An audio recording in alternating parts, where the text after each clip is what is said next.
Dear guests and participants, the event will begin shortly. Before we begin, I have a few housekeeping announcements to make. You're highly encouraged to switch on your camera and please mute your microphone. Your cooperation is highly appreciated. Thank you.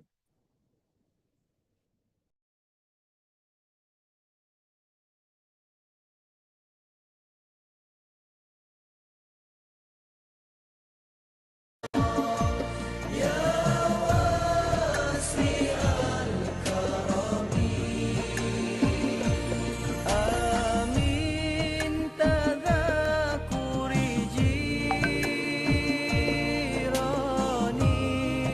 بذي سلامين ماذا اجتدى معجرا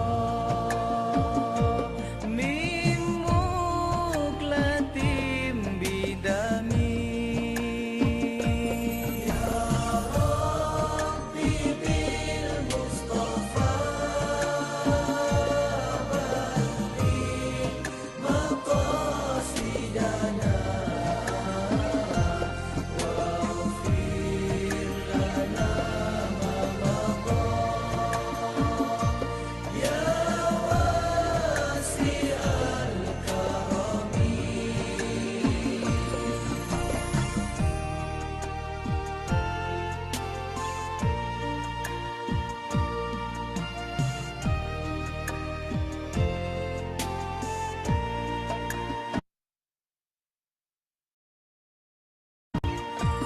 لولا الهوى لم تريد دمعا على ضلالي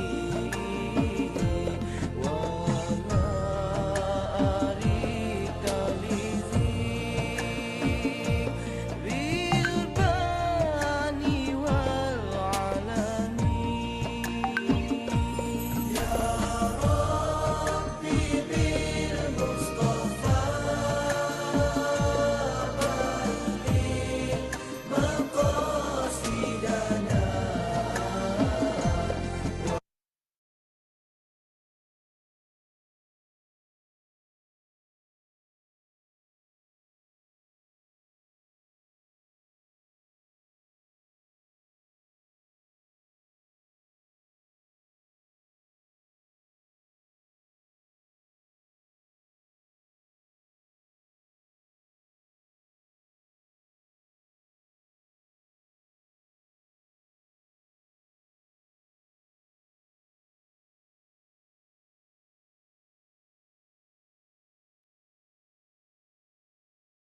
Bismillahirrahmanirrahim. Assalamualaikum warahmatullahi wabarakatuh. Good morning, distinguished guests, ladies and gentlemen. Welcome to the Taaruf week of Semester 2, Session 2024-2025. A very warm greeting to each and every one of you. I am Hasnur Inshira, Master's student from Kuliah of Education, International Islamic University, Malaysia, IIUM, also one of the ESCO members of Postgraduate Student Society, IIUM, will be the master of ceremony for today's event. On behalf of the organizing committees, I would like to extend our appreciation for your presence today. Today's event is very significant to all postgraduate students at International Islamic University Malaysia, IIUM, as it highlights the kickstart, the shared vision and mission of each student toward the academia journey. Together in this event, everyone will be briefed and exposed to the postgraduate related matters from the postgraduate policies to research writing processes, inshallah. We highly encourage each and every one of you to give your utmost attention so that we can benefit together throughout this event, inshallah. Before we get started, let's together recite the Kitab Al-Fatiha.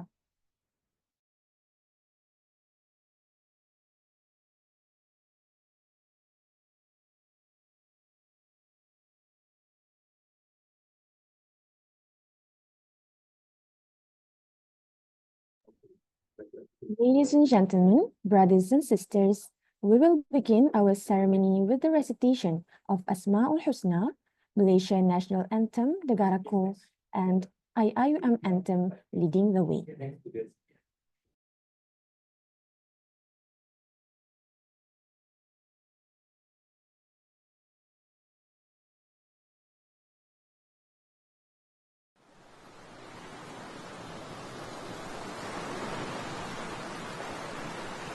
نسألك يا من هو الله الذي لا إله إلا هو الرحمن الرحيم الملك القدوس السلام المؤمن المهيمن العزيز الجبار المتكبر الخالق البارئ المصور الغفار القهار الوهاب الرزاق الفتاح العليم القابض الباسط الخافض الرافع المعز المذل السميع البصير الحكم اللطيف الخبير العليم العظيم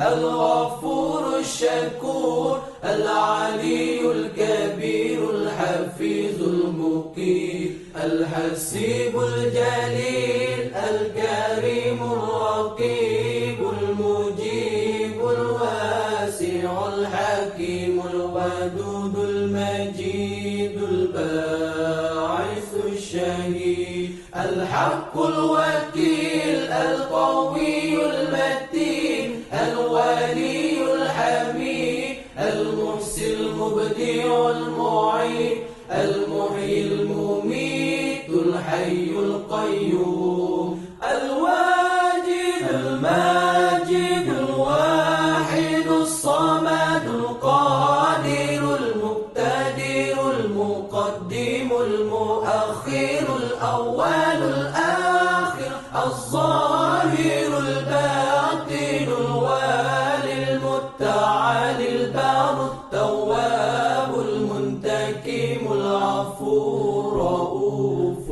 مالك الملك ذو الجلال والإكرام المقسط الجامع الغني المغني المانع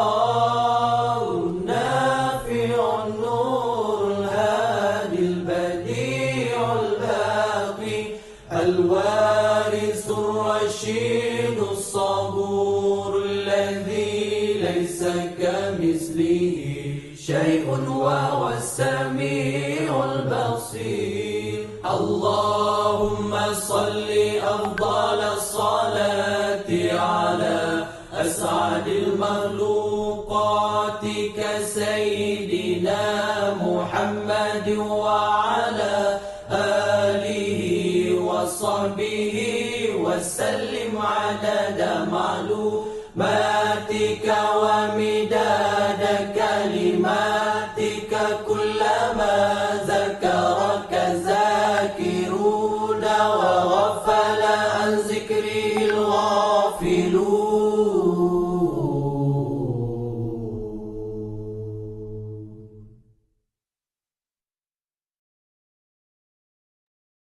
Now let's together sing the national anthem, Negaraku.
It is now the time to spark our spirit.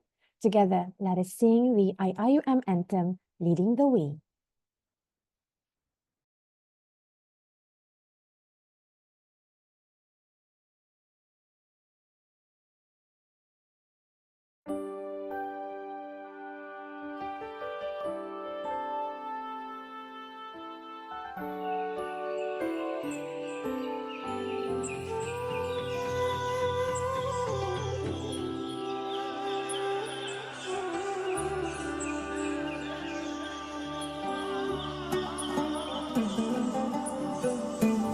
Let's lead the way, lighten the future, share the wisdom to the spirit of Islam.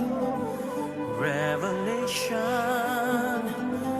and reason shall excel, shall prevail. Merging faith and knowledge, we the Khalifa, we will fulfill the amanah. Together, we make the world a better place. Forever, expand the culture of Iqra. IIUM is to realize the meaning of Ramadan lil Alamin. Together, we make the world a better place. Forever, expand the culture of Iqra. IIUM is to realize the meaning of mercy to all worlds for mankind.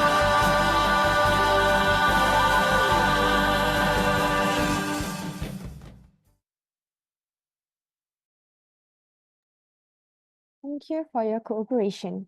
Just a quick briefing on the general tentative for every student.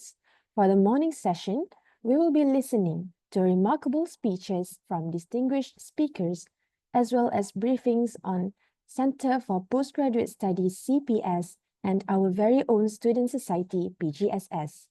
Later on in the afternoon, we will have a number of briefings from essential divisions and departments of IIUM. Now, let's begin with the welcoming speech by Professor Emeritus Datuk Dr. Osman Bakar, Director of IIUM. Let us watch the recorded video prepared. Please welcome.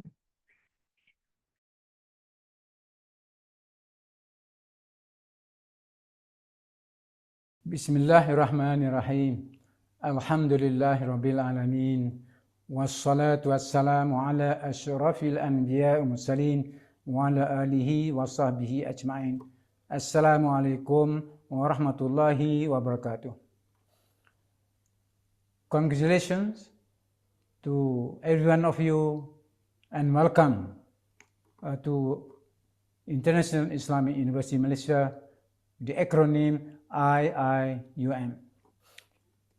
I congratulate you because you are going to study in this university, either doing a master's degree program of various modes, or you want to do PhD.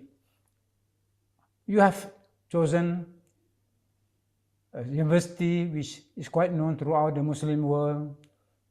We have established our reputation, our prestige in the Muslim world, and I hope that during your study you will come to appreciate the kind of knowledge perspectives that we provide to the student. Since we are an Islamic university, and by this we do not mean just having the name, but we live to its philosophy. We live to the philosophy of Islam, the worldview of Islam. This Islam is the perspective that you will encounter in your study as PhD, in the writing of your thesis. We here in this university cherish the idea of pursuing knowledge in which intellectuality and spirituality are intertwined, are harmonized.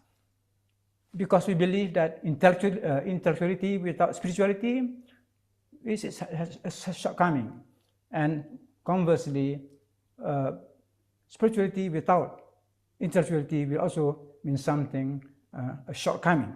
So we have both, and our thousands of academics are trained.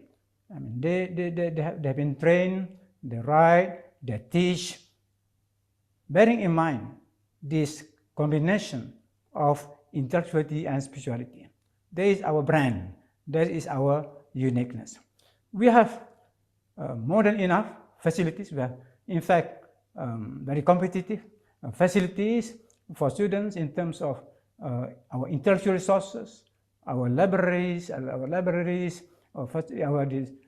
intellectual resources in terms of our professors, the knowledge of our professors, and of course, we are also up to date in terms of AI, in terms of ICT. We have the updated, up-to-date facilities that you can benefit. So I hope that all of you will succeed in your studies, will get your masters or PhDs, and those who have masters will further pursue to get PhDs.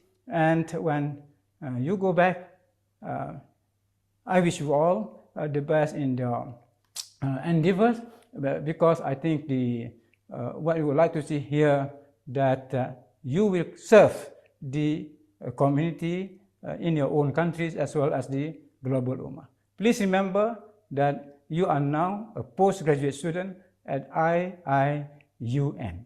We stand for International Islamic University of Malaysia.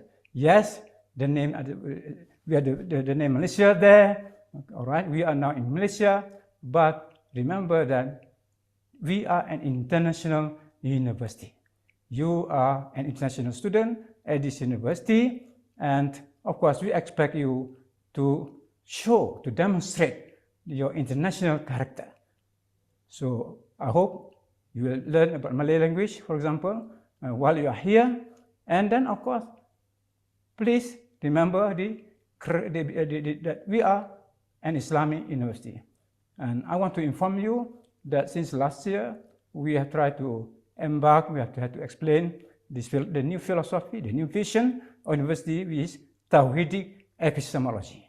Tawhidic epistemology is the epistemology, the theory of knowledge that will guide you in your study, in your research, in your writing, inshallah. So I would like to take this opportunity to once again congratulate you on your success in joining the university. Assalamualaikum warahmatullahi wabarakatuh.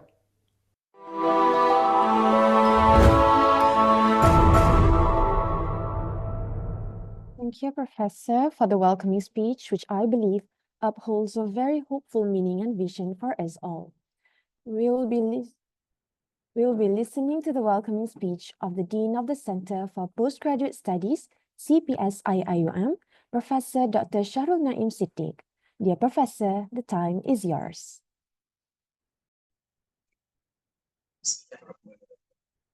Assalamualaikum warahmatullahi wabarakatuh.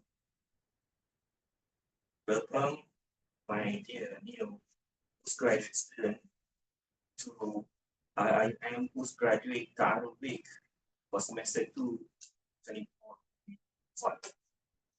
My name is Shahrul Naim. I am the Dean of Center for Postgraduate Studies, and I'm here to welcome you to this session. First and foremost, I would like to congratulate all of you for having made the right decision to come to this university that is known as the Garden of Knowledge and Virtue, the International Islamic University Malaysia. You are going to join the sizable population of postgraduate students from over 80 countries, reflecting the internationalities of this university, that is totaling more than 4,000 postgraduate students, including master and PhD students. I would like to accord my immense pleasure to have you with us today. And again, we'd like to congratulate you to with your achievement to reaching this stage of your postgraduate study. This is a very important stage of your life in your academic or in your professional journeys. This is the path as traveled by many, but I feel that as an individual, it is a responsibility for you to go through this path as you are acquiring new knowledge for yourself and also for the society that you will serve later on after you graduate. I myself graduate student once where I did my master.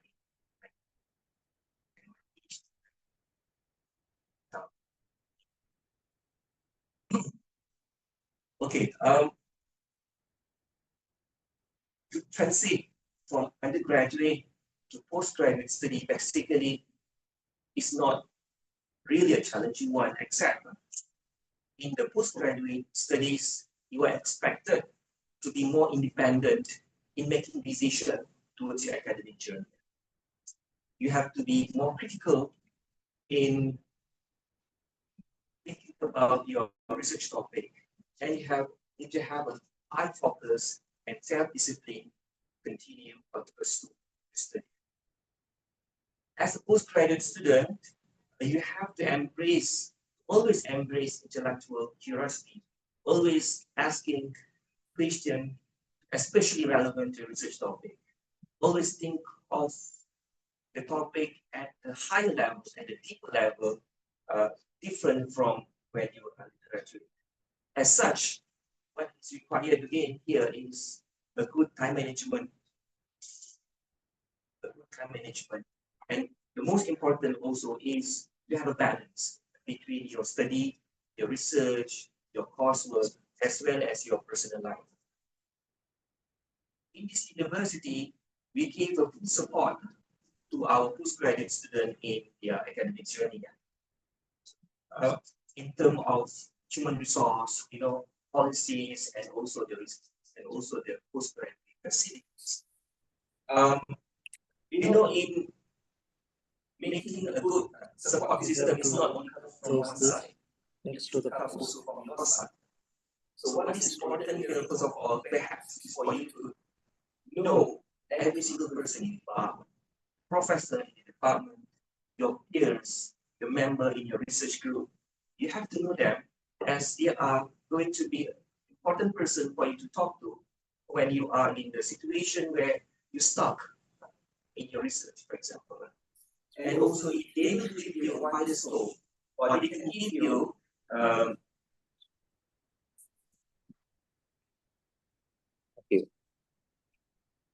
they can share with you the problem that you are trying to solve, perhaps from different perspective. And this will give you ideas, better ideas on coming up with the best solution to your research topic. Please do not forget that you also have your own supervisor. For all postgraduate students who are going to do research, you are going to have supervisor. He is the very important person in your academic journey at this stage. So please make sure you leverage, you always meet and communicate with them, seeking their guidance. That is what the relationship between supervisor and the supervisee can give you with respect to having a supervisor. The guidance is not necessarily need to be just on the research topic, but it also can be on your life matter. In terms of facilities, as you know, the university provide good facilities to support postgraduate studies.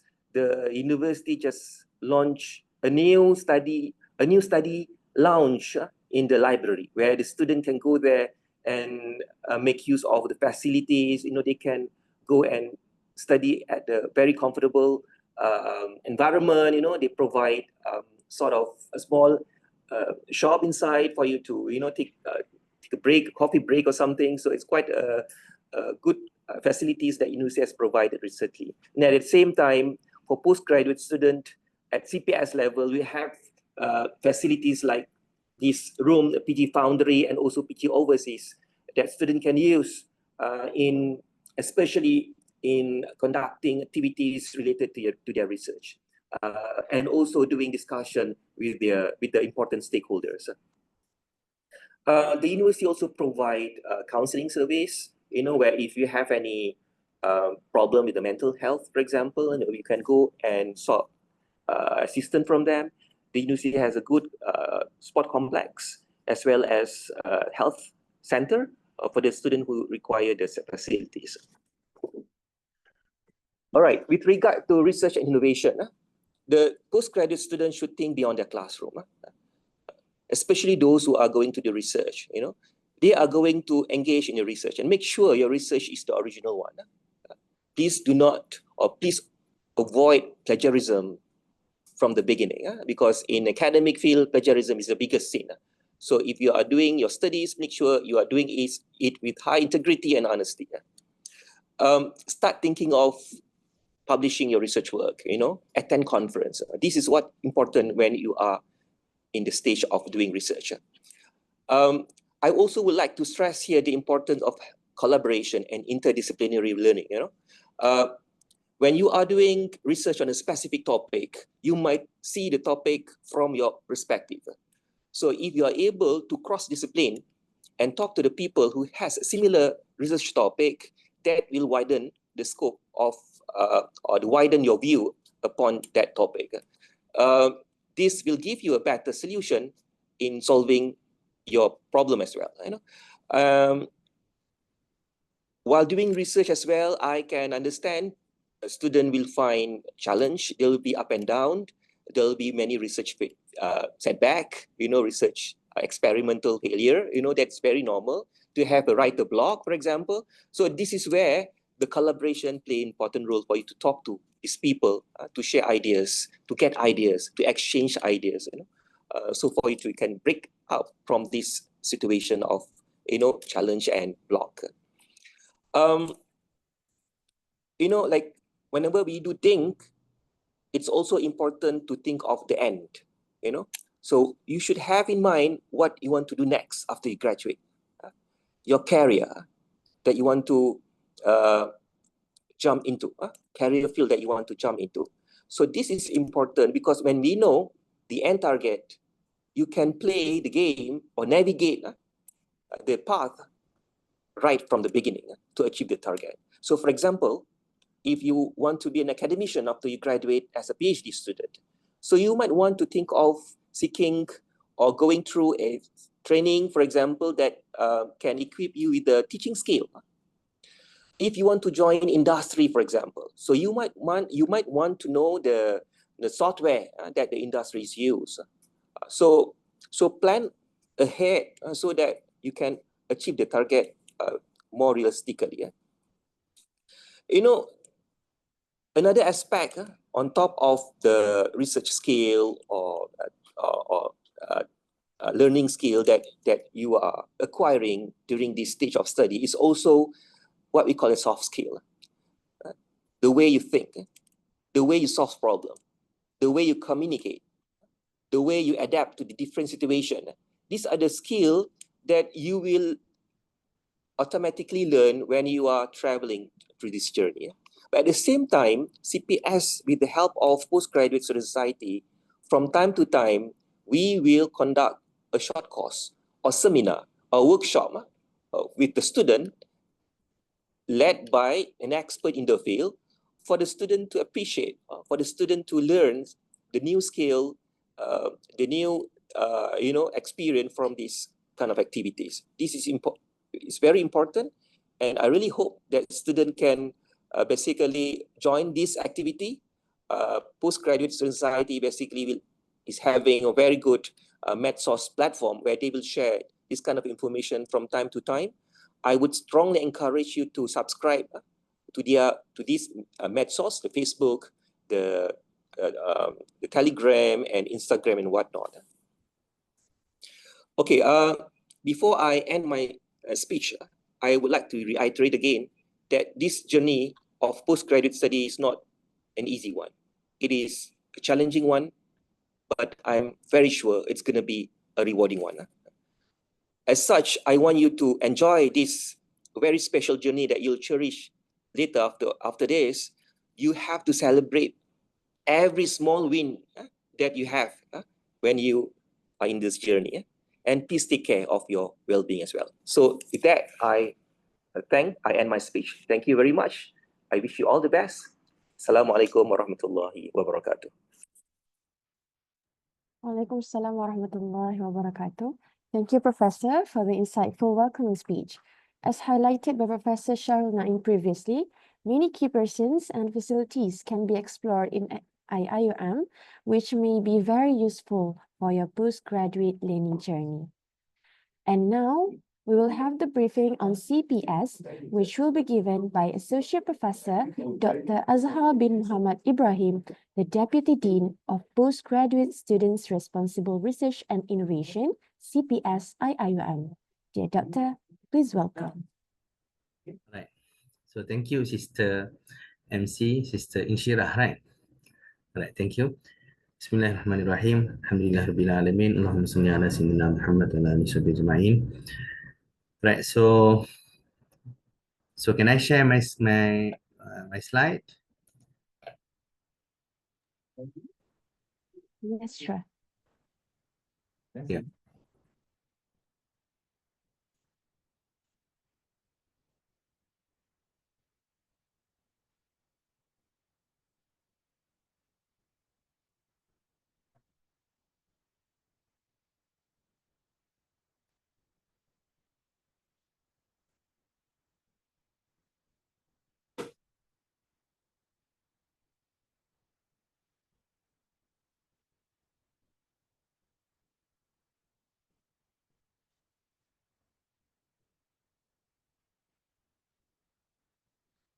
So can I?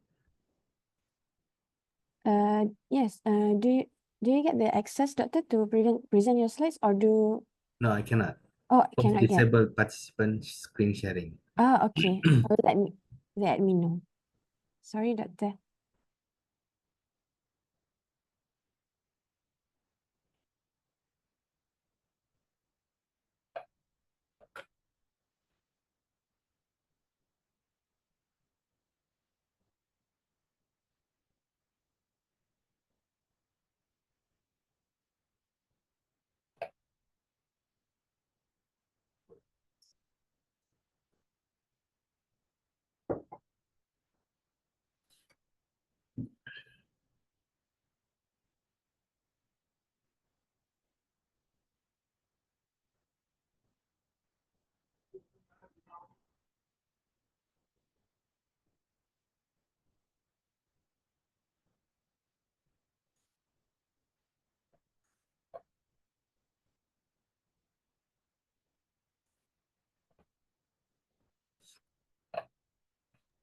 Doctor, the floor is yours. Sorry for the delay. Yes, it's fine. Thank you. Right, Bismillahirrahmanirrahim. Assalamualaikum warahmatullahi wabarakatuh, and very good morning to all our new postgraduate students. So welcome to International Islamic University Malaysia, or as we fondly call it, IIUM, the Garden of Knowledge and Virtue. Okay, so it's truly a pleasure for me to see all of you joining our community. I'm Dr. Azhar Muhammad Ibrahim. I'm currently as a Deputy Dean of Postgraduate and Responsible Research and Innovation at our beloved Center for Postgraduate Studies, CPS. Okay, so this slide was edited by me, and original version was prepared by Dr. Noor Amali, so another Deputy Dean for Academic and Internationalization. Okay, so this session I'll brief all of you few what CPS offer, the services that CPS giving, and then what will be some of the important PG policies and regulations in terms of academic, registration, examination, research, dissertation, thesis, graduation, and some of the financial assistantship. So please bear with me, right? So I know many of you are probably, feeling a mix of excitement and perhaps a little bit of, nervousness as you are starting on this, new academic chapter of your life. So do not worry. So that's, perfectly normal. That's why we do have this Taaruf week. So all of us, so that we can getting to know each other, understanding, and more easy for us to start this postgraduate journey. So we at CPS here, so inshallah will support you in every step of you here. So we want you to know that you are part of a vibrant and intellectually stimulating community. Okay, and we are happy to have you here, and we look forward, to seeing you in postgraduate studies. So welcome again, all of you. Okay, so we at CPS, CPS here was established on July 1st, 2000. So it's already around 25 years already. So it was born from a strong desire to provide quality and also research-oriented postgraduate programs. So IIUM, as all of you know, is recognized as the, IIUM recognized the need, to push the boundaries of knowledge, to create a space where students could develop deep into their fields and contribute more meaningfully. So as such, we at CPS also wanted to be at the forefront of graduate academic advancement, not just in Malaysia, but globally. So as you can see here, our CPS motto, conduit to professionalism and sustainability. So this reflects our commitment to not only developing the academic skills, but also to prepare for the successful careers and contributing to a sustainable future. So this is some of brief history of our CPS, and this is the vision and mission of CPS. Our vision is very clear. So we have a big dream. Okay, we want CPS to become a globally recognized center of choice for graduate students. We want to be one of the best places in the world for all prospective PG students to continue PG studies here. Okay, so we want all of them, to say IIUM is the best place, right? Okay, so for that we have several missions that we will try to achieve. So we'll enhance the ecosystem for research, learning, and support, inculcating quality research culture. So means for the excellent research, we need to push the boundaries of knowledge. And also, we also in the mission to enrich postgraduate experience. So we want your time here to be, fulfilling and enjoyable. For that, we will organize events, workshops, and other activities. Please follow closely to our PGSS. We do have PGSS, Postgraduate Student Society, from our CPS, and also we do have PG Society in your respective center of studies. So please follow them, please participate. Okay, and also we will promoting and facilitating postgraduate programs. So this is briefly our vision and mission. And this is just to introduce to you, our CPS management team. We do have our dean, as you listen to his very excellent, very the welcoming remarks from our beloved dean, Prof. Dr. Sharul Naim. And we do have 3 deputy deans. Okay, so one is academic and internationalization, Dr. Nur Amali, and then second is me for the responsible research and innovation. Third one, we do have the deputy dean in the quantum campus, and finally we do have the director, Madam Maswa. Okay, so this the executive team of the CPS. Okay, so each of them are the head of their units, and each unit is reflecting some phase in your PG academic journey.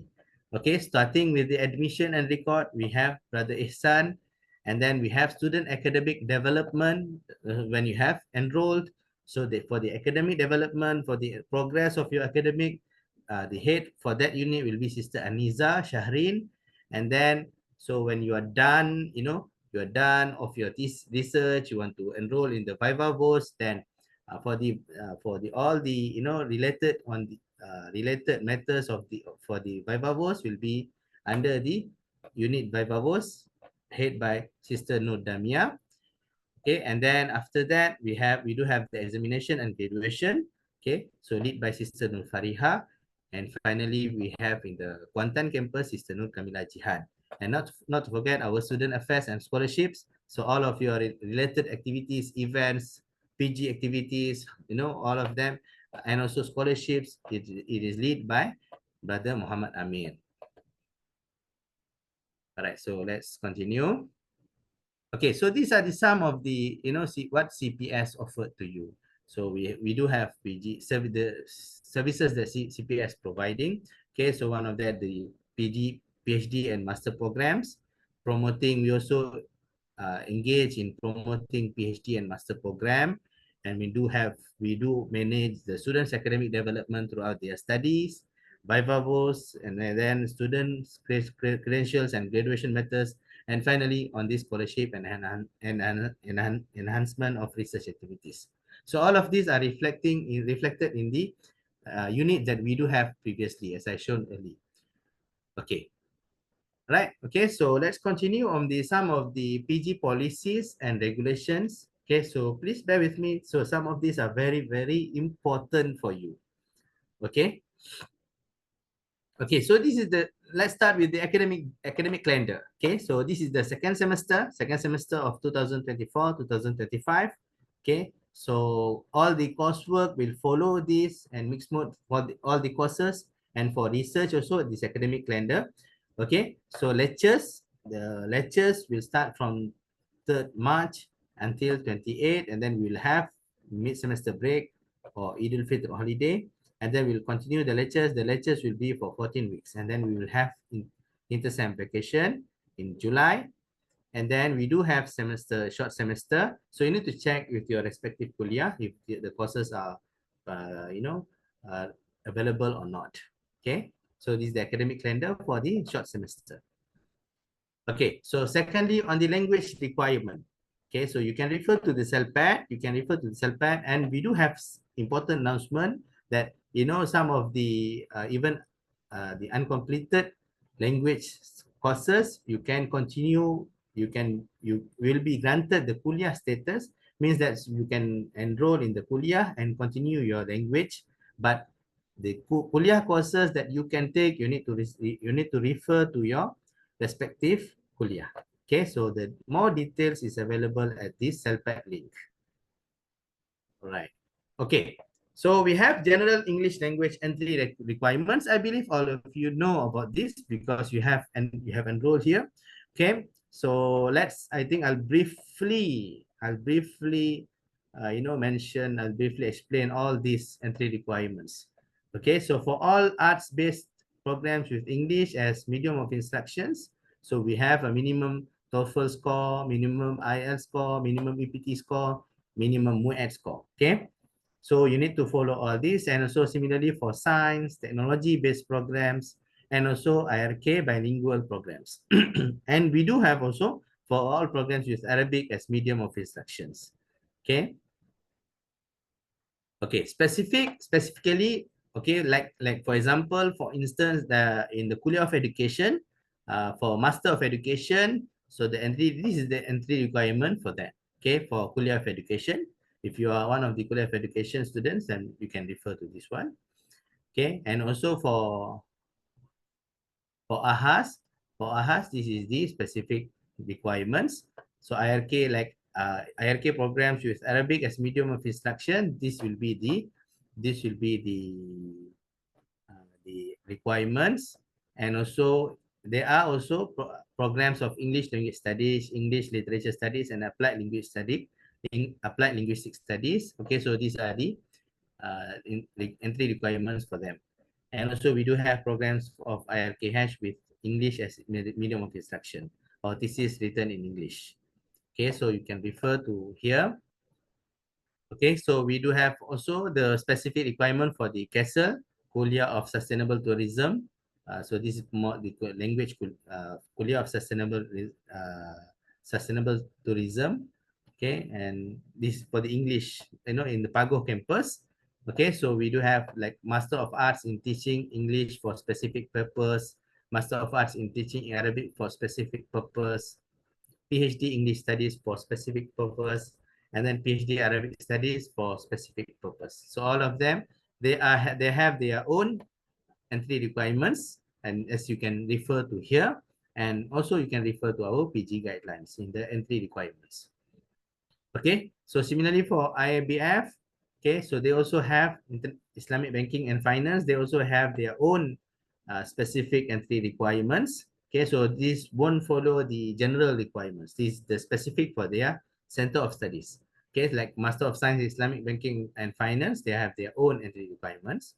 And similarly for ICOL, Kuliah of Law, so they also have their own entry requirement for Master of Comparative Law and PhD Law. And similarly for the Kuliah of Medicine, for the Clinical Specialist Training Program, they have their own graduation requirement. But here for Kuliah of Medicine, so this is as a graduation requirement, not entry requirement. Entry requirement is different. Entry requirements means, so you need to fulfill those before you can enroll to the Kuliah. Okay, but while graduation requirements means that you need to complete those, those requirements before you can graduate. Okay, so these are the more on the for the Arabic. For general Arabic language entry requirements, for general Arabic language, we do have APT, Arabic placement test. It is similar to the English placement test, which will be conducted once you are here to register. Okay, so will be conducted by the CELPAC. Okay, so this is the level for the APT that you need to reach. So, okay, so this is the general entry requirement. And we do have specific Arabic language entry requirements. These are more for the programs. Okay, so some, like for example here, programs of IRKH with English as the medium of instruction, then the required APT level will be quite less. Similarly, for the programs with Arabic as the medium of instruction, thesis and dissertation is written in English. Similarly, APT also will be low. Okay, Kuliah of Law, Kuliah of Language, it is the Kessel. We have changed the Kuliah's name to the Kessel, Kuliah of Sustainable Tourism. Okay, Master of Arts in Teaching Arabic for specific purpose and PhD Arabic Studies, they have their own specific requirement for the Arabic, and similarly for the education. All right, so let's continue for the registration. Some of the related points in terms of the registration. Okay, so activation of student portal IIMaklum. So this IIMaklum is very, very important. Please visit this IIMaklum, and then okay, so once you're officially matriculated as PG student, you need to activate your student portal for registration of courses and other related academic activities or services. Okay, so you need to you need to be visit this IIMaklum, and then you can do all the registration courses, and then from the IIMaklum also you have the link to the for the iMonitor. Later on I will explain on the iMonitor and iViva. Okay, so this is quite important. So IIMaklum.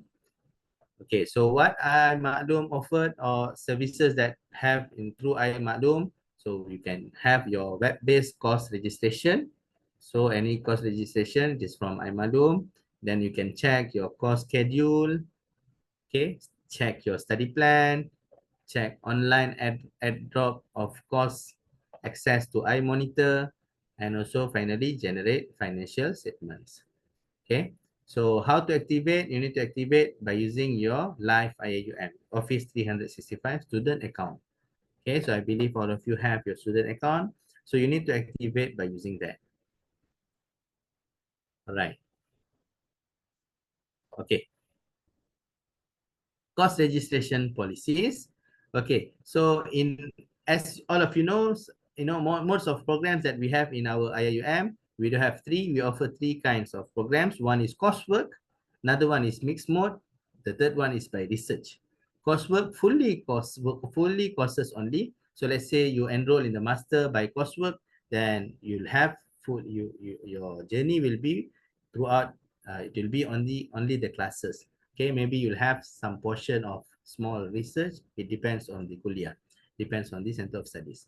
Okay, so for mixed mode, you'll have half, means that half one first year you'll have the coursework, and then the second year will be the for masters. For masters, you'll have the second year will be the research.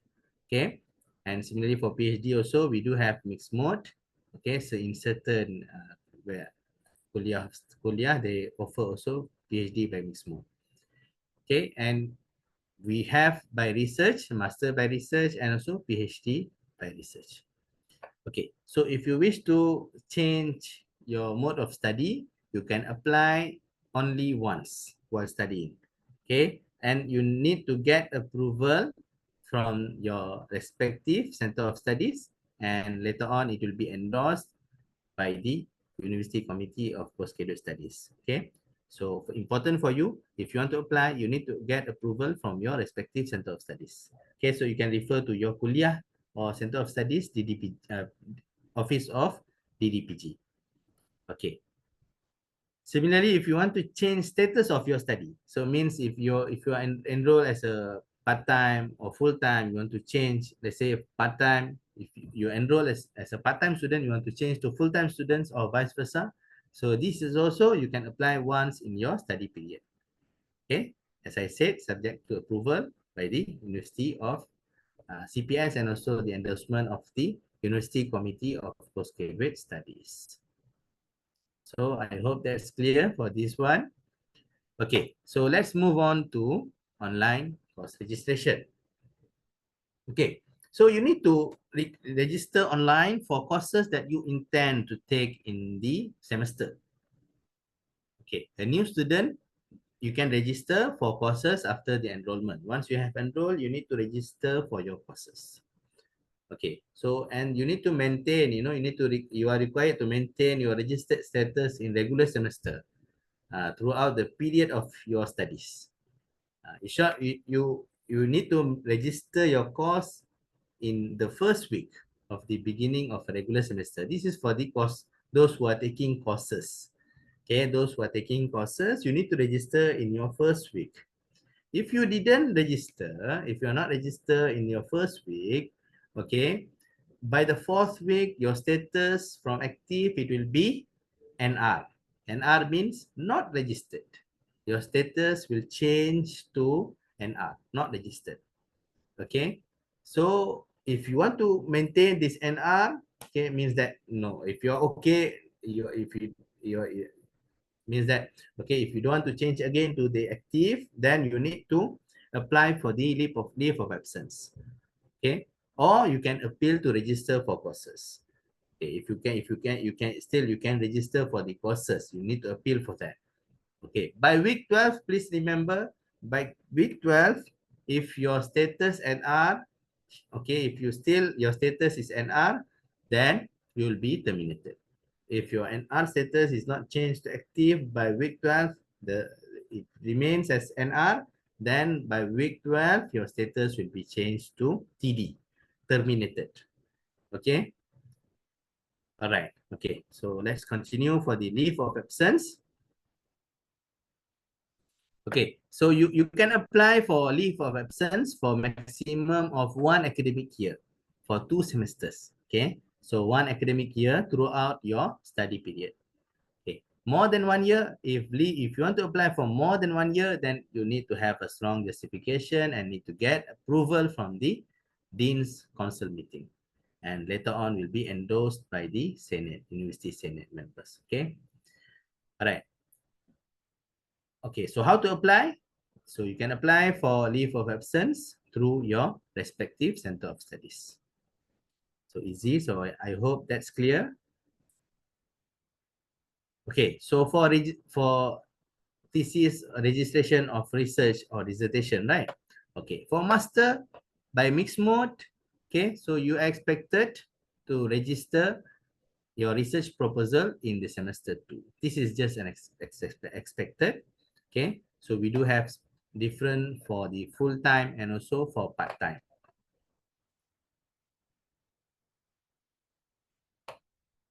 Okay, so let's say for example, for mixed mode master, okay, so for part-time will be, it is expected at the semester 3, in the semester 3, okay. So, but you can register early as you want, okay. Semester 1 to 3 also you can register. So once you are done with your courses, okay, so you can ask your respective office of DDPG.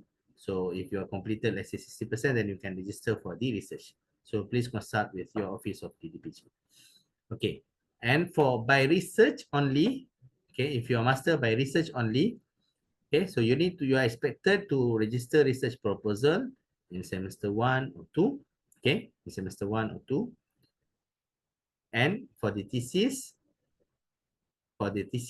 so once you are done with the research proposals, you need to register for your thesis in semester 2 until semester 4.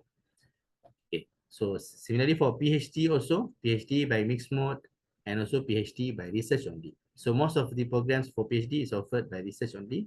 Okay, so it means that research proposal you need to register, you are expected to register in semester 1 or 2. Okay, while for the thesis after that. Okay. Right, so let me explain on the study period, minimum and maximum of study period. Okay, so for master studies, if you are full-time student master studies, minimum duration is 1 year. So it means that minimum is 2 semesters. And normal it is 2 years, which is 4 semesters. Okay, maximum duration. So you cannot, beyond normal also, if you want to get GOT, you should be complete in the normal duration. Okay, so graduate on time. So the maximum duration that is given to you, it is 3 academic years. So it means you have 6 semesters to complete your masters. So this is the maximum. Okay. Right, the excellent students will try to complete before the normal duration. Right, so I hope all of you have a strong desire. You have you want to complete, you want to have your very good performance during your master's, your postgraduate studies. Okay, so specifically for Master of Education under the counseling, so the minimum duration full-time is 2 years. It is different. This is the specific one. So Master of Education for the counseling, so minimum is 2 years, while normal is 3 years, and the maximum is 4 years. Okay, so respectively, for the part-time, it will be different. It will be quite longer. Okay, for Master of Education for counseling, it will be 3 years. This is for part-time. Okay, while normal is 4 years and maximum is 6 years. Okay, so let's move on to Master by coursework. Master by coursework for Kuliah of Medicine and Kuliah of Dentistry. Okay, Kuliah of Medicine and Kuliah of Dentistry. So both of them full-time, minimum 1 year. Okay, normal duration also 1 year.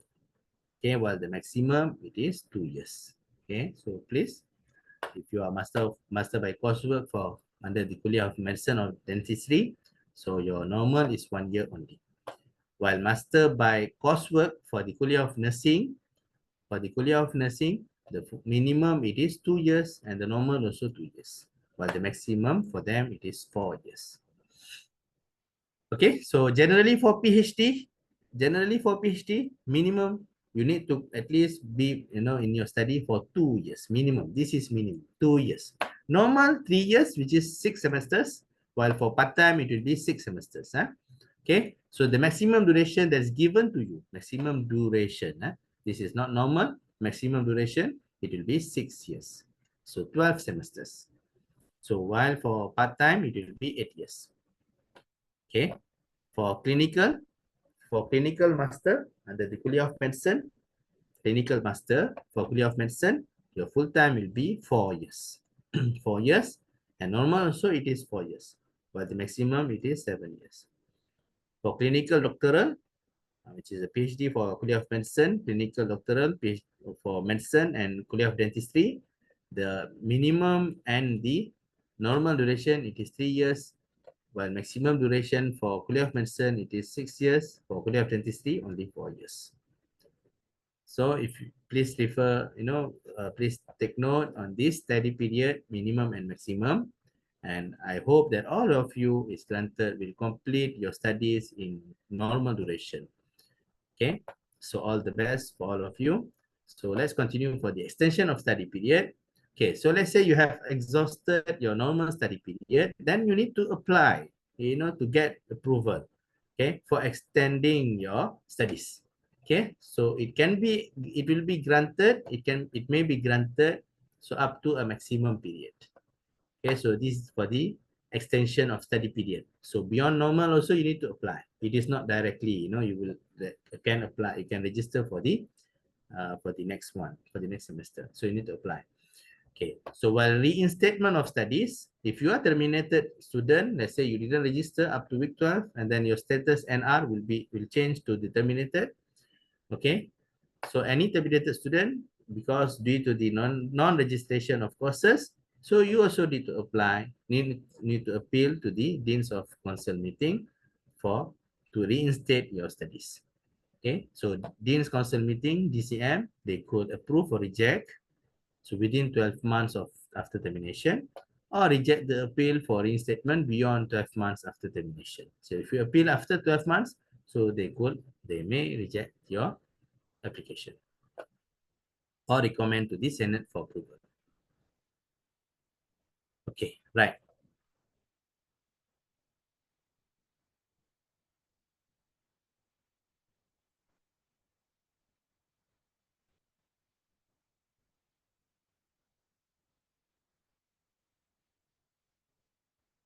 All right, if you have any question, you can ask, or you can ask through the chat. Our committee members, they will try to answer.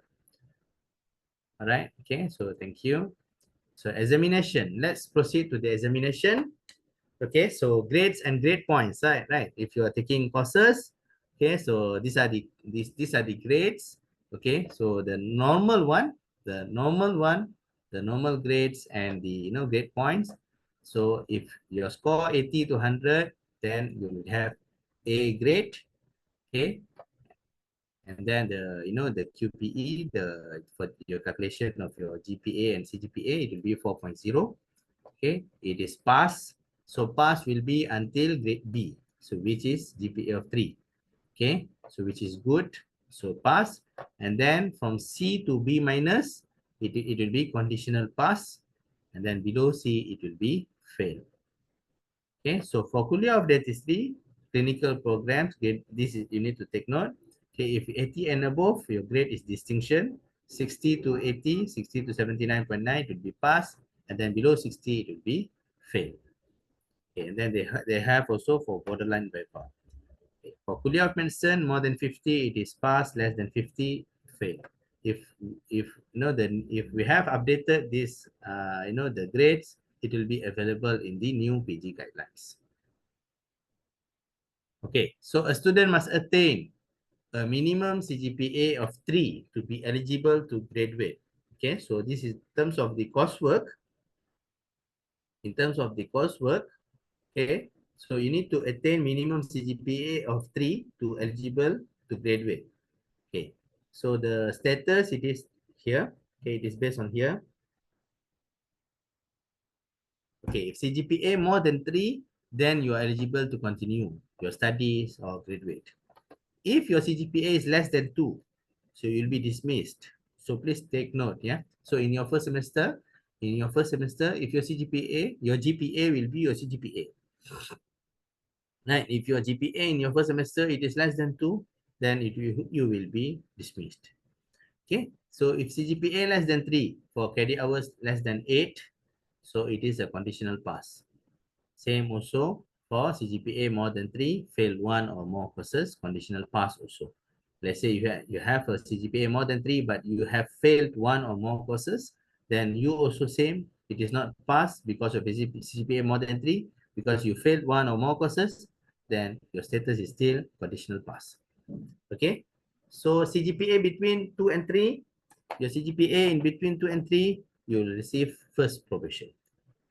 Okay, so please take note, your first semester, that's your GPA will be your CGPA. So if your GPA in your first semester, it is between 2 and 3, so you'll get your first probation. Okay, consecutive semester after your first probation. The following semester after you receive your first probation, if your CGPA more than 3, okay, so you can continue studies or graduate. If your GPA, if you're in the consecutive semester after receiving your first probation, if your GPA is less than 3 or your CGPA still less than 2.5, you will be dismissed. After you receive your probation, okay, the following semester, if your GPA, if the following semester your result is less than 3, or let's say you receive your GPA more than 3, but still your CGPA less than 2.5, you will be dismissed. Okay, so similarly for GPA, if more than 3 or CGPA, but let's say more than 3, but your CGPA in between 2.5 and 3, then you will receive your second probation. Okay, so consecutive semester after the second probation, if CGPA more than 3, continue studies, but still if your CGPA less than 3, you will be dismissed. So please take note. So as I advise for the first semester students, so please take note on this. Okay, so because your GPA will be your CGPA. Okay, so please take note, right? All right, so let's proceed to research. Let's proceed to research. So I hope if you are asking in the chat question, I think please committee, please do assist. So if they have any questions, so please reply to them, please respond to them. All right, okay. Okay, so of course, let's start with the research supervision. Okay, so research student, you'll be given proper supervision from the beginning. Okay, so the selection of supervisor or co-supervisor, of course, it is based on the relevant expertise in line with the student's research interest. Okay, so you want to appoint, you want to supervisor, all of this should be submitted to the department. Okay, of course we have the form, and then you need to get the the consent from your proposed supervisor, and it will be recommended from the recommendation from the Kuliah Postgraduate Committee. Okay, so this is very important for research students. Okay, so you can apply also with genuine reasons to change supervisor. Let's say it doesn't work, you want to change, you have the reason, very genuine reasons. Okay, so you can apply to change your supervisor. Okay, so while for mixed mode students, your first year, for master, you have to take your coursework first. Okay, so you need to be assigned supervisor no later than your second semester of your studies. So in your second semester, you need to have your supervisor already. By second semester, you need to have your supervisor. Okay, so please take note, supervisor is very, very important, right? In succeeding your research. Okay, so for master's dissertation, okay, to eligibility for registration for mixed mode program, okay, your CGPA should be more than 3. So this is important for master dissertation. If your courses your CGPA is less than 3, you cannot register. Okay, so you need to complete at least 60% of your required coursework. If you're done the 60% in your first semester, then in your second semester you can register for dissertation. Okay, so at least 60% has successfully defended your proposal defense. So you need to register for your proposal defense, and then you need to successfully defended your proposal defense. If you need to defend your proposal. Okay, so and then of course your research proposal also need to be approved by the Kuliah Postgraduate Committee. Okay, so Kuliah Office of the DPG, they will proceed with this. Okay, so within the study period or the approved extended study period for registration. All right. Okay, so for mixed mode, you're expected to register for research proposal, okay, in semester 2, okay, for dissertation, semester 3 and 4. So this is for the mixed mode students. While for the research students, okay, full research student, okay, for research proposal, you are expected to register in semester 1 or 2, while for dissertation, it will be from semester 2 onwards. Okay, so there are also word limits. So this is the general word limits. So certain, certain center of studies, certain programs, they have their own word of limits. You can refer to your center of studies. Okay, so if you want to submit your research work. So submission will be through the IIUM system, at least 3 months. You need to inform. Okay, so I'll come to that later on. Okay, while you're studying for the by research, okay, every semester you need to submit your progress report every semester. Okay, your progress report. The submission also is through iMonitor. I'll come to that later on. Okay, so remember, if you're research students, you need to submit your progress every semester through iMonitor. Okay, and submission of research work. Later on, you want to submit your thesis, your dissertation. You want to start submission process. You will start the intention. So it is through IIUM. So both iMonitor and IIUM can be accessed through your iMalum portal. All right. Okay. So for research, we do have pass. Like for this is for master. This is for master. Okay. Pass. You have pass. So means that your dissertation is pass. Just a minimal improvement like spelling, grammar, and syntax only. And then the second one, we do have pass with minor revision. So this should be completed in 1 month. Okay. So this is a minor revision. So like a reforming of chapters, improvement in terms of research objective or statements, references, amendment of cited reference or something, grammar, syntax, and presentation. This is for the minor revision. While pass with major revision, okay, so it needs to be completed in 3 months. Okay, the maximum is 3 months. Okay, so major revisions mean you have some literature, methodology, data analysis, overall improvement in the dissertation. Okay, so and then we do have resubmission with or without Viva. Okay, so there is a resubmission. This is true depending on the examiners. It can be with Viva or it can be also without Viva. So resubmission should be done to be completed in 6 months. Okay, so this, we have the obvious flaws or, you didn't meet your scope and objective or data collection. So there's a, so the candidate has to revise and resubmit the dissertation for further examination. You'll have another examination, okay? So that could be with Viva or without Viva, okay? So, and we do have the last one, failure. So means that fail, okay? So this is, fundamentally flawed in conception. I hope no one would have this status. In fact, all of you, all of my research students, we hope that you'll pass or pass with minor revision only, okay? Right, so let's proceed with PhD thesis. Okay, so for PhD thesis, you are expected, for mixed mode, you are expected to register in semester 3, while for research, you are expected to register your research proposal, same 1 or 2. And then for thesis, it will be for semester 2 onwards. While for mixed mode, it is from semester 3 onwards. Okay, similarly for submission, the progress report through iMonitor. Okay, and while the submission of your dissertation thesis will be through IIUM system. Okay, so another thing I want to highlight here, we do have the okay, you have submitted your thesis and it is recommended by your kuliah DDPG, then only your status will change to TE. Okay, so TE status will be given. Okay, so thesis examine status. So this TE means thesis examine status.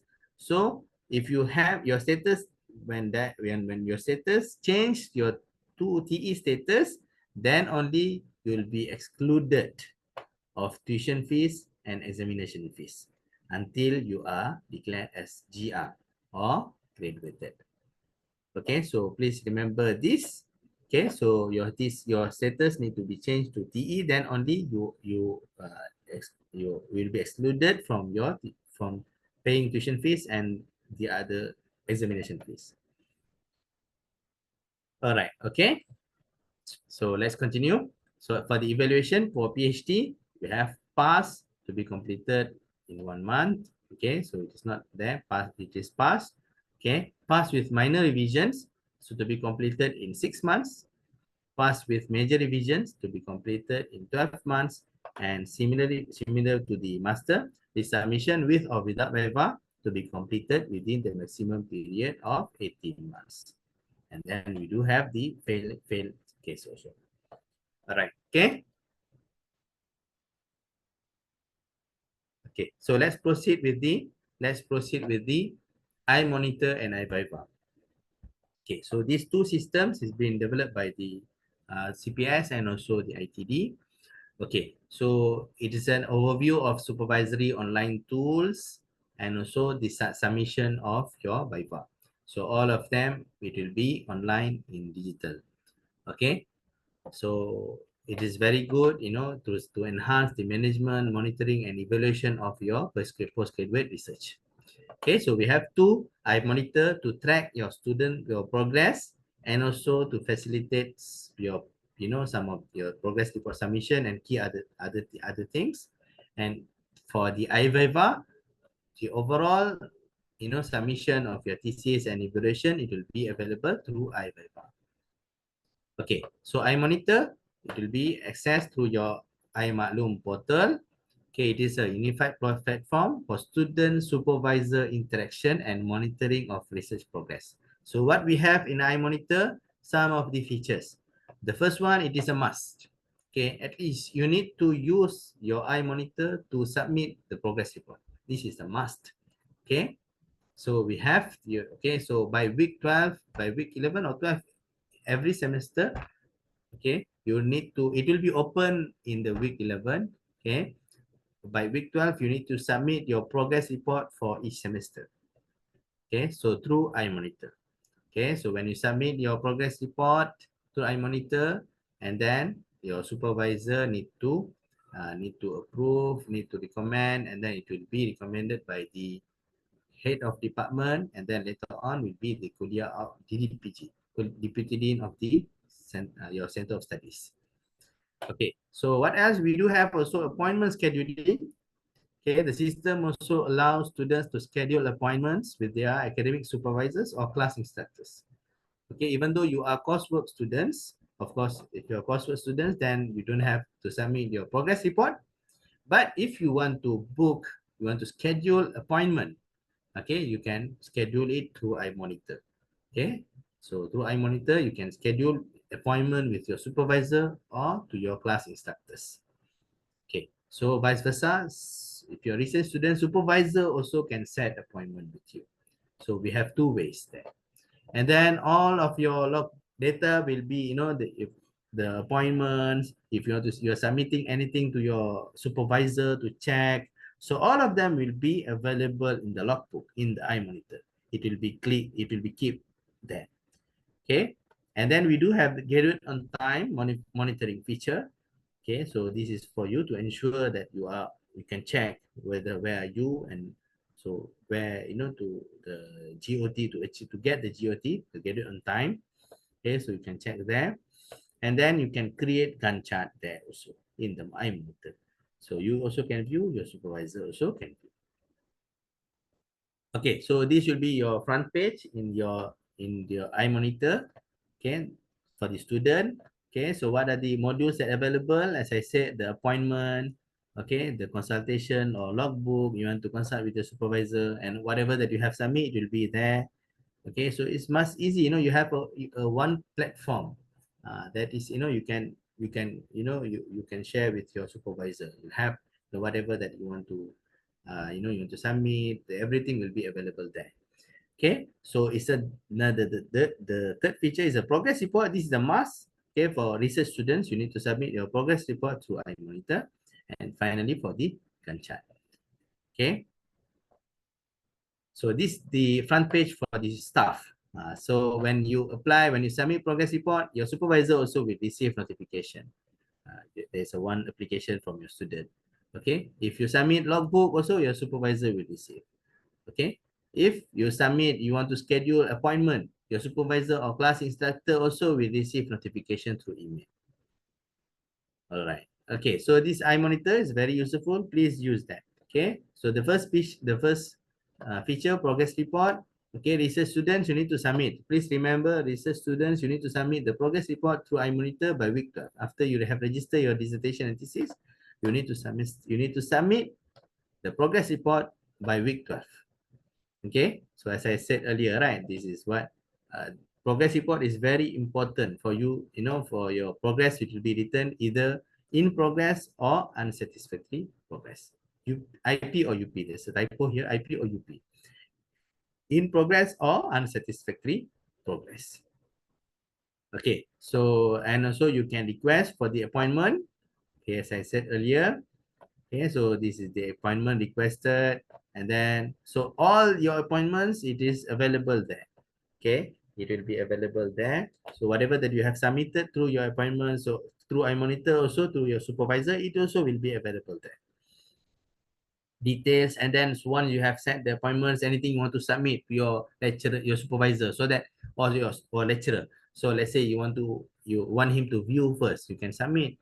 He can also verify. Okay, after the submission, after the appointment. So let's say the supervisor asks you to update. Then you need to update. You can update. Then supervisor also can check whether it's updated or not. So all of these are available. Okay, through iMonitor. Okay, of course, this is one of the screenshot of the supervisor's iMonitor, where the student has submitted after the appointment. Student has submitted something, some attached or something. Then supervisor, it will be written there. Supervisor need to update. Okay, so this is for the logbook. Okay, so consultation summary. So this one also will be available through iMonitor. So please use this iMonitor platform. So all of you, for research students and also for coursework students. Okay, so finally, fourth and fifth features, GOT monitoring and Gantt chart. Okay, in GOT monitoring, okay, so as you see, this is the GOT Gantt chart and where are you not right now. Okay, so all of these will be available in the GOT monitoring, and also you can create the Gantt chart. Okay, so that your supervisor also will know where are you and what is the next step, next phase in your studies. All right, so let's move to the iViva system. iViva system, okay, so the submission of your dissertation, your thesis for the Viva or for the evaluation purpose, so everything, okay, so all the submission of dissertation and the thesis, it is through the iViva system. Okay, so you need to click for the student. Okay, so then the available modules for you, it is the intention to submit research work. So for PhD, you want at least 3 months. For master, 1 month. Okay, so how to show your intention? This is also from iViva. So there's modules there. You need to click there, and then your supervisor will know. Supervisor will recommend or not. Okay, and then you can submit after your intention has been recommended by your supervisor. Then you can submit your abstract. Your abstract also needs to be recommended by your supervisor. Okay, once your abstract is recommended, so then your supervisor will nominate, and then kuliah also will check. Kuliah also through the KPGC Kuliah Postgraduate, they will check whether to approve or not the examiners and everything. So once you're done, so then you can submit everything. Submit your thesis and all the required things. So it will be available through iViva. So once submitted and recommended, approved by the Kuliah Center of Studies, DDPG, Deputy Dean Postgraduate. So then you can track your thesis. So you cannot know who is your examiner, but somehow you can track your thesis. Means that it is examiner one has submitted or not. So all of that. Okay, and also you can know your Viva details. So in the Viva details also you can apply for extension. Let's say you receive pass with minor revision to be completed in 1 month. But due to some reasons, you want to apply for extension, then you can apply through the iViva system. And finally, submission of final thesis also through iViva. Okay, so no hard copy now, everything through iViva. And finally, for the submission of copyright declaration also through iViva. So there are 7 modules for you as a student, okay, under this IIUM system. So please take note on this, okay. Okay, so this also I have highlighted for PhD 3 months, for by research is 3 months, and for 1 month by coursework and research, okay. So once the supervisor has certified the acceptability of the research and conduct a similarities check, okay, then only you can submit the thesis through IIUM, and then it will go to the department, to the Kuliah Postgraduate Committee. Okay, so once approved by the Kuliah Postgraduate DDPG, then only your status will be changed to thesis examine status, TE status. Then, okay, you'll be excluded from tuition and examination fees until you are declared as a GR or graduated. Okay, for Viva, for PhD, it will be 4 months. Okay, and then shall as KPGC Kuliah Postgraduate will appoint examiner, same. Okay, similar process. Okay, for graduation, so it depends on the curriculum of your program. Okay, so you need to fulfill your language admission. Okay, if you have courses, you need to minimum CGPA of 3. Okay, fulfillment of the minimum credit hours. Okay, if you have any practical training, practicum or field work, you need to pass that. Pass the comprehensive examination if you do have. Okay, pass the thesis, dissertation, research paper, etc. Okay, and also meet the standard criteria of publication at all center of studies. Okay, so we do have publication equivalence. For research students, this is very important. If you are master's clinical specialist training, minimum publication equivalence is 0.3. Master's degree by research, minimum publication equivalence is 0.6. While for doctoral or PhD clinical specialist training, minimum publication equivalence is 0.7, while PhD by mixed mode, minimum publication equivalence is 1.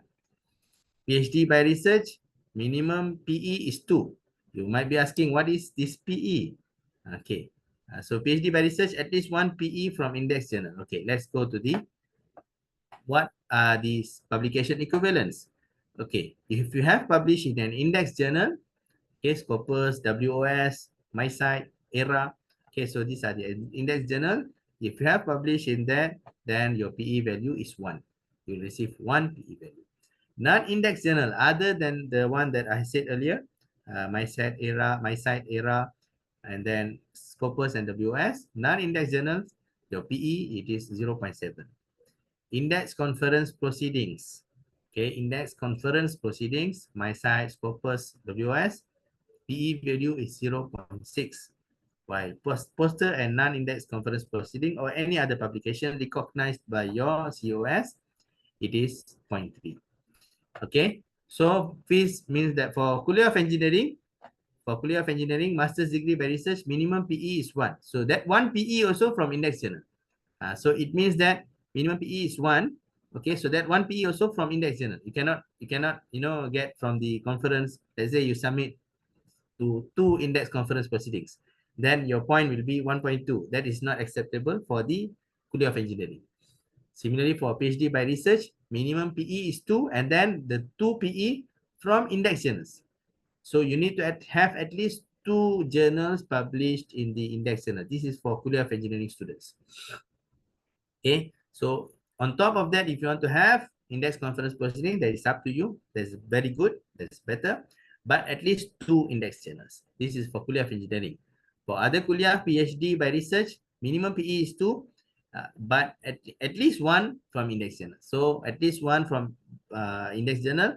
So another one, it can be from index journal or 2 non-index journal, or maybe 1 index non-index journal, 1 index conference proceedings. Okay, or maybe 1 non-index journal with 1 poster.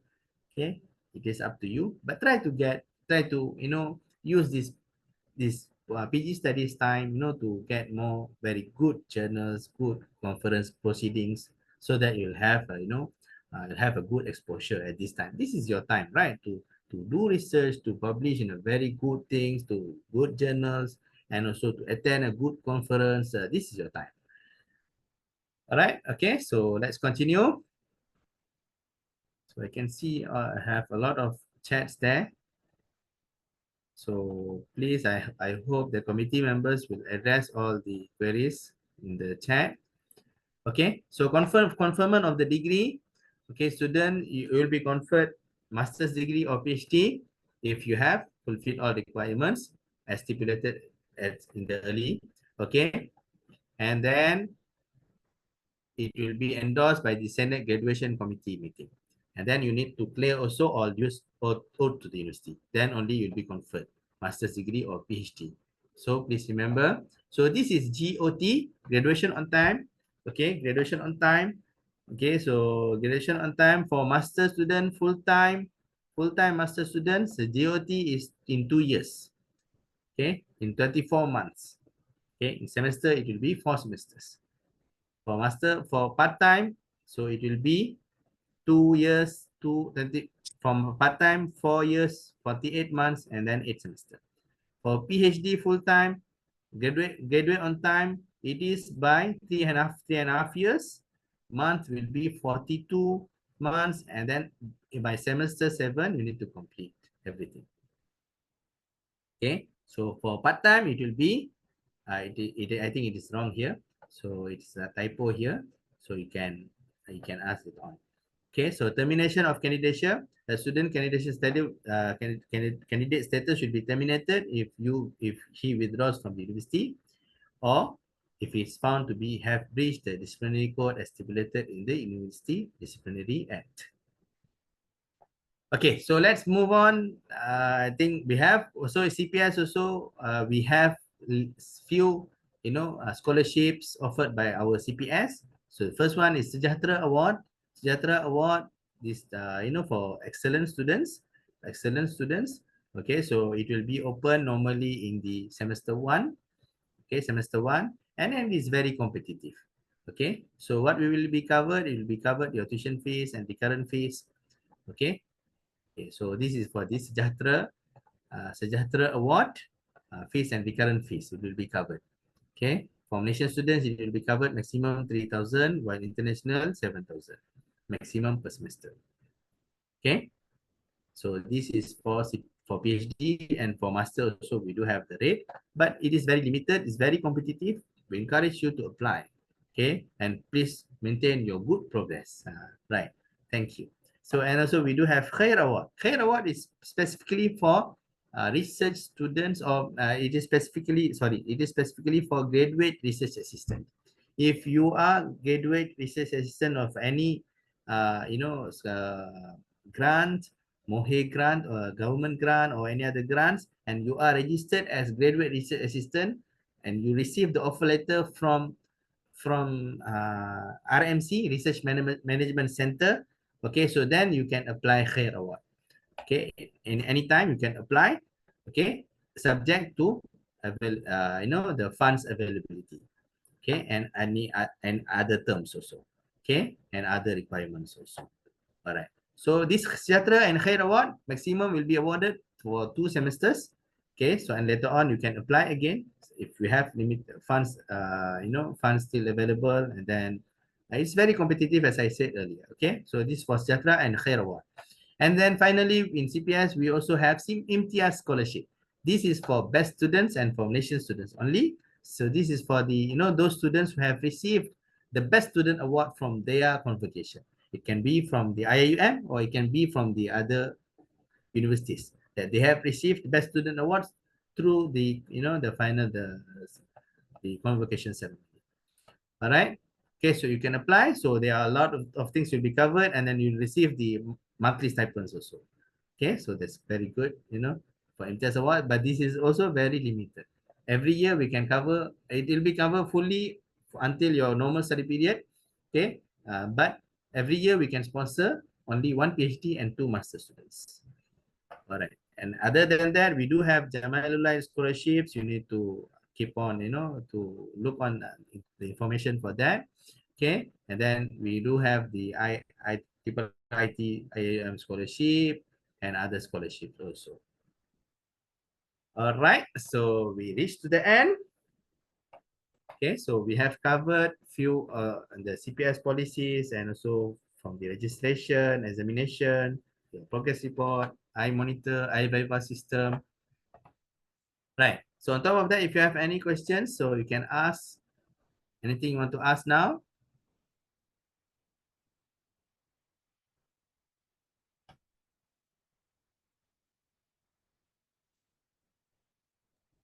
I have a question, Doctor.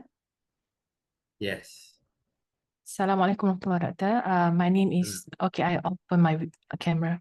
My name is Nur Hidayati. I'm a part-time for Master in Law, Islamic Banking and Finance. From my letter of offer, this is regard with the duration, because I saw in your slide just now, the minimum duration is for master part-time is between 4 years, if I'm not mistaken just now. Okay. But from my letter of offer, it is stated there 1 year and 8 months. All right, sister. So I think there's, you need to refer your letter of offer, but anyhow, you can refer the, your Center for Postgraduate Studies. Okay. Your postgraduate studies in your kuliah. Okay, so it can be some general and also some specific also there. Okay. So Okay, please thank follow you. in your offer letter. Thank you, Doctor. All right. Okay. But I suggest also to again check with your kuliah postgraduate office. Okay, inshallah. Right. Thank you. All right. So I think that's all from me again. So welcome all of you, all of our PG students, all of our bright students. So please enjoy your academic journey in IIUM. Inshallah, we hope you'll attain success in your master or PhD studies, and you'll have your good career later on and everything, inshallah. So that's all from me. Thank you again. Assalamualaikum warahmatullahi wabarakatuh. And I pass to the Sister Inshirah. Waalaikumsalam warahmatullahi wabarakatuh. Thank you so much, Dr. Azhar, for the very informative briefing. Hopefully, all students are clear on the important processes regarding the academic matters. Inshallah, it will be even clearer along the way. Feel free to reach us should you have any inquiries. Now, let us together pay attention to the briefing by the Counseling and Career Services Center by Ms. Siti Khadijah binti Muhammad Bustaman, the Psychology Officer of Counseling and Career Services Center, IIUM Kuantan Campus. Dear Ms. Siti Khadijah, the floor is yours. Please welcome. Thank you, MC Sister Inshira. Can you hear me? Yes, it is clear. All right. I'm already shared my slide. Can you see my slide right now? Yes. Okay.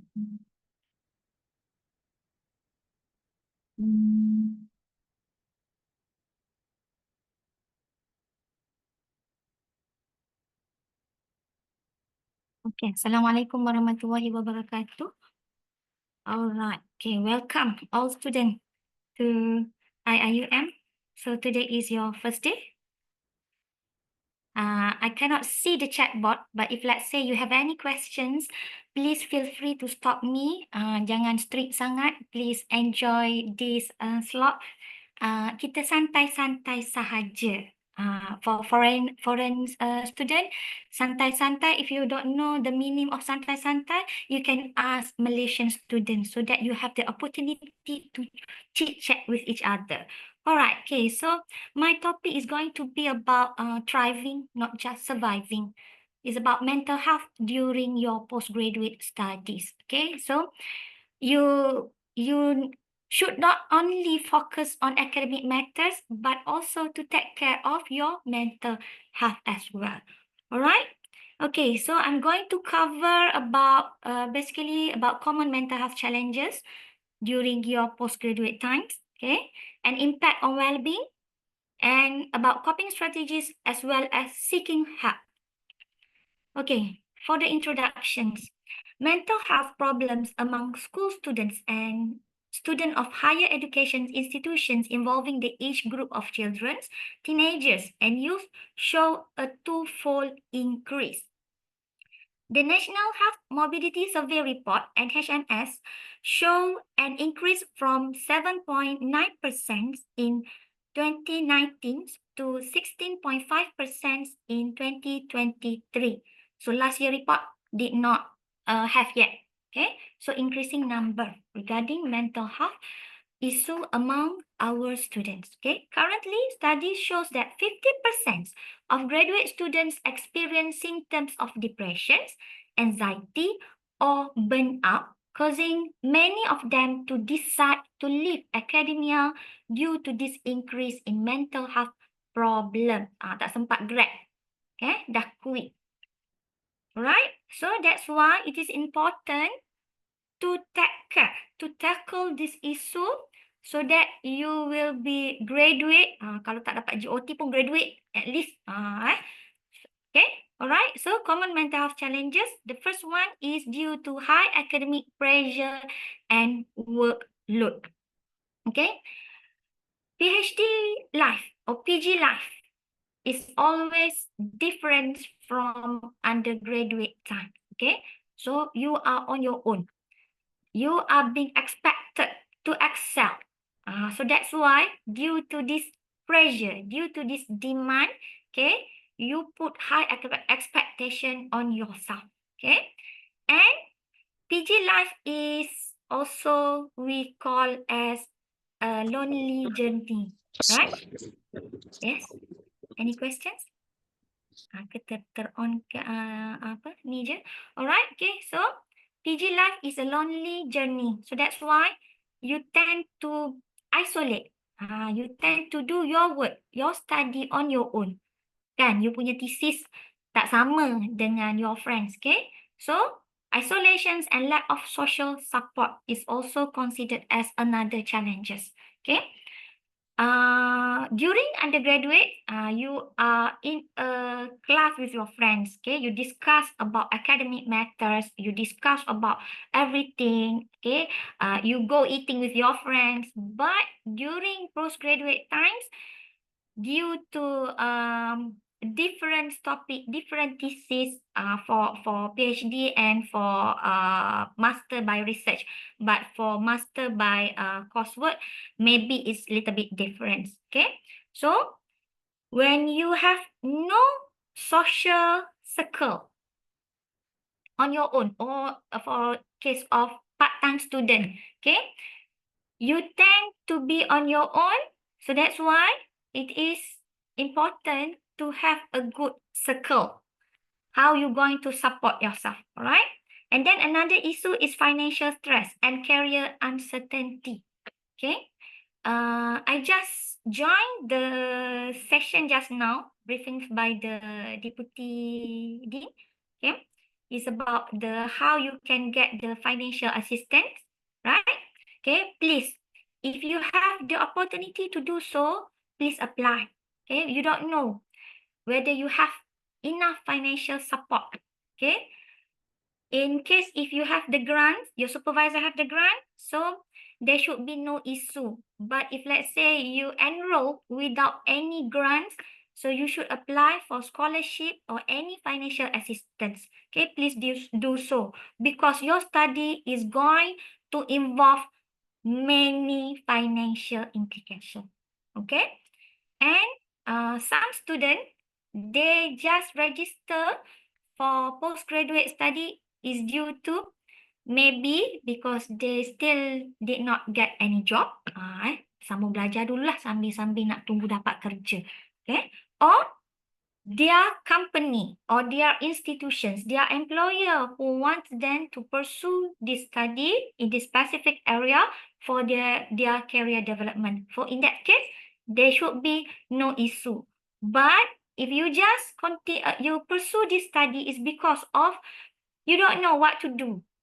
So lepas ni aku nak kerja apa kalau dah grad ni?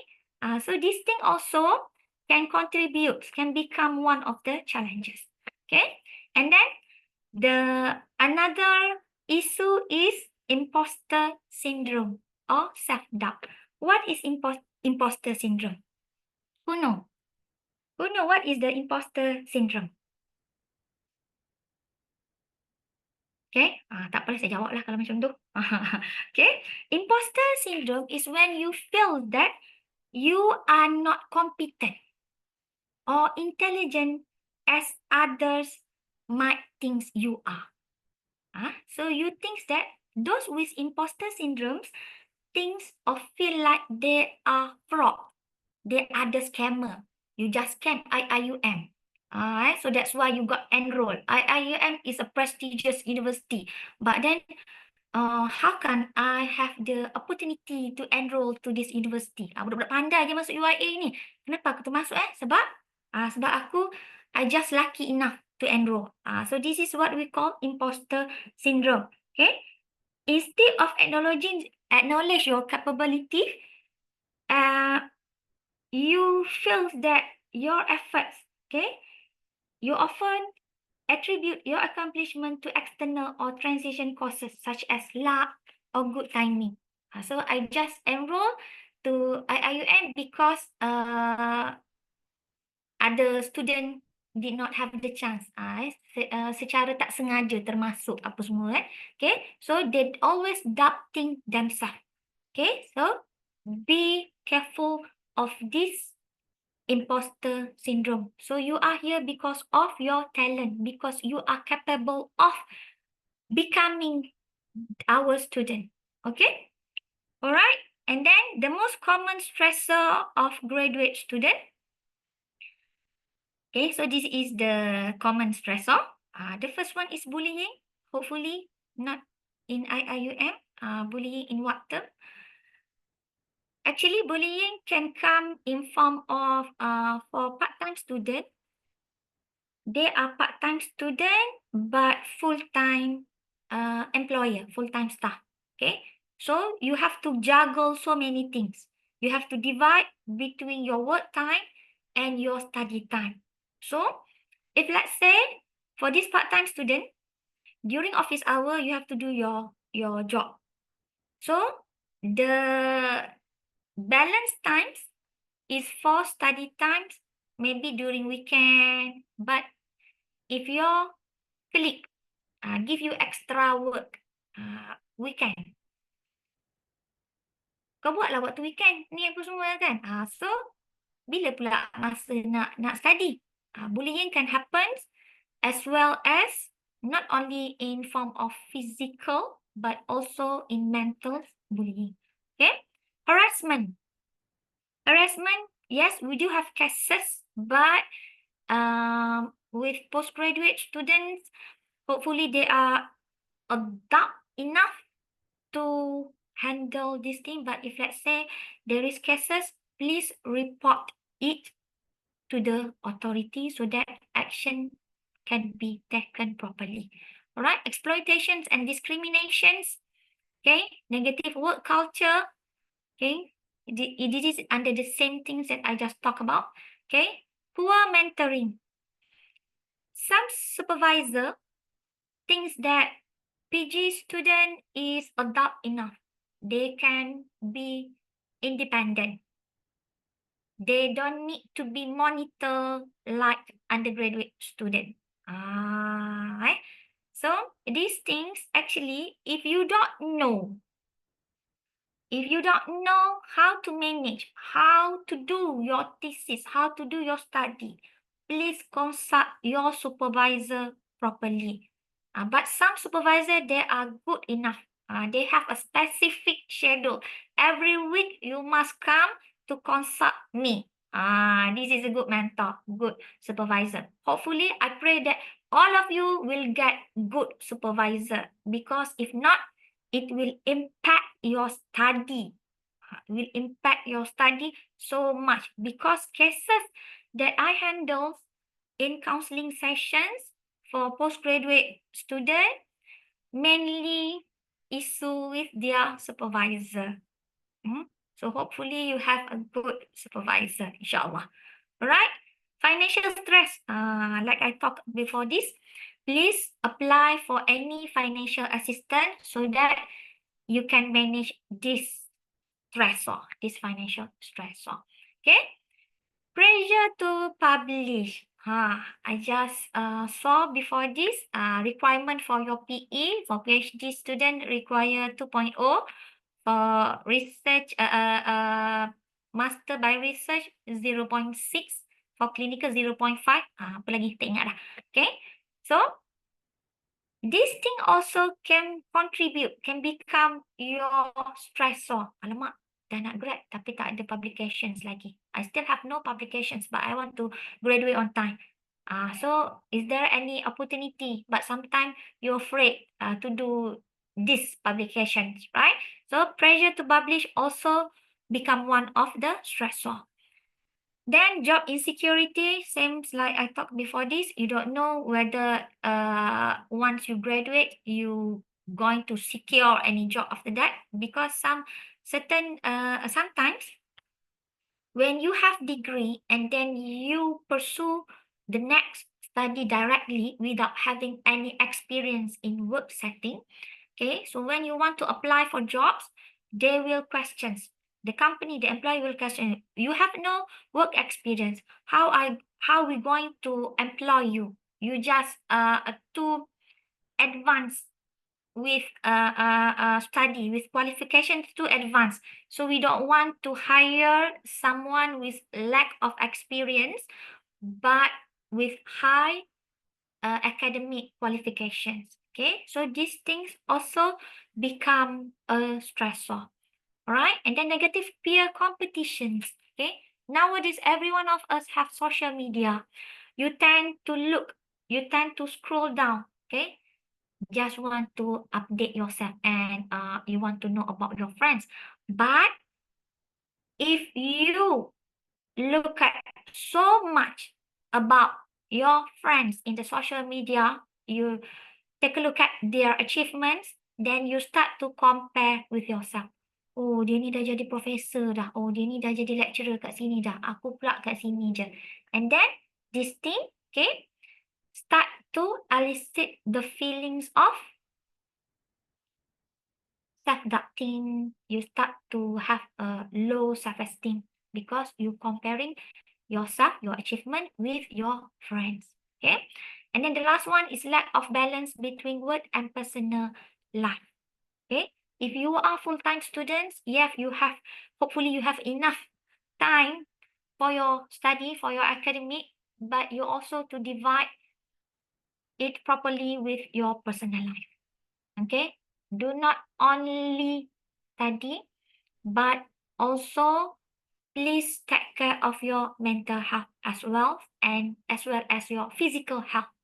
Al-aqlu salim fil jismu salim. Arabic idiom say. So a good mind actually depends on our physical health. Okay, it's related. Okay, so that's why if you are fall physically sick, okay, for a long duration of time, it's going to affect your mental health as well. Okay, if your mental health also not okay, it will also affected your physical health as well. Okay, so that's why you need to balance between your work, your study, and your personal life, so that you have enough time, okay, to take care of your health as well as mental health. All right, so impact on well-being. Increase stress and anxiety level. Okay, once you did not take good care of your mental health, okay, you start to feel stress. Stress is okay. Every one of us will feel stress. Me, myself, walaupun saya ni seorang psychology officer, okay, I'm also a human being, okay. All human beings will experience stress, okay. Stress, Allah has created stress just for our survival. But if let's say we are unable to manage it properly, it can cause us to die as well. Macam mana tu? Okay, Allah ciptakan. But for today, I'm not going to talk about the stress hormone. Okay, I just touch at the surface level only. Okay, but the accumulated stress could lead to another serious problem. It could also increase your anxiety level as well. Okay, all right. Then it will also impact or cause you sleep disturbance and burn out. Sleep disturbance, it happens either in, yes, any question? Either in form of you have problem to fall asleep. Okay. If you don't have problem to fall asleep or you have problem to remain sleep. Boleh tidur, senang tak ada masalah nak tidur, letak je kepala lena, tapi terjaga-terjaga. You wake up. Okay, easily wake up after you fall asleep. That's also considered sleep disturbance. Or you sleep too much. You feel sleepy most of the time. You want to sleep, overslept. That's also considered problems. Okay, and burnout. Okay, burnout will only happen when your stress is too much, but the way you manage your stress is, or you already use all the sources to settle your issue already up. This is burnout. And decrease motivations and productivity. Okay, when your mental health already affected, you start to feel demotivated. You start to procrastinate. You don't want to see or take care. You don't want to talk about your thesis matters. Okay, so when this thing happens, it's getting more serious. Okay, you have the potential risk for depressions. All right. Okay, and then coping strategies. For the coping strategy, okay, so the first one is time management and realistic goal setting.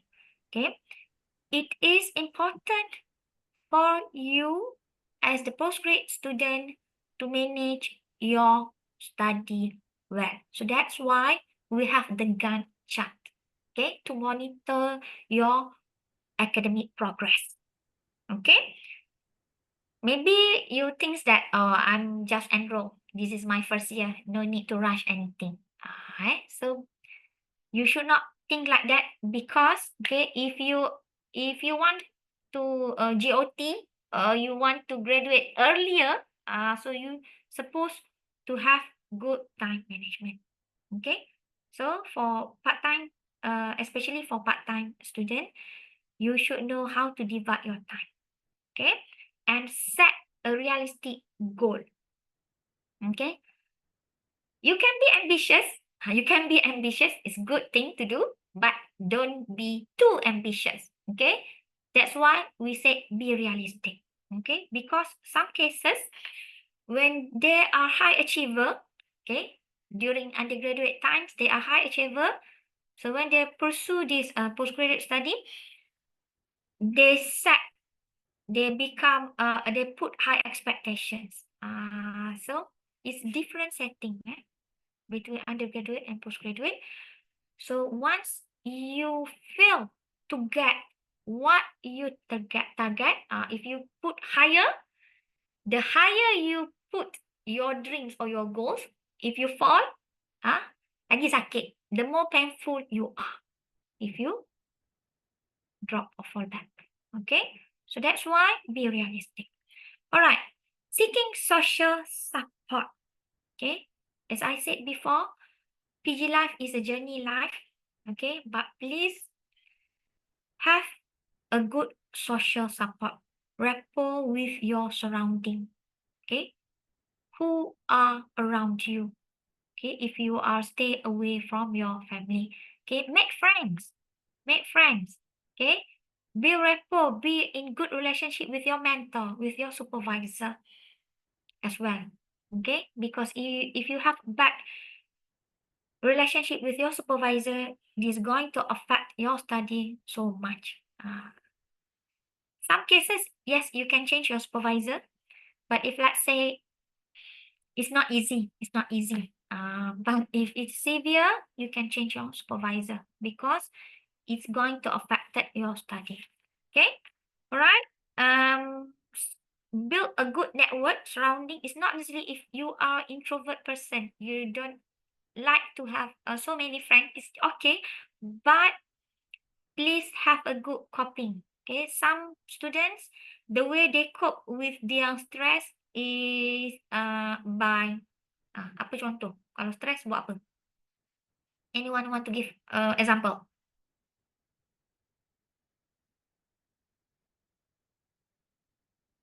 dia. Kalau stress buat apa?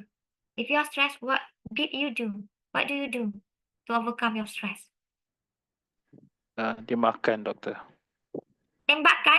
Makan, bukan Makan. tembak. Tembakkan pula kan makan, yes. Lelaki yang jawab. Biasa perempuan yang jawab kan makan. Kalau stres, makan. Alright, coping.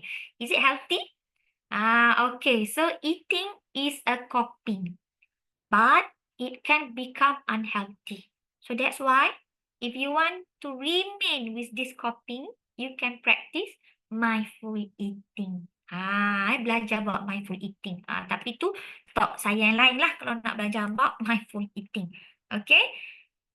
Some students, when they are stressed, they have the tendency to play any games, kan? Banyak games, kan? So is because they cope by playing games, by watching Korean drama, kan? Whatsoever, apa-apa saja kan, tengok Netflix, watching Netflix or whatsoever. Okay, so this is also part of the support system. Okay, part of the support system. But it's different with the human being. Sometimes you need some physical touch to increase the oxytocin. Oxytocin is one of the happy hormone. Okay, the love hormone. If I have no one to touch, you can pet the cat. Tengok kucing. At IIUM, we have so many cats. Okay, by petting the cat also can increase the oxytocin. Okay, that's how also you can release your stress, right? And then utilizing university mental health services. I'm going to talk about this after this in next slide. Okay, menggunakan semua kemudahan-kemudahan mental health yang disediakan oleh UIA. Okay, at each campus we do have these services. Okay, and then the last one is engaging in self-care. Okay, self-care. What is self-care? You can practice, you can do exercise, you can do your hobbies or mindfulness. What is mindfulness? I'm not going to talk about mindfulness in this slot. Okay, maybe you can join any talk organized by counseling department after this. Okay, all right. Some example for self-care. Okay, it's a simple things that you can do menggunakan budget you all sendiri and basically on what you like the most. Okay, for instance, take a walk in the sunshine. Okay, get exposed to the sunlight. Why? By walking under the sunshine, tapi jangan tengah hari, pagi-pagi lah kan. Okay, actually you expose yourself to get more serotonin. Serotonin is what hormone? It's another happy hormone. Serotonin is the mood stabilizer hormone. You'll get serotonin if you walk under sunshine, under sunlight. Okay, so that's why once you wake up, you have to fold your curtain so that some of the sunlight will get into your room.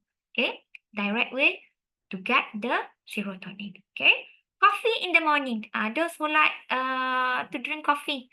Okay, coffee in the morning. Wake up early in the morning. You have a coffee. That's also we call as self-care. Tapi kalau tak suka kopi, tak payahlah. A good read. Read a good book.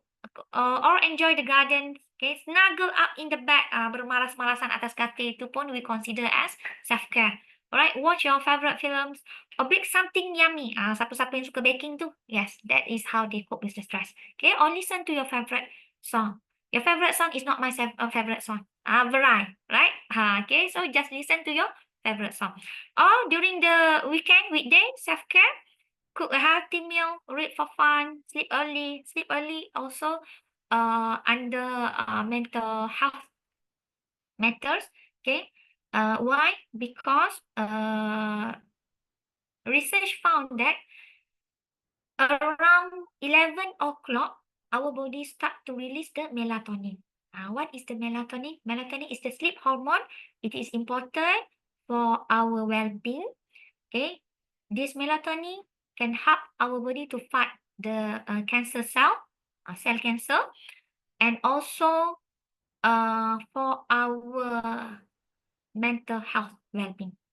Okay, so it will release at 11 o'clock. So that's why you need to sleep early in order to get enough melatonin. Okay? Drink water. Okay? KKM suggests us to drink how many glasses of water? Plain water air mani tak kira? Berapa? 8 kan? 8 glasses of water. Okay? Some of us did not realize that actually fluid intake also important in order to keep our mental health at optimum level. So please drink enough plain water every day. Okay? Or do something that makes you happy. Unplug. Yes, sometimes you need to unplug for a while. Okay?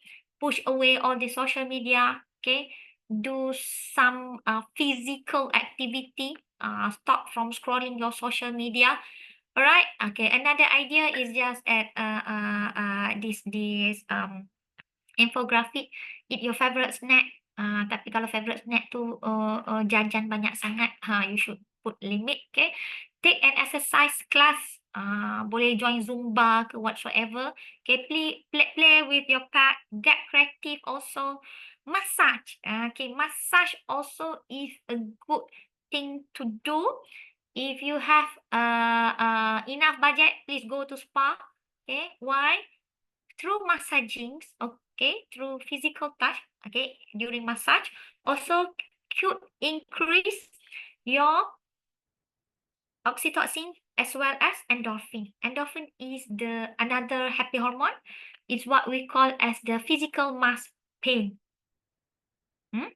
Okay, I'm not going to talk more about the happy hormone. Okay, all right. And then affirmations, attend the class, listen to podcast, sleep your favorite tea if you like the tea. If not, do other things. All right. Okay. And then seeking help. Seeking help.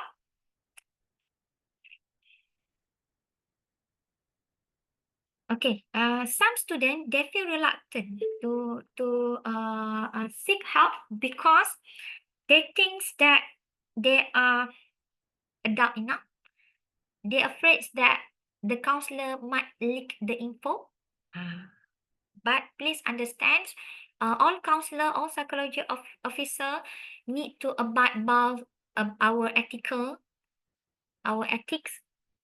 So we have once you enroll or you book for the counseling sessions, you have to sign for informed consent. That's why we preserve the confidentiality. No one will know that you attend the counseling session. Okay, so no need to worry about that. Okay, just seek help if you are in need for that. Okay, so early sign. Kita stres ni ada tanda-tanda dia. There is signs to show, our body will show that we are in stress. Okay, so what is the sign?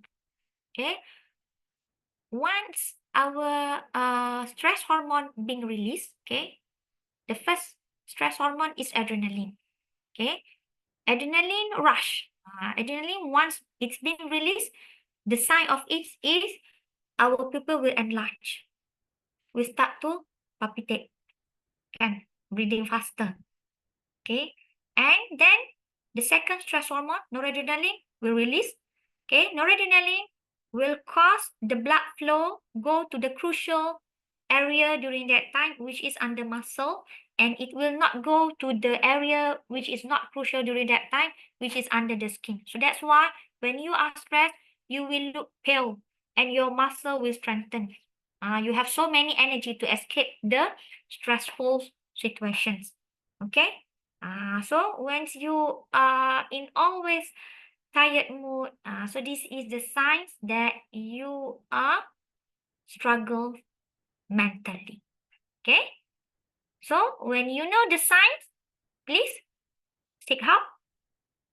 Support services, okay, available at campus and also online support. If you think that you afraid or you feel shy to seek help at the campus, at the physical support services center, you also can get this support via online.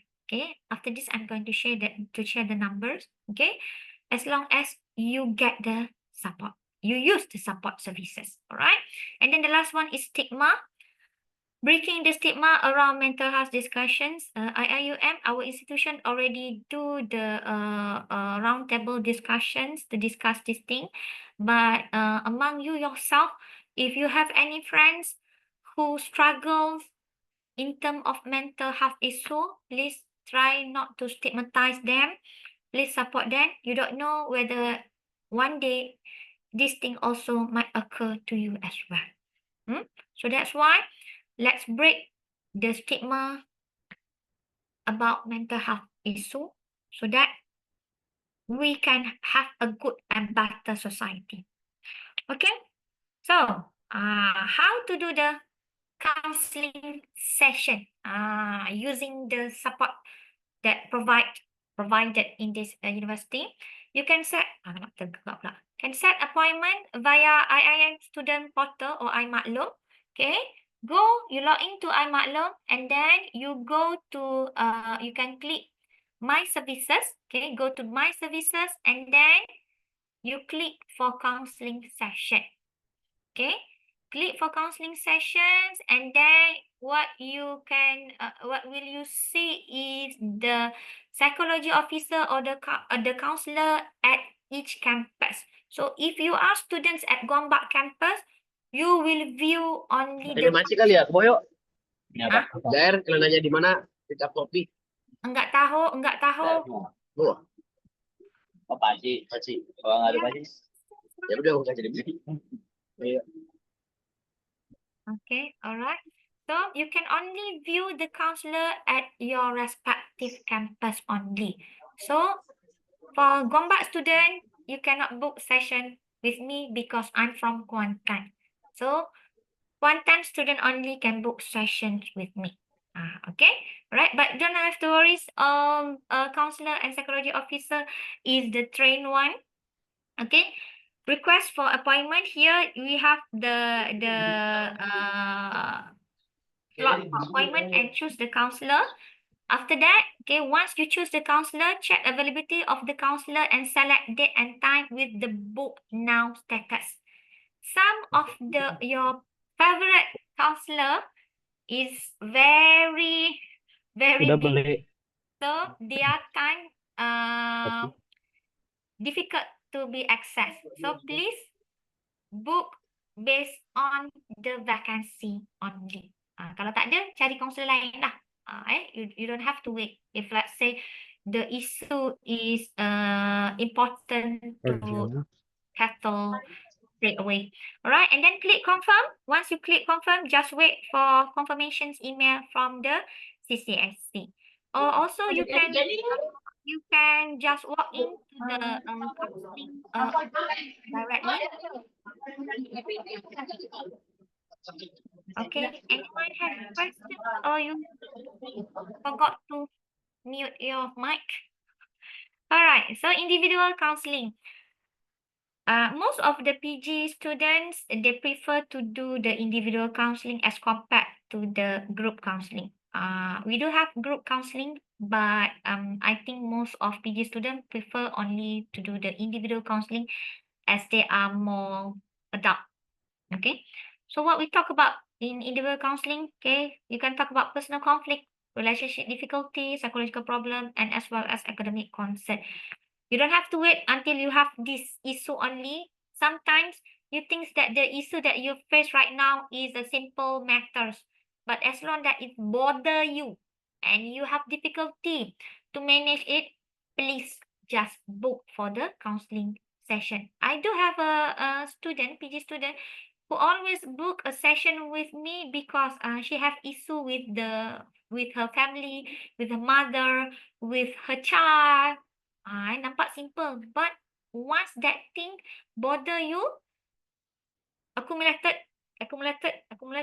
and then it will become a big issue for you. All right. Okay, it is a therapeutic session. We work hard to provide you with high quality service. It's not only a talk sessions. Okay, we do have what we call we give psychotherapy as well. Okay, so like I said, it is confidential environment. We will treat it as confidential. No one will know that you come here, you seek help from us. Okay, this is to enable students find ways of living that reflect their needs and values. Okay, so this is the thing of Counseling and Career Services Center at Gombak. We have 7 counselor or psychology officer and 1 clinical psychologist. The rest is administrative staff. Okay, so for Gombak, if I'm not mistaken, if you want to book the slot for counseling sessions, they have the slot of what is the issue, the main issue that you want to handle. So you can click for the specific issue. If you just want to ask about career matters, so there is specific counselor can help you with that. But if let's say you have something else, more clinical, so you can click something, some issue that handled by either the counseling part or either by clinical psychologists. Okay. All right, and this is the psychology officer and counselor from Kuantan campus. Only 3 of us. We also call this team as Anissa team. Semua perempuan. Okay. All right, and at Pago we only have 1, which is Sister Nurmastura. Okay, and like I said, all of us only cater the psychotherapy part. Okay, we only can provide the psychotherapy part. Clinical psychologists can give diagnosis, but to give medications that should be prescribed by medical doctor. We cannot prescribe the medications. So that's why if let's say when you seek help from us and we do the assessment, we think that it is more than providing the support, providing the therapeutic counseling sessions, we will refer you to another mental health facilities where there is we have medical doctor. So at Gombak, you can go to Sejahtera Clinic, okay, and at Pago you can go to Polyclinic Prima Sejahtera. Some students, they did not realize that they are stressed or they are in denial, but their physical well-being already affected. So they go to this Sejahtera Clinic. Okay, so at that clinic, when they are being assessed by medical officer, the doctor said that physically you are okay, there's no problem, there is no any physical issue, but we will do the mental health assessment. So once find out, okay, they can prescribe you. But I believe that at Sejahtera Clinic Gombak, they do not have this antidepressants medication. So maybe they will refer you to HKL or any other institutions. Okay. But at Kuantan, we have IIUM Family Health Clinic. Okay. So here,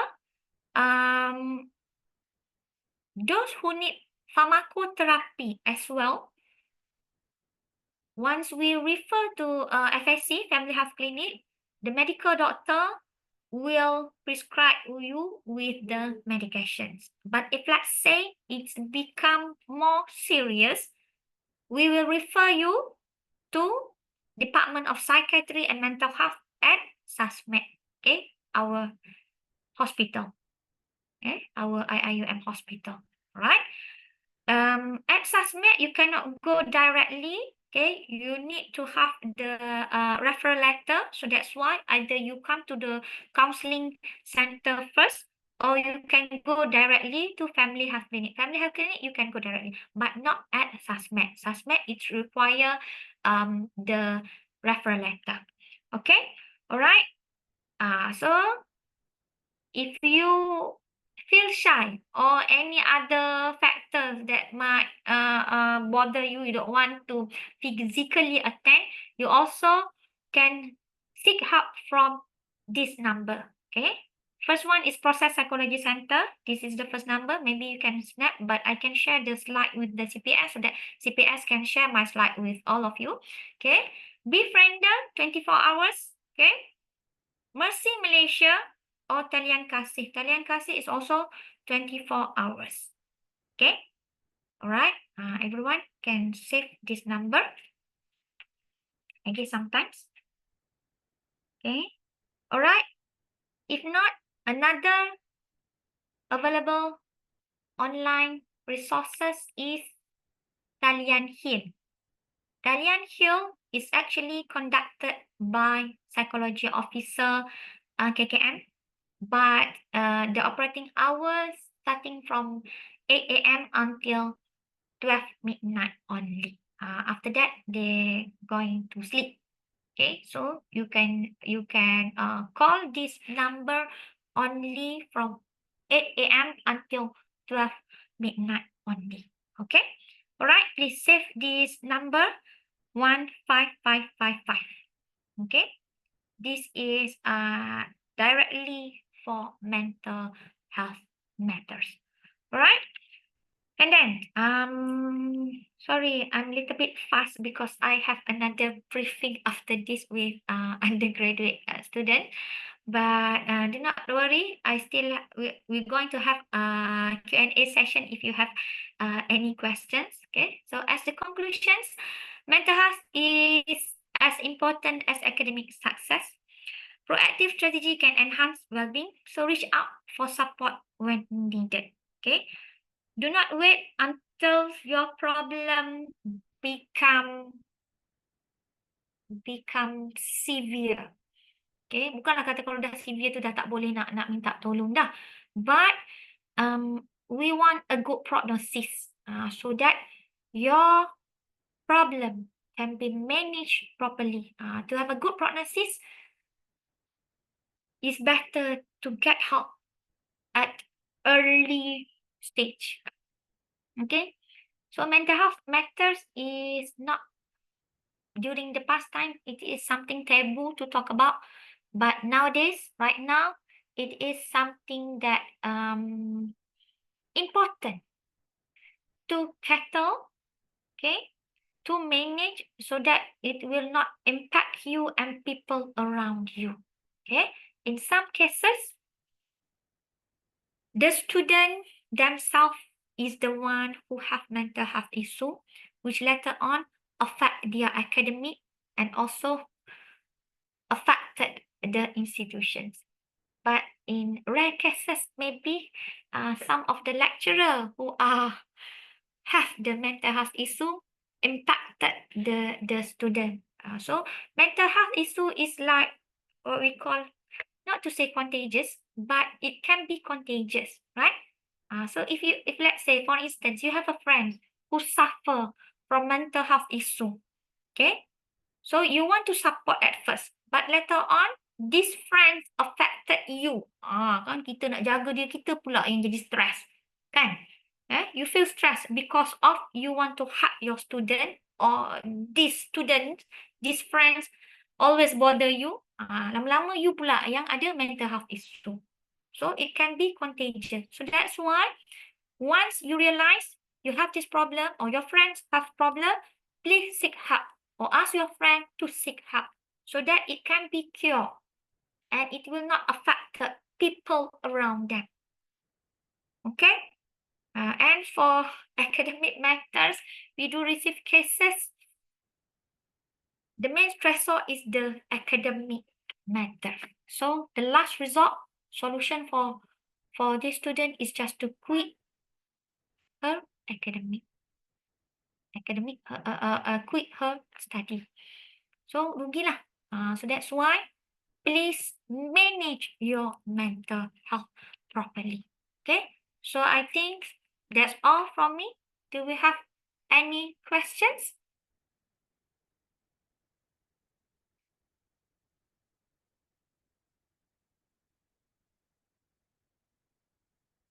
Salam, Doctor.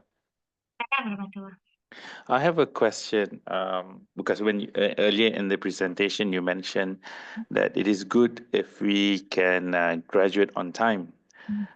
So I was wondering, are there any implications of when we do not graduate on time? What are the implications of that? Okay, all right. Thank you, brother, for the questions.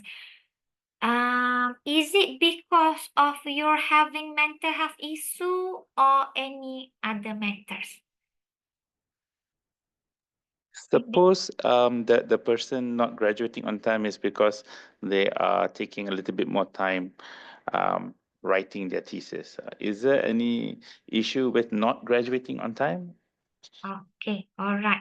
For these questions, actually, it's better to be answered by CPS. But regarding the mental health, some students they having issue with mental health issue, which enable them to graduate on time. So either they're taking LOA, leave of absence, okay, which affected their Gantt charts, their timetable, okay, or because they extend, okay, they extend their semester in related to mental health. Yes, if let's say you really have problem regarding mental health, our university can help you in that sense, but with proper procedure, with proper documentations. You need to have the diagnosis from the mental health provider, okay, either from a medical doctor or from the psychiatrist, okay, proper medical report as well, okay, telling that you are not fit enough to study during this semester. So it's okay. But if let's say you have no concrete reason for GOT, and then problem might arise. Okay, so that's why it is important. If you have a good supervisor will remind you regarding these matters. But if let's say your supervisor thinks that you are adult enough to manage on your own, so all is on your own, then you have to have a good study plan. Okay. But if let's say you have problem with mental health issue, then suppose no problem with GOT, but you have to graduate within stipulated time. Okay, other extensions. We do have the extensions periods. Okay, am I answering your questions, brother? Yes, yes. Thank you, doctor. Any other questions?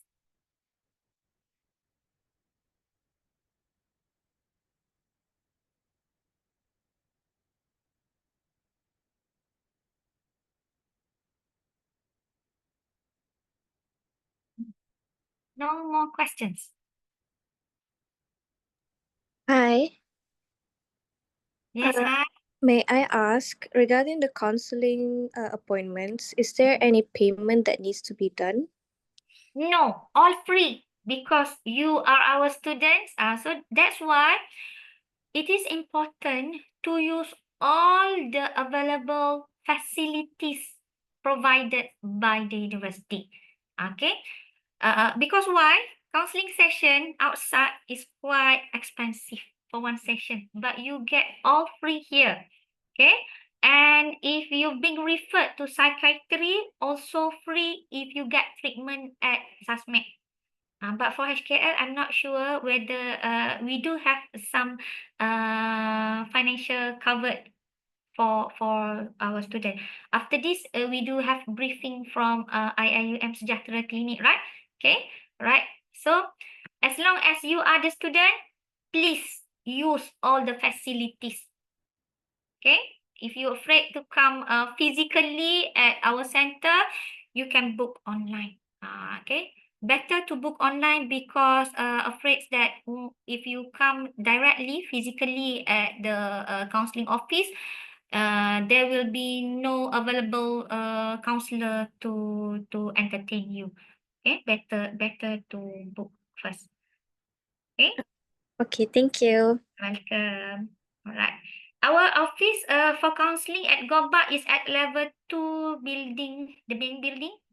But for Kuantan, we are at office one-stop student center. Pago is at only one building, if I'm not mistaken. Right? Okay, but better to book online, and then once secure your booking, you can come. Or if you want to do it online, also available. Okay, we can do it online virtually. Okay, any more questions?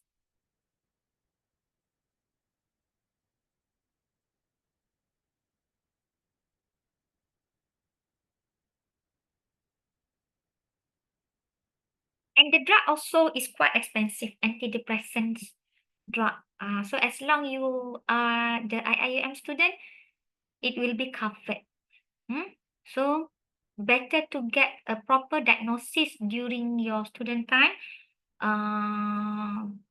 Once you get the OKU card or whatsoever, some of the expenses, the medical treatments will be covered. Okay. No more question?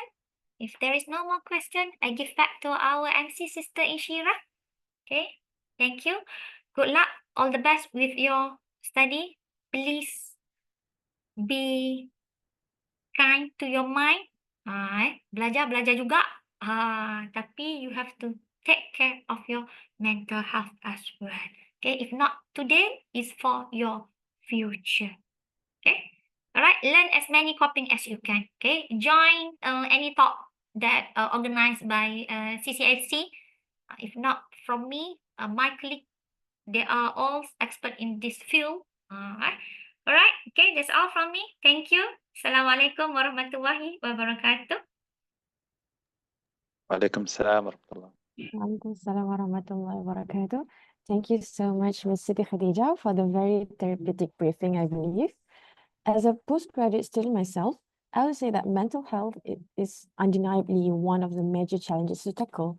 So hopefully this session inspires you to always opt for assistance from the CCSE whenever you are in need. Now that we are done with mental health management, we definitely could not miss the chance to know more about our physical well-being. Hence, we will now move on to the briefing on IIUM Health and Wellness Sejahtera Clinic. The briefing will be given by Dr. Siti Masita Jamaluddin, the Chief Medical Officer of IIUM Health and Wellness Sejahtera Clinic. Dear Dr. Siti Masita, the floor is yours. Please welcome.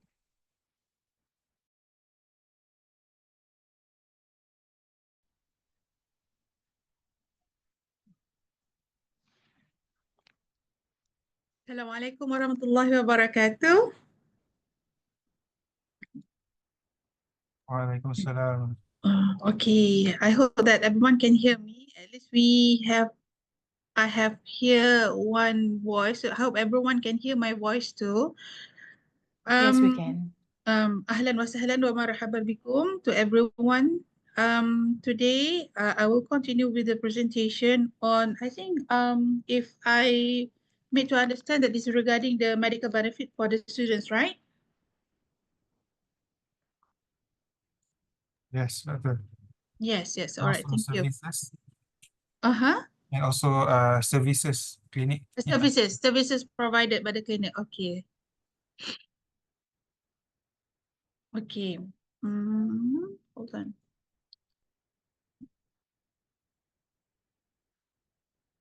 Can everyone see the screen? I've shared the screen. I hope that everyone can see the screen. It's visible. Huh? Yeah. Visible. All Yes, right, visible. thank you. Okay, so let's begin. Okay, my name is Dr. Siti Masita Jamaluddin, the Chief Medical Officer for the IIUM. Basically, this clinic is providing the primary care clinics. Today's topic I will cover on the clinics because I'm sorry that I might be making you confused because we have several names for the primary care clinics. We have IIUM Sejahtera Clinic, we have the Polyclinic Primer Sejahtera, and we also have Family Health Clinic. And on top of that, I would like to touch a bit on just our hospital, which is located at Kuantan, which is called as SASMEC, which is Sultan Haji Ahmad Shah Medical Center. So I also will touch on the medical benefits for students too. So a brief history of the clinic itself. We have started way back in 1990. Of all the long history, we have 3 chief medical officer, which was in 1990 by Dr. Muhammad Yahya Alwi. And then once he retired, changed with Dr. Dinon Muhammad, and he also retired. And then I replaced Dr. Dinon up until now. So I have in charge from the clinic not too long, since 2020. And to look into the history, initially our center is called, our center is called University Medical Center. The clinic itself is called Medical Center. And then after some times, this is at the Petaling Jaya. This is the first clinic at our first campus in Petaling Jaya. And then in 1998, we expand to Gombak campus. We have the Petaling Jaya campus. Then we open the Gombak campus. So we have 2 clinics in Gombak campus. In 1998, this is the clinic that we are currently running, located at the Center of Education and Human Development, which is now called as Kuliah of Education. So from 1998 in 2000, the clinic is changed name to another one, IIUM Health and Wellness Center. Why? Because at this period, we are developing our hospital in Kuantan. It is a medical center, so it is not suitable for us to use the University Medical Center anymore. So we have changed to IIUM Health and Wellness Center.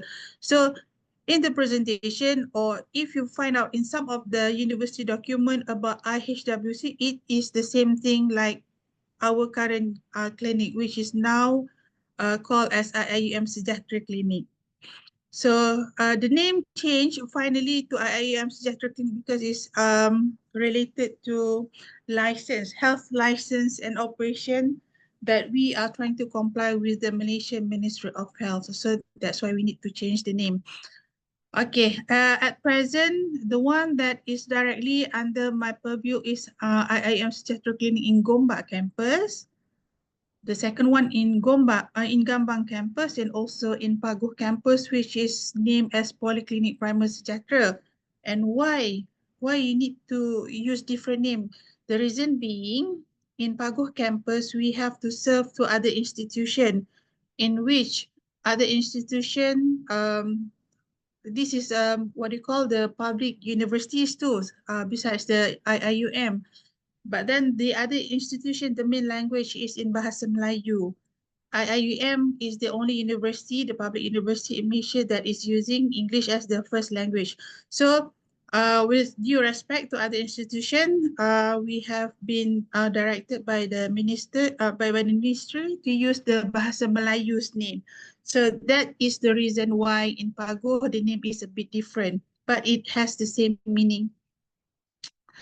A brief look at Gombak. We are sharing the same building with the Kuliah of Education, and we are operating at the ground floor. On the right side, when you enter from the front entrance, on the right side is the clinic. On the left side is the administration office. This is in Gombak. In Gambang, it is located at the student center. Gambang is the center for the foundation study for the IIUM students. So these 2 campuses, they are using IIUM Sejahtera Clinic. Okay, this is how it looks like in Gombak campus. We have all the basic services. This is the registration counter. On the left side is dispensary, which is also, you can call it a pharmacy. This is X-ray, and then the consultation rooms and the treatment rooms. And this is how the consultation looks like. And we also have dental clinic. We have, this is a treatment room, and this is a resuscitation room. We have a long list of medication in the pharmacy. And we are also using one system, we call it IIUM Medical Information System.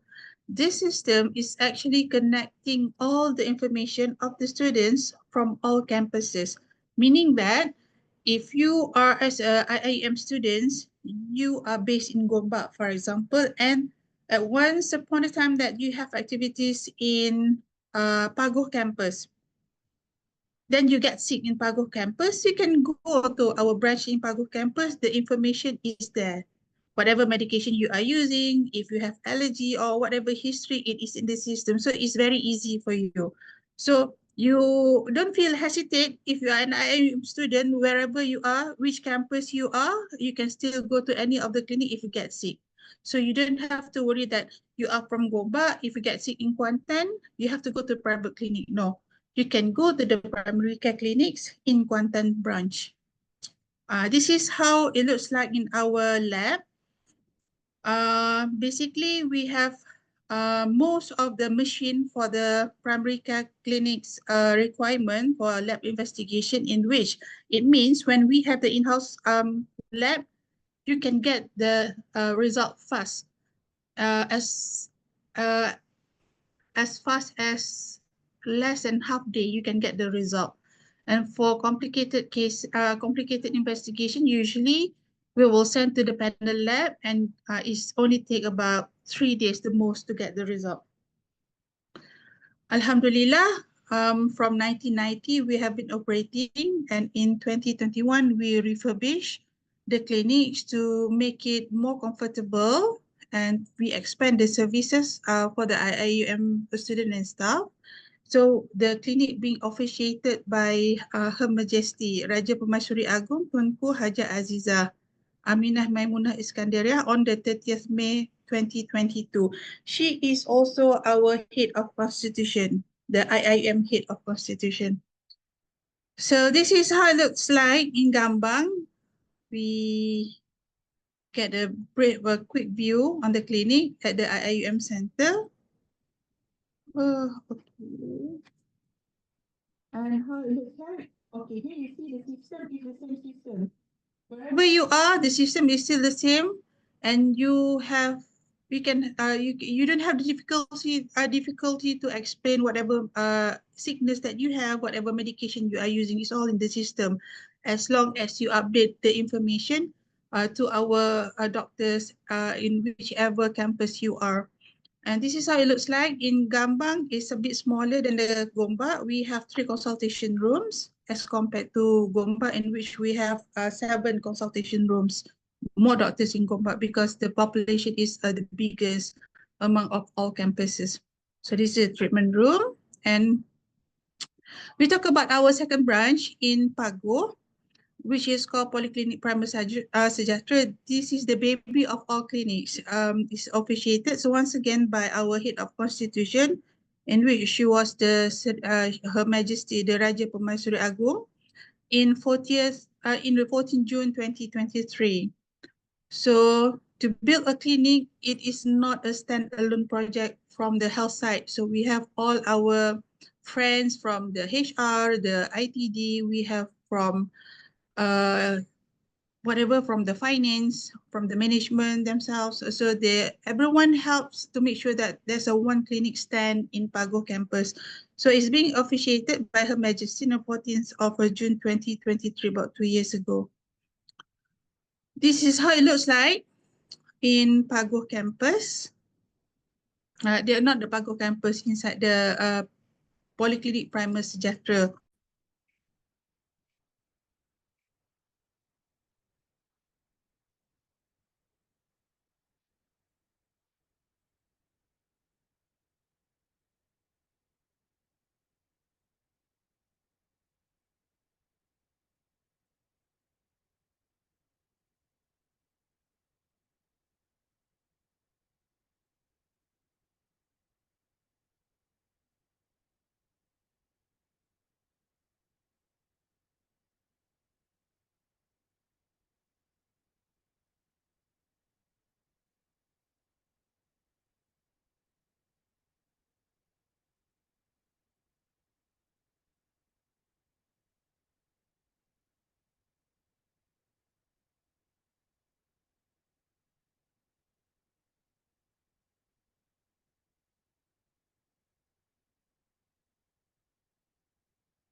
Okay, that's about the Polyclinic Primary Sejahtera. It is the smallest of all our branches, but still you can get the services from the clinic. If you need the radiology or lab investigation, we have our panel clinics. We have the panels to do it for you, and we will guide you from time to time. But if you are being based in Pagu, please come to our branch in Pagu. Okay, this is our operating hours for Gombak, Gambang, for Pagu and Kuantan. Basically, for the time being, we are operating from 8 o'clock until 5 p.m. during weekdays, and during weekend, only in Gombak that is open from 9 a.m. to 2 p.m. for consultation. But mind you, for the Gombak campus, during weekdays, actually, we extend our operation until 7 evening. But usually, until we get additional medical officers, we have additional doctors to help us out. Usually, from the previous years, we can operate until 10 p.m. But we will let you know from time to time from the announcement to inform when we'll be opening again until 10 p.m. So for the time being, in Gombak campus itself, our operation is until 7 p.m. Okay, for ISC services, we have outpatient. This is basically the full services would be in Gombak. We have outpatient clinics, we have dental. I think it sounds a bit noisy at the back. It's not from me. Is it from the MC room? Itu 80. We have outpatient clinic, dental clinic, we have emergency services, we have public health and health promotion. Hello? Hello? Yang 320 ni daripada pagi sampai pukul 10. Betul? Okay, wait a minute, we check who are the one who are unmute. Who is controlling the presentation? I think it's a bit noise from that side. Tangan sebelah pun monitor. We have radiology, basic medical lab, and also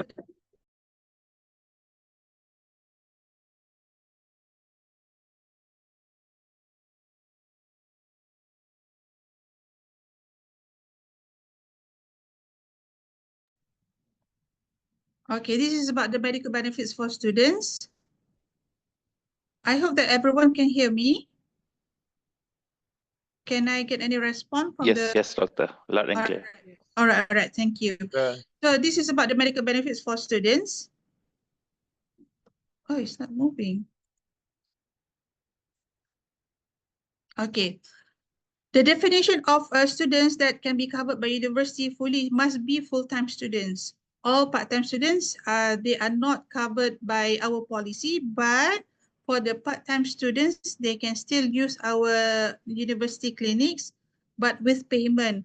But as compared to the charges, our university clinics, as compared to the GP outside, is a lot different because it's a lot cheaper in our primary care clinics. So as I mentioned earlier that we have 4 clinics, one in Gombak, Gambang and Pagu, and also the other one is in Kuantan, which is to be exact will be in Derama Kota. So for dependent family members, for the students, we cover only for the student themselves. But you can open files for your family. We are opening the file based on the family. You can put your wife and children's name and all the information, but it has to be registered manually with all the documents that you can show to our officials to be registered inside the system. And those family members to come for treatment at our clinics, they will be charged as per charge. But mind you, I give you an example. If you're one of the family members got a minor accidents, you want to come for treatments in GP clinics outside, you might be charged more than 100 ringgit over. But here, usually it is hardly reach about 50 to 60. I think it's hardly reach 50 ringgit. So means that you can save your money for something else if you get treatment from the university clinic. Okay, local students. Okay, mind you, in the presentation, you have to alert on the local students coverage and also for the international student coverage because it's a bit different. So here is for local students. Medical treatment can be obtained from the university clinic or any government or public university hospital. So we have other health facilities under the government, which is managed by the Ministry of Health, and the other one is managed by the Ministry of Higher Education. So this is considered as government. You can go there for second opinion and treatment only. And usually, if it's minor cases, follow-up to be done at any of the university clinics. Okay, here, I think you can screenshot this page because you have to keep the numbers. We have numbers, contact numbers and the email for the Gombak, Pago, Gambang, and Kuantan. In Kuantan campus, you have to deal anything related to the students' medical benefit. It's not that you have to deal with the straight to the family health clinics, but then you have to go to the office of campus director in Kuantan and deal with Sister Fazila. Okay, payment of such treatment means that treatment that you receive at the government or public university hospital can be reimbursed, provided that the receipt and bills and prescription are verified by the university clinic. You have to show them the original copy of the bills. Any treatment taken outside Malaysia is not covered by these rules, exception that you are being sent by university for certain official visits or traveling or tasks in which the university bears all the traveling and the other expenses. Then you get sick, you can go to the government facilities at the countries that you went to, you being sent, and later on you can request for reimbursement. But you have to submit, like I said, that you have to submit the original copy of all the bills to the university clinic. Eligibility for the local students, the university will pay at the government university hospital charges for local students only, not for the international, because the coverage for international students are a bit different. And then the university clinic will provide with guarantee letter. There's a one specific letter, which is called guarantee letter, will be given by the university clinic.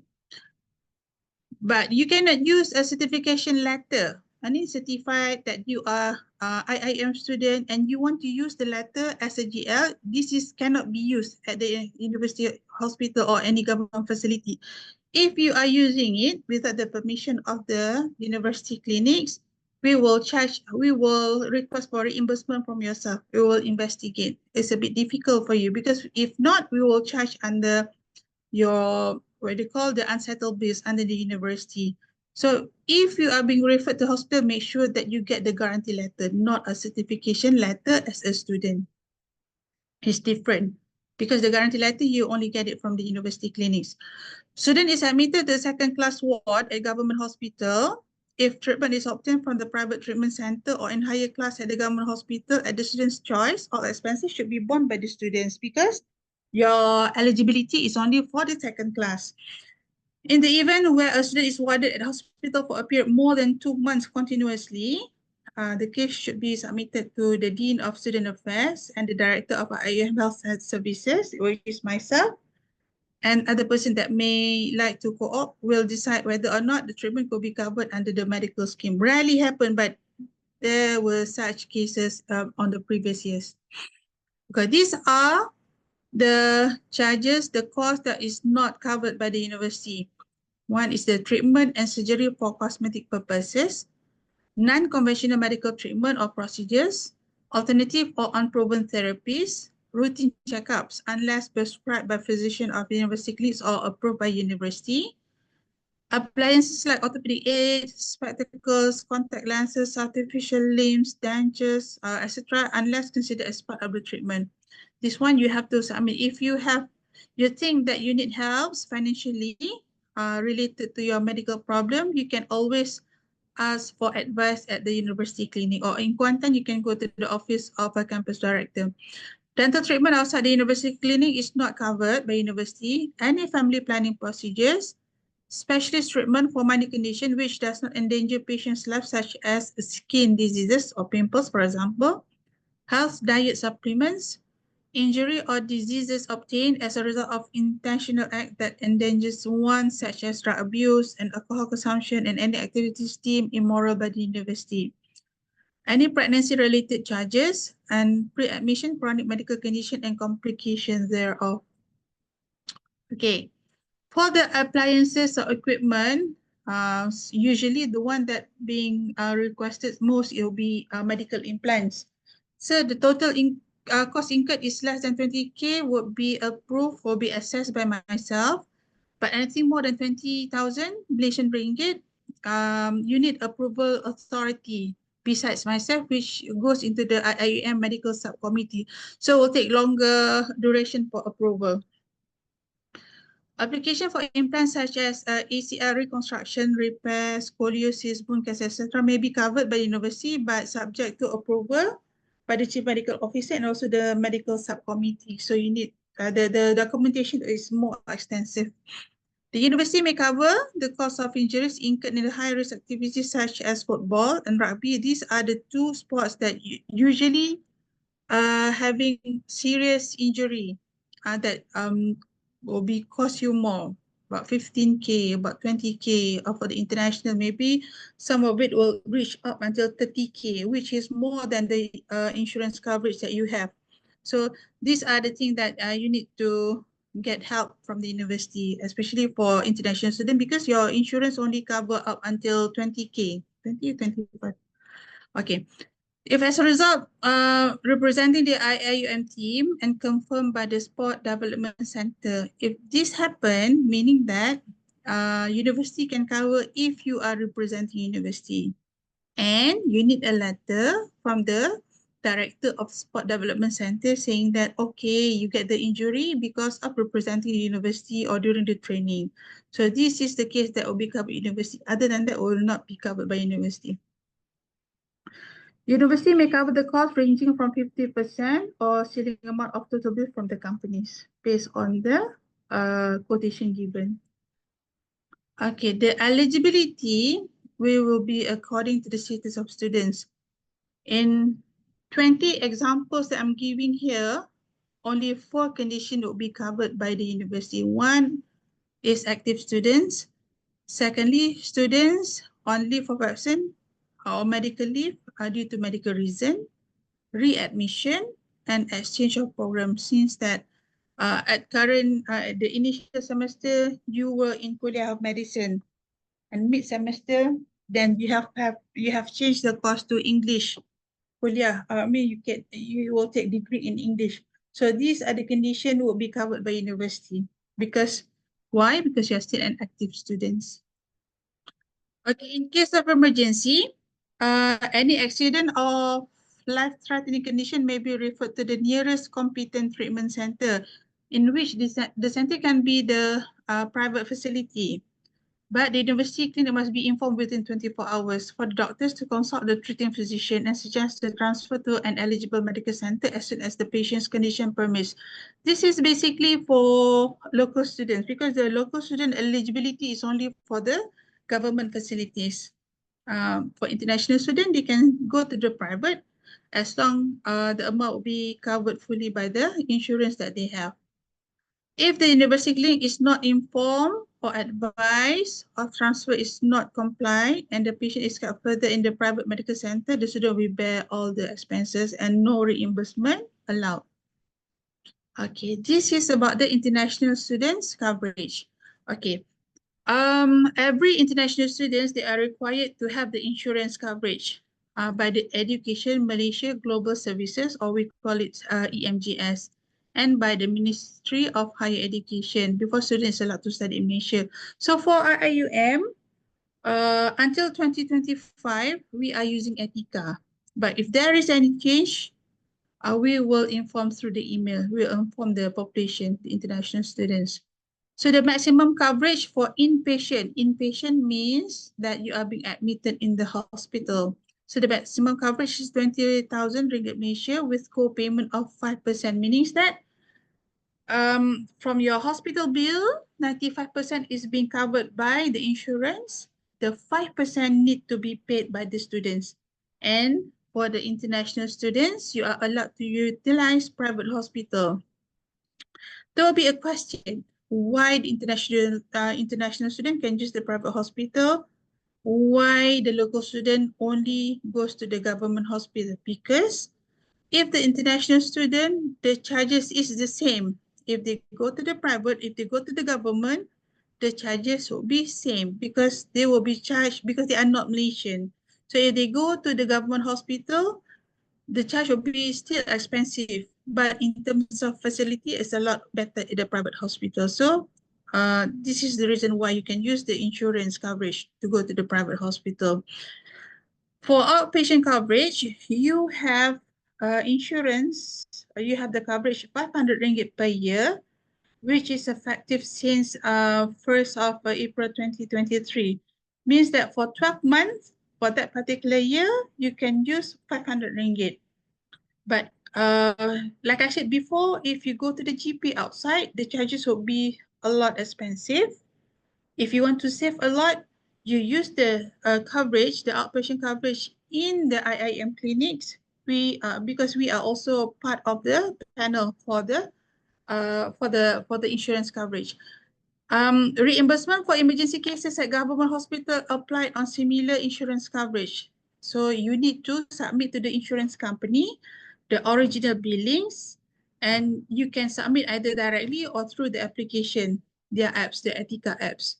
And these are handled not by the clinics, but handled by the IIUM Student Affairs and Development Division at the Welfare Unit. Okay, so for the international students, make sure you have uploaded this application.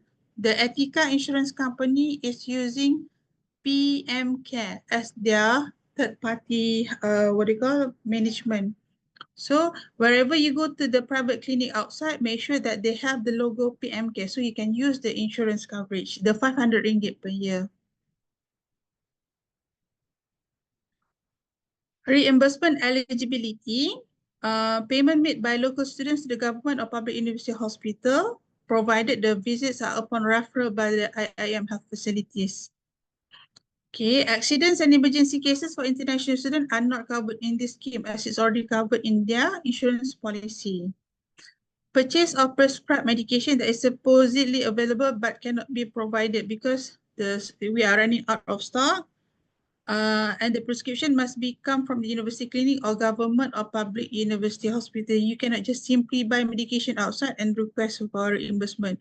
Okay, for condition number 3, for example, you came to our clinic because of the respiratory tract infection. You need antibiotics, and that particular time we are running out of stock at that particular antibiotics. So the doctor will give you a prescription for you to purchase the medication outside, and that condition you can claim back. You can claim whatever expenses that you use to purchase the medication, so that you can get the medicine. Any treatment received outside Malaysia is not covered by this policy. In one condition, in which you are being sent by university for official official activities. And the university bear all the costs, costs, including the flight ticket. Reimbursement eligibility for pre-admission chronic medical condition are not covered under this policy. And international students to fully utilize their outpatient insurance coverage at the IIUM health facilities, like I said, we are part of the panels. And the insurance provider, we are part of the panels, but you can opt for external panel clinics outside if you are living, especially if those living outside, they are not living in campus.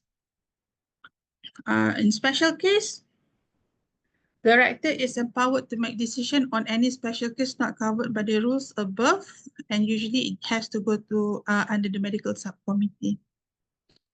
This is regarding medical certificate or MC. Student who fall sick and not being well to attend classes or examination needs to obtain MC from the registered medical practitioner and to submit to the respective lecturer as soon as possible. So students who are not able to attend classes or examination due to personal reason and not due to medical reason will not be entertained for issuance of an MC. This happens a lot in the clinic. you did not attend the class, and then the lecturer will ask for MC, and then you come back to our clinics, and you will say lecturer were asking for MC. Of course, we will issue the MC if you are sick. If you are not sick, and the lecturer wants MC because you did not attend the classes, is not for us to, our purview to issue you an MC because of for that reason, not because of the sickness.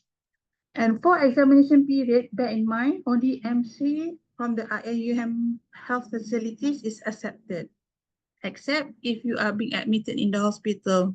So if you are admitted in the hospital during the exam period, the MC from the hospital is accepted for you to apply re-examination arrangement. Okay, why during examination period only MC from university primary care clinics are being accepted? Because in the system, we have a special form. We call it exemption from exam. It is more than just a simple MC certificate. Why? Inside the exemption form, there would be course code and date of examination and whatever reason that you are unfit to attend for the examination. This is the form that will not give it to you. We will send directly to the kuliah for you to apply a re-examination of the paper that you have missed. And now regarding the medical report, since that all information when you get the treatment from our clinics is confidential, if anyone asks for the medical report of yourself, we need to call the student to sign a consent form for us to write a medical report. So whoever asks for the information of your sickness will not be exposed unless it's consented by the students. So the charges for the medical report, it is free if the medical report is requested by the kuliah or center or department or institution or person with disability for whatever reason, it is free. For personal use, we will charge you 40 ringgit. For insurance purposes, we'll charge you 80 ringgit. But the classification for person with disabilities, it is compulsory to register under the Malaysian Authority, which is Jabatan Kebajikan Masyarakat. Other IIM health facility may have their structured rate in which student will follow the rate as imposed by the health facilities. This is particularly at the Kuantan campus. Okay, this is how it looks like in Kuantan. In Kuantan, it is called Family Health Clinic and managed by the Kuliah of Medicine. And this is how it looks like inside. They have the emergency entrance. This is the inside the clinic of waiting area, and this is also waiting area. We can take a look inside it.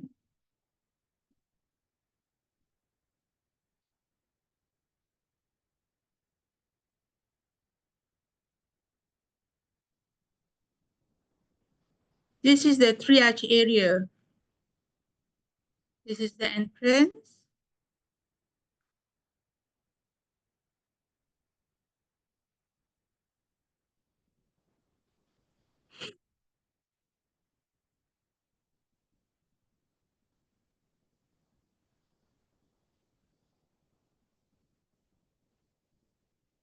This is the head of department in Kuantan.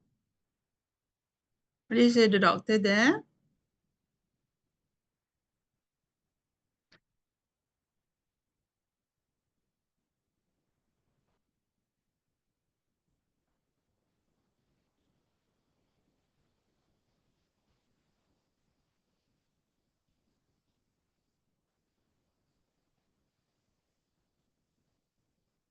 And they have the fundoscope, the electronics, more advanced fundoscope.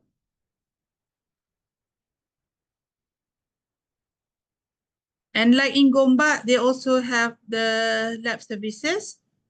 This is the treatment room and the pharmacy and the billing. So the medication is almost the same, but you have a wider range of medication in Gombak campus.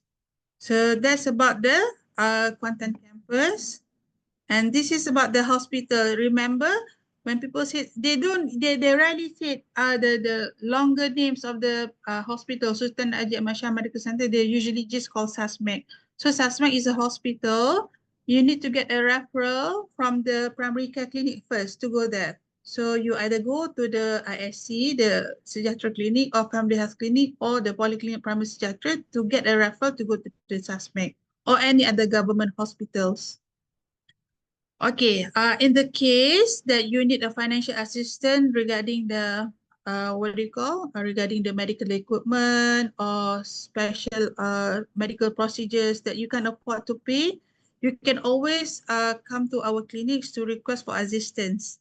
So we'll check whether if it's in the policy, we'll help you out. If it's not the policy, then we maybe extend the request to the endowment, to the welfare unit in the state. So whatever related to your medical problems, you can always ask for advices from us. So in Gombak, you can check with the Sister Shahida or Sister Alunis. In Kuantan campus, you can check with Sister Fazilah. In SASMEC, if you go there, there will be one person in charge of the students' medical related issues. That will be Sister Hafiza. So you can always screenshot this page. And these are the contact number and the email. And I think that's about it about the presentation. So I hope that I have given you ample information regarding the medical services and benefits in the policy. But one thing that I would like to emphasize that for the international student, especially regardless you are PG or UG, I know that you have a requirement to process for the visa. So at our clinics, you'll be given the priority to get the medical checkup as early as possible to make it easier for you to get the visa processes as early as possible. So come to our clinic and ask for help. So I think that's about presentation today. I give the floor to the MC again. Thank you so much, Dr. Siti Mashita, for the very informative briefing. We hope that all students are now well exposed to the health centers in IIUM for every campus respectively. We have a very exciting announcement to all postgraduate students. But first, let us share the slides. Can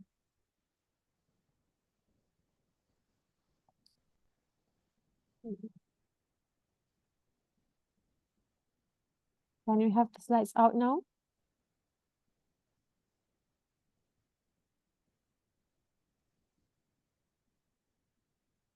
So there's no question for medical side.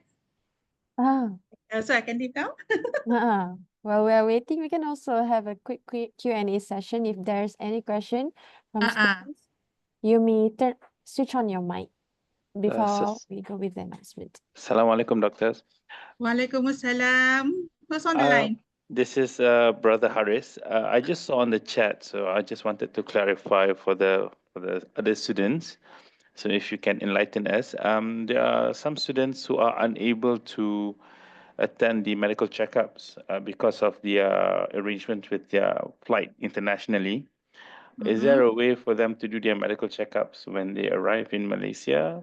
That is after the 4th of March. After 4th of March, yes, you can always come. You can always come as long as your, the initial visa is still valid. Come as early as possible. You touch down in Malaysia, come to the university and arrange for the medical checkup as early as possible. We give the priority to the international student because we know that you have to, to process the visa, the student visa. And usually it just take 1 day. If you come in the morning, and especially for the walk-in, because many students, they already get the appointment, but we still allow for the walk-in. And if you get the chance, the slot is still available for you on that particular day. So we will accept you, even though you are the walk-in patient. And then the process will take only, you get the result on the same day, during the weekdays. We don't do during the weekend because the lab is closed. Thank you, Doctor. You're welcome.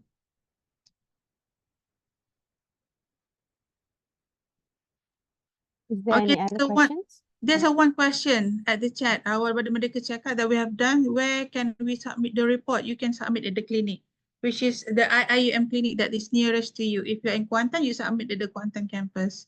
If you're in Pagu, you submit to the Polyclinic Primary Sejahtera. If you are in KL and Gombak, you submit to the Sejahtera Clinic.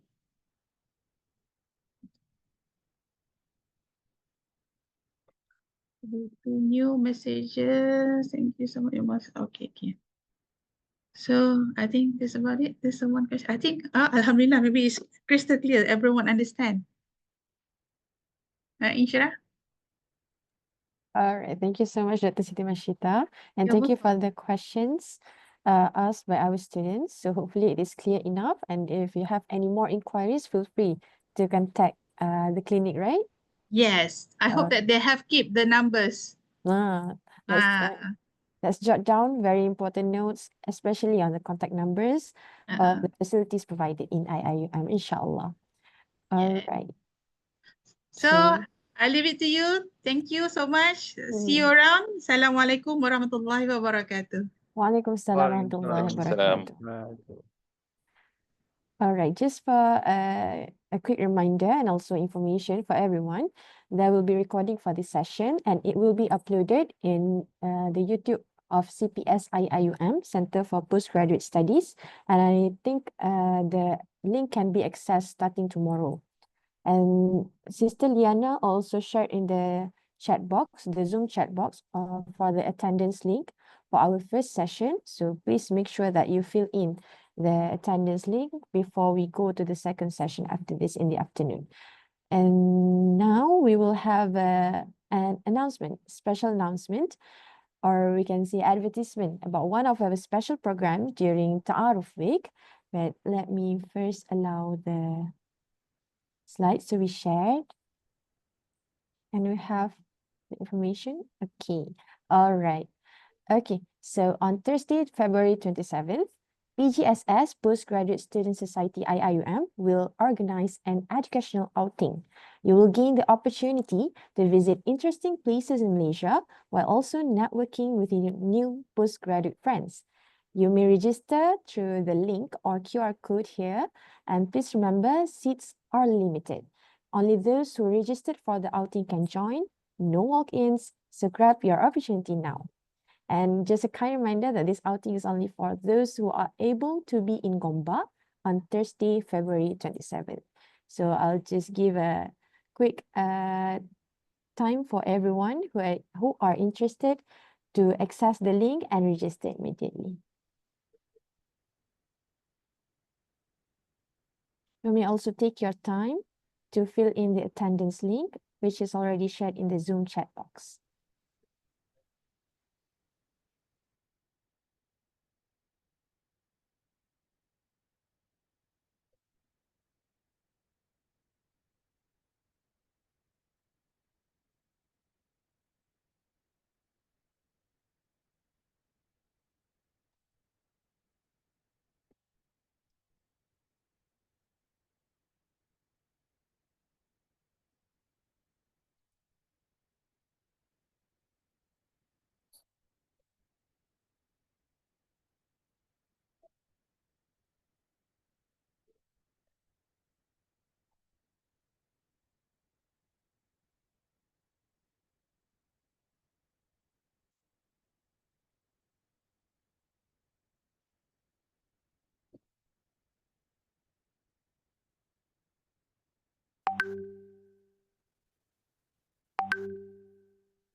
May I know if the link is accessible to everyone? If anyone has difficulties in accessing the link, please share it with us in the chat box so that we can fix it. Kalau vitamin boleh bawah fleksibel.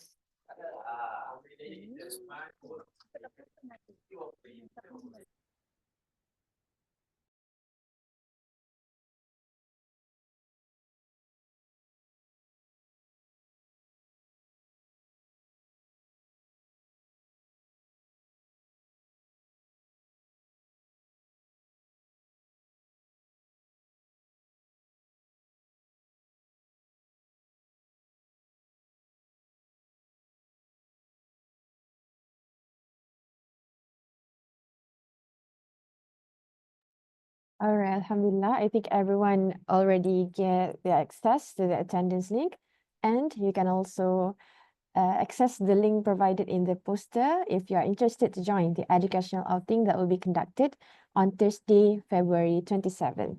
So for now, all students, we will take a break until 2:30 p.m. for lunch and the Zohor prayer. Thank you for now, and we hope to see you back at 2:30 p.m. for the remaining briefings in the afternoon session. Thank you. قان الفاتحة.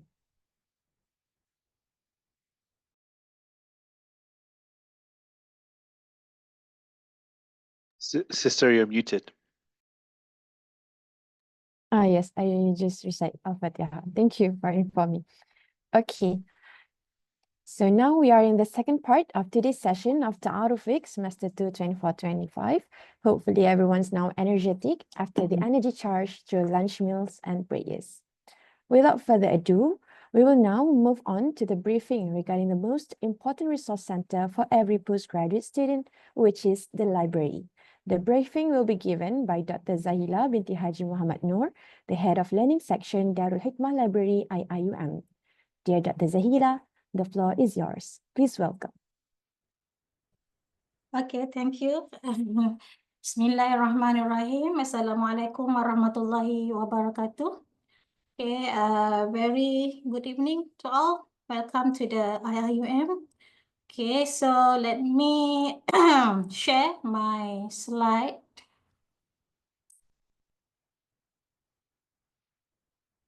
Can you see my slide? Everyone? Yes, we can see. All right, okay. Okay, Bismillahirrahmanirrahim. Assalamualaikum warahmatullahi wabarakatuh. So today, inshallah, I will brief you on library. What library can support you for your journey as a postgraduate students, postgraduate researchers in IIUM. Okay, so my name is Zahina Muhammad Noor. I'm a librarian and head of learning support section at Darul Hikmah Library IIUM. Okay, so let's first we look at the library vision and mission. Okay, so our library vision is a dynamic library for the attainment of knowledge and wisdom of the Ummah. And then our mission is to deliver high quality and comprehensive information resources and services to support teaching, learning, and research needs of the clients. So this is our vision and mission. Okay. Now, this is our library operating hours. Basically, during the lecture weeks, the library will open Monday to Sunday. All right, so for Monday and Thursday, the library will be open 8:30 to 10 p.m. every day, and then until Friday. And then during the weekend, Saturday and Sunday, we will open at 9 o'clock in the morning and we close at 5:45 p.m. And then during the public holidays, of course, we close lah. All right. And then during the revision and examination weeks, similar lah, we will open until 10 p.m. including weekend, Saturday and Sunday, also public holidays. And then for the semester break, we will close at 5:45 p.m. All right, and then weekend and public holiday we will close. All right, so every Friday the library will close at 12:30 p.m.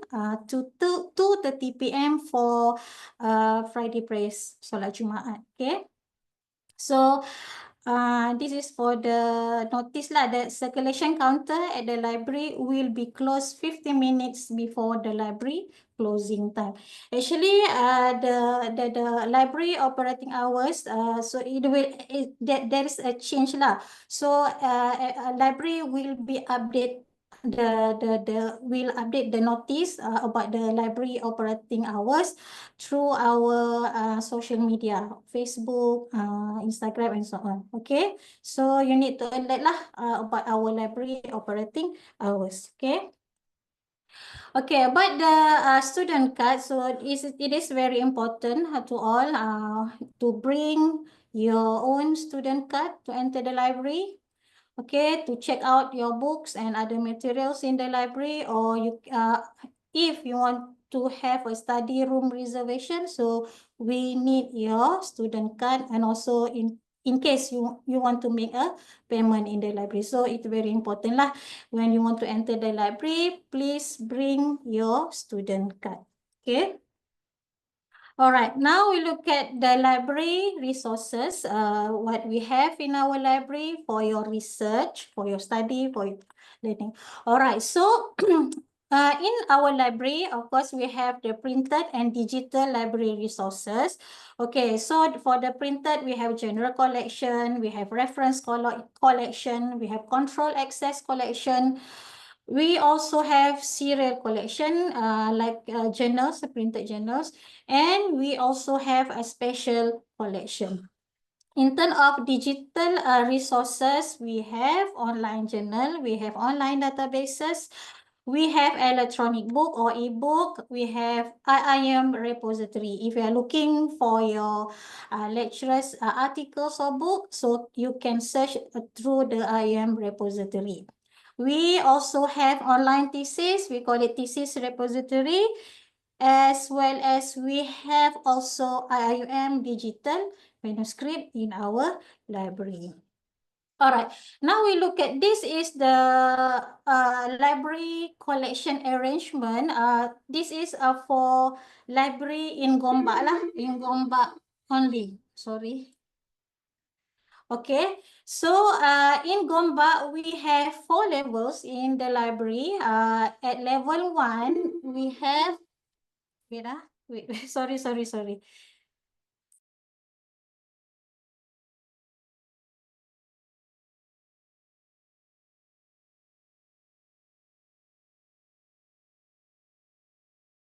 All right, okay, so at level 1, we have a law and Islamic law collection. So all the books that related to the law, so located at level 1. And then at level 2, we have Islamic collection. And then at level 3, we have social sciences collection, the book in philosophy, psychology, Christianity, and so on at level 3. And at level 4, we have books on education, science, and technology. Actually, we already, for the books at the level 4, we already relocated to other levels in the library because we will have renovation at level 4. So now we look at the new arrangement for all the collection at level 4 already relocated to the level 1, level 2, and level 3. So all the collection at level 4 is based on the call number. For the call number T to ZAA, we relocated at level 1, the call number Q until S at level 2, and the call number L PZ at level 3. So this is new arrangement lah. All the collection at level 4 temporarily relocated to all these levels. Okay. So if you're looking for the reference collection from the level 4 and let's use collection, all these collection available at level 1. All right. Okay, so as we have as I mentioned before, we have the printed collection. So we have books, we have journals, we have the reference materials, we have special collection. So in order for you to access this collection, the printed collection, you can search through our library system, or we call it OPEC system. So you can search lah through this OPEC. So our OPEC system is web-based, so you can access or you can search the availability of our printed collection everywhere lah. Okay. And then for the special collection and archive, we have a unique resources for in-depth research. We have the rare books and manuscript. Basically, for the rare book and manuscript, this collection is located at our campus library in ISTEC, Kuala Lumpur campus. Okay. We also have archive, and this one is collection are curated and preserved for scholarly use, and student can request access through the library staff for research purposes. So because they are special collection, so the book, all the collection is closed access collection lah. All right. So this is the some of the special collection that we have in ISTEC in the library Kuala Lumpur campus.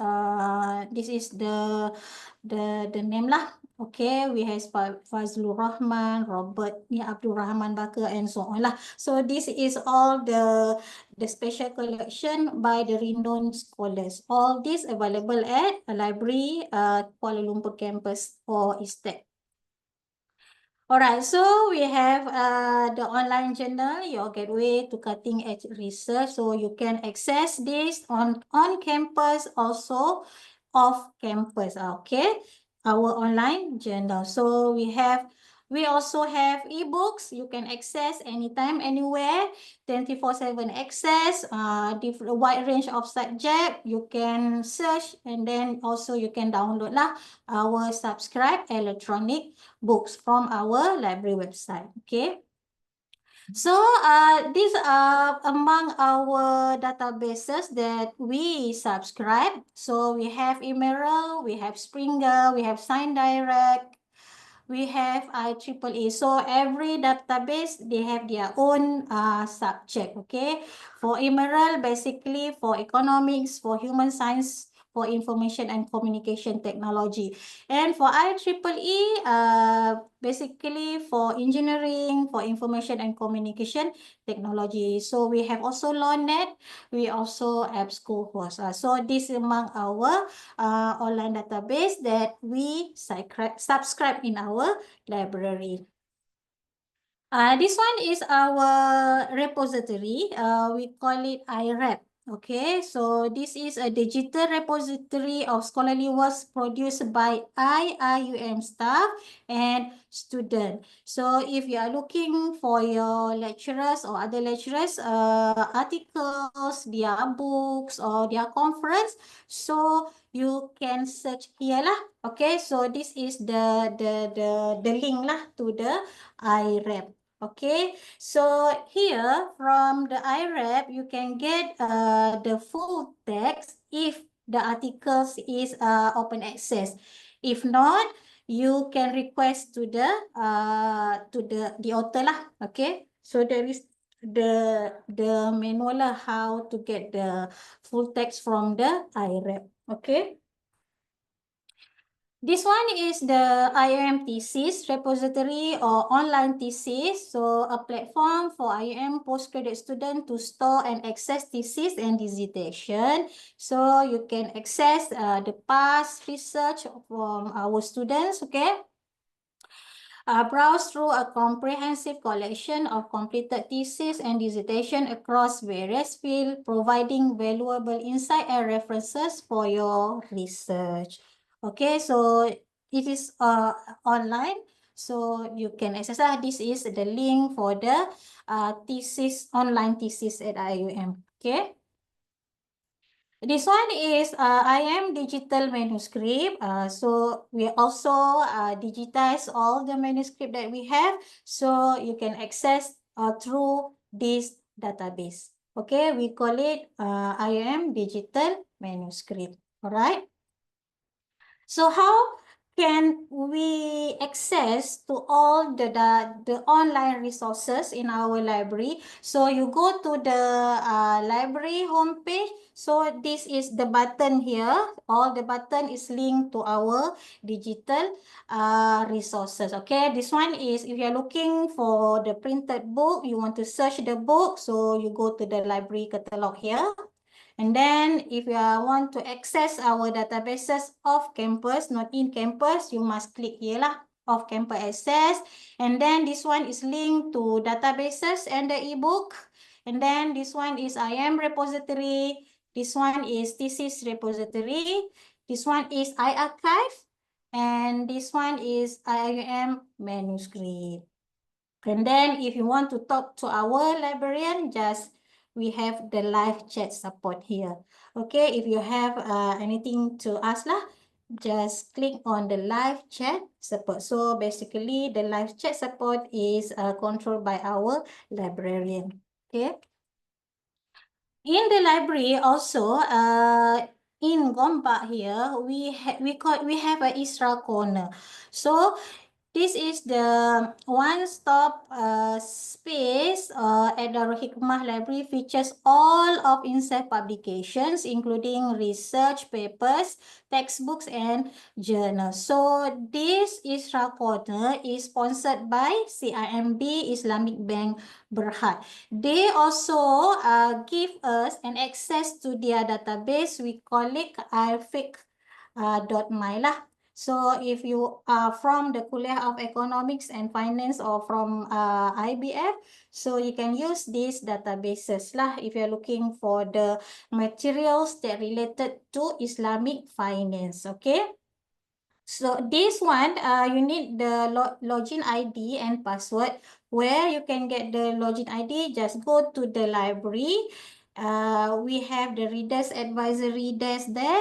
Ask the librarian, the staff there about the login ID and also the password. You can also get the login ID and the password from your liaison librarian. For each kuliah, we have liaison librarian. Okay. This one is we call it Serambi Ilmu Rakyat, or we call it Corner. So this one is sponsored or provided by Yayasan Bank Rakyat Malaysia. They also give us an access to their digital resources. Okay, we call it here lah, e-library Yayasan Bank Rakyat. Okay, so from this, their own e-library, they have e-journals, which is e-Mural, so you can access. We have also e-Mural, they also have. So maybe some journals we not subscribe, but they already subscribe. So you can go lah to use their journals, okay, their database. And then they have also ebook and magazine. They have a newspaper, bernama Library Infolink Service. Also, they provide an e-law.my. Okay, so similar to the what we call it, Isra Corner. For the Sir Corner also, you need the login ID and password. So you can request through the Readers Advisory desk in this library at level 2, or you can get it through your liaison librarian. All right. Okay. Now we look at the research support services that the library give to our students, to the IUM. Okay, so as I mentioned before, that we have the liaison librarian. So for each kuliah, there is a liaison librarian lah. You need to know lah who is your liaison librarian. You can ask him, this liaison librarian, anything about the library. So you can make a consultation with them. Okay, anything lah, they can support you lah. Okay. All right. This is the liaison librarian for the Gombak campus. All right. Me myself, I'm the liaison librarian for CPS and also for IUM Academy. Here, Sister Norliana, she is the liaison librarian for Kuliah of Economics and IBF. Madam Tuan Safaat, liaison librarian for ICOL. Madam Wan Salwati for AHAS, KIRKHS, and INHAD. And then Madam Faiza Shabuddin, liaison librarian for COED, Education and CELPED. Madam Norulizati for Kuliah Engineering, and Brother Faizal for Kuliah Architecture, KAED and KICC. So you may contact all the liaison librarian lah, your own liaison librarian if you anything to ask lah about the library, okay? This one is the liaison librarian for Pago, Brother Aiman, and this one liaison librarian for campus Kuala Lumpur Library, ISTEC, which is Encik Zaki dan juga Encik Fazli Omar. And then in Gambang, in CFS, we have Madam Siti Nor Idris. And then this one, all the liaison librarian for Kuantan campus, we have Sister Amira, Sister Yasmin, Sister Roshida, and Nurushi. And Brother Iskandar is, he is not the liaison librarian, but for the client service unit lah, you may contact your liaison librarian. Okay. All right. In the library also, we provide you the information literacy classes or instruction for empowering your research skill. Okay, so sometimes we have the workshop also. We provide you the workshop that related to the research. Okay. So in the library, you can request us to have a class anytime lah. You can choose. Okay. It's very flexible. You can choose your time, your date, and your day lah. Okay. So and then every Friday we have a class. In the morning we have a class on basic library skill. So this is a very basic library skill. Introduce you about our library lah, how to use the OPEC, how to search the book. Okay, this is very basic, not a basic library skill. If you want to join that class, so we have that class every Friday at 9:30 a.m. We also have every Friday at 2:40. We have a Mandalay class. You can join, you can register for this class. All right, now we look at these modules that we provide to all the students in IIUM. Number one, we have basic library skill. If you're a new student here, so you can enter this, you can join, you can request this class lah, basics library skill. And then advanced library skill is for undergraduate student, advanced research skill for postgraduate student. Legal research skill, especially for ICOL students or AHAS RKHS. It's depend lah if you want to know how to search the legal materials in the library, so you can join this legal research skill. We also have library tour. And then we have also systematic literature search. If you are postgraduate student and you want to do to write about the systematic literature review paper, you can join this systematic literature search class. We will teach you how systematically search for the information for your paper lah, SLR paper. And then we also have reference tool, which is Mendeley, how we manage our references. So it's very good class for postgraduate students. Okay, so this is all the module that we have lah. And then basically every semester we will have the paid research workshop. So you need to pay lah. Before this, another one is free of charge classes, but this workshop is need to pay lah. So all the workshop is the topics is on the research. For example, last semester we have Atlas TI, we have systematic literature review workshop. Okay, so inshallah in this semester we will have SPSS inshallah lah, and then we will update lah on our social media about our coming paid research workshop. Okay, so this one is we also conduct the AI classes, AI assisted lah. How to use AI, artificial intelligence application in our research. So these classes we collaborate with CPS itself lah. Okay, inshallah for this semester, for this year, we will conduct also this AI class lah that related to research methodology. How to use the AI. Okay. Another service is about the interlibrary loan. We also have the interlibrary loan.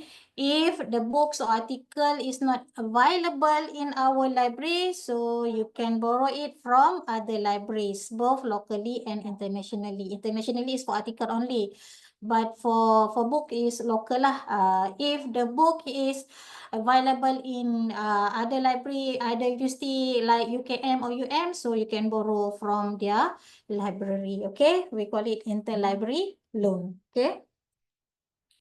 All right. The one is about the resources and services that we have. Now we look at the study and research spaces that we have in the library. Okay.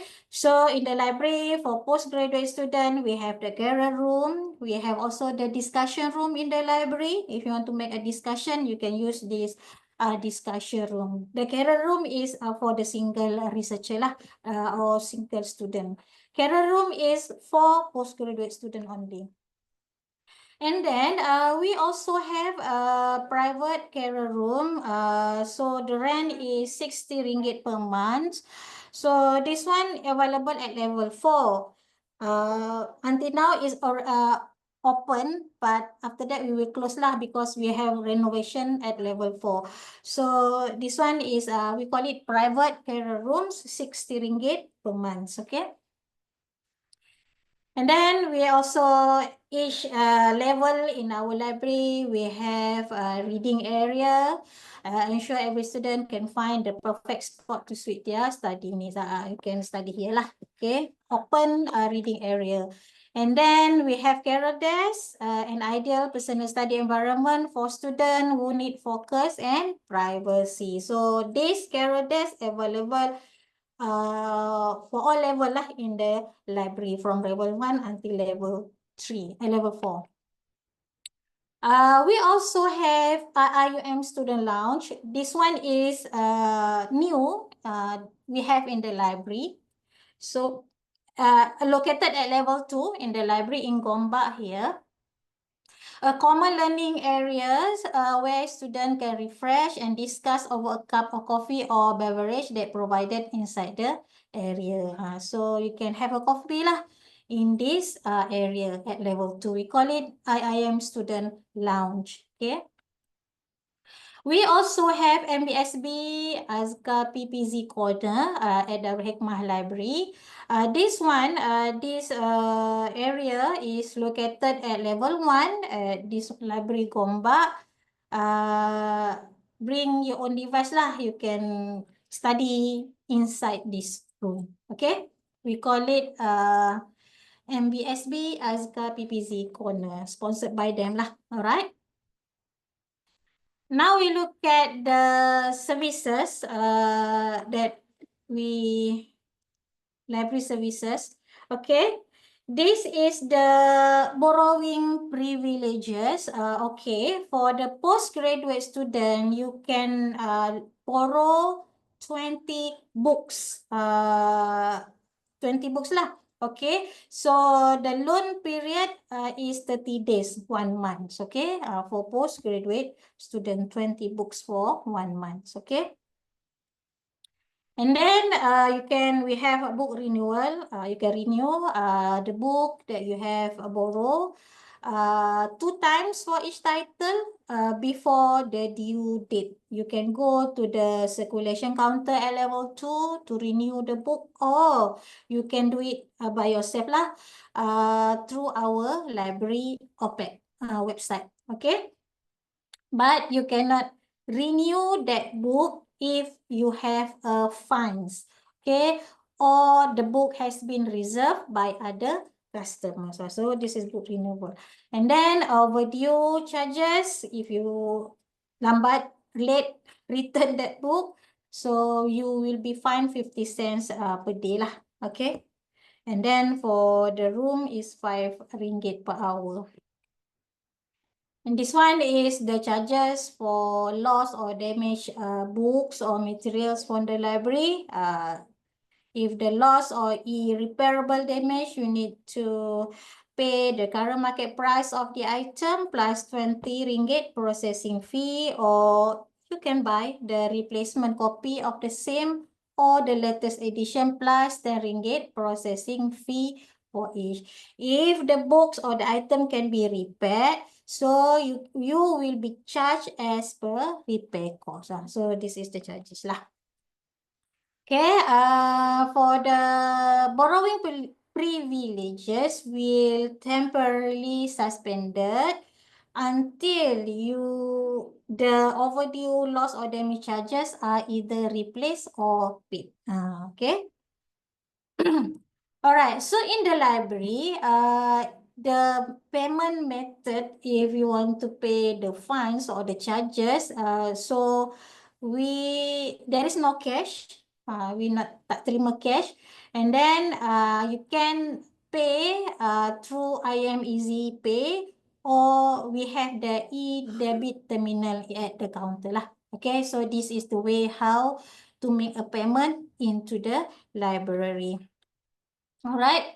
We also have a book reservation. If you want to reserve that book, maybe you search that book and the book is borrowed by other student or by other user, so you need that book, you can reserve lah. Okay, you just go to the library homepage. There is the form for book reservation. Fill in the form and submit to the counter lah. So we will reserve that book for you.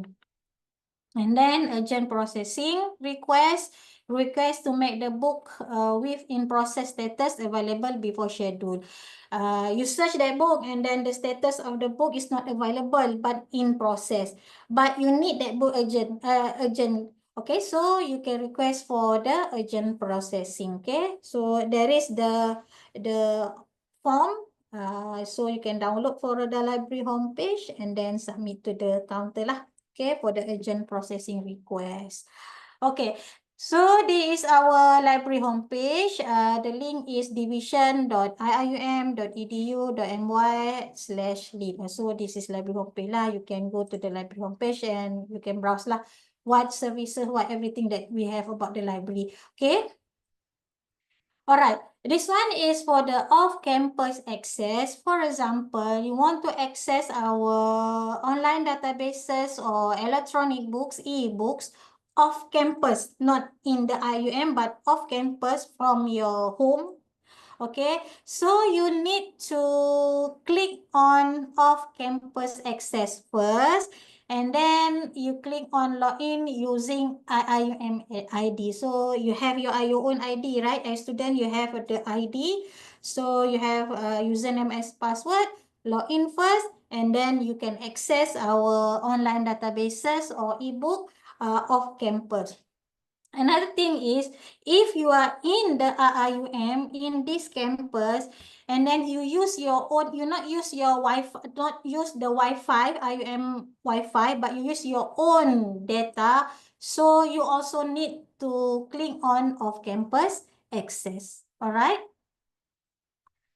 All right, so now we look at the library account. We will have the library account where you can check your status, your book, how many books that you borrow, and then when to return that book. So you can click on the library account lah.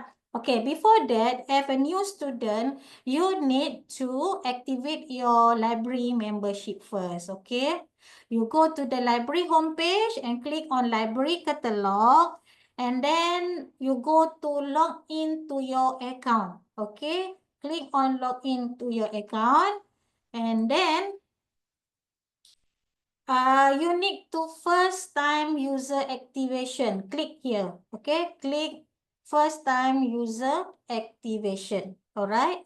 After that, you will redirect to this one lah, class interface. So you have your ID, login using your IIUM ID.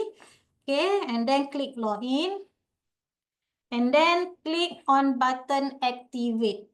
Okay, the page we redirect to the membership activation dashboard. Click on activate button here, the blue one. Okay. And then there will be appeal lah, your account has successfully been activated. And then will prompt for new activated member. And then you can click logout button. And then we will redirect to that page lah, this page. Now you can log in using your IUM ID. So you can access lah your account in the library. All right. Okay, that's all from me. Okay, thank you.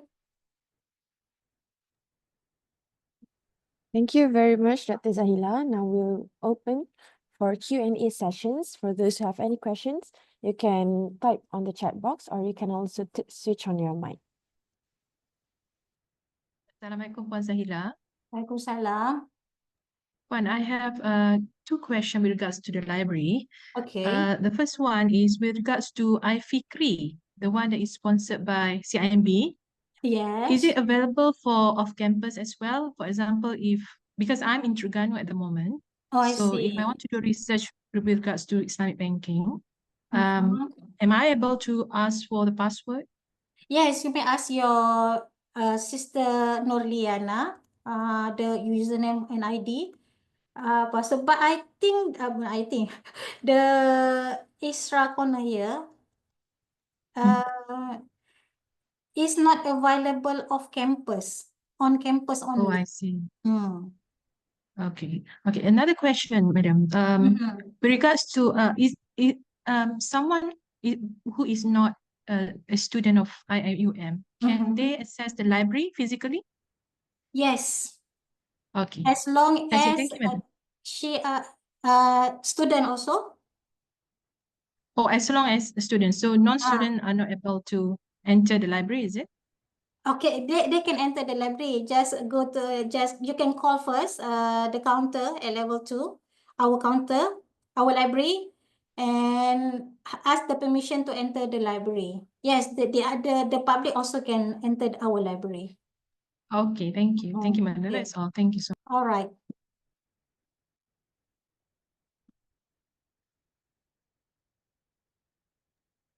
Is there any other questions?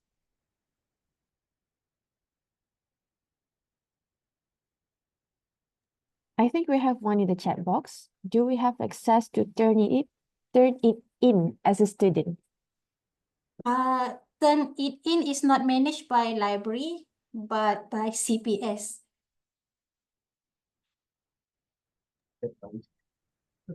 Is it clear for Brother Muhammad Jawad? Oh, okay. No.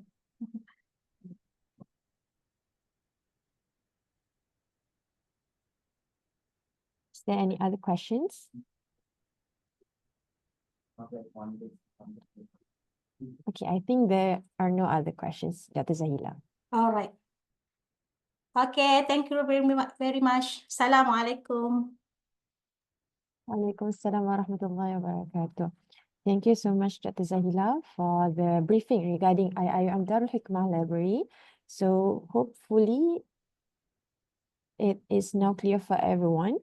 And we highly encourage everyone to physically visit the Darul Hikmah Library to experience all the facilities exposed firsthand. And now we will have the briefing from our information. Oh, okay. Okay. Now okay. Now just a quick sharing before we go to the next slide. Okay, so as a postgraduate students, probably you are wondering how to reach us, how you can gain information, how you can network in this postgraduate learning journey in IIUM, right? So now let us have Brother Muhammad Rasul Muhammad Arkam, the President of Postgraduate Student Society IIUM, also known as PGSS IIUM, to handle our special slot about Know Your Postgraduate Student Society. Dear Brother Arkam, the floor is yours. Please welcome.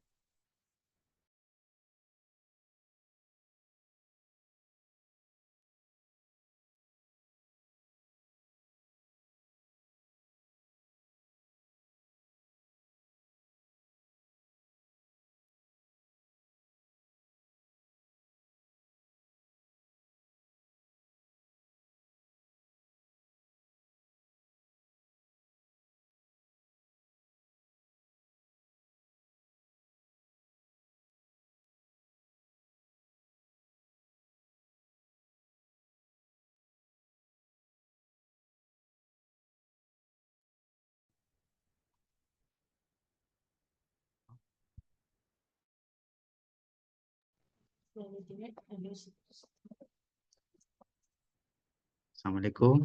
Okay.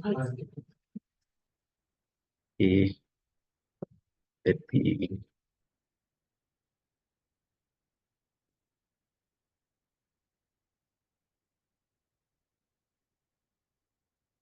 Okay, is it visible?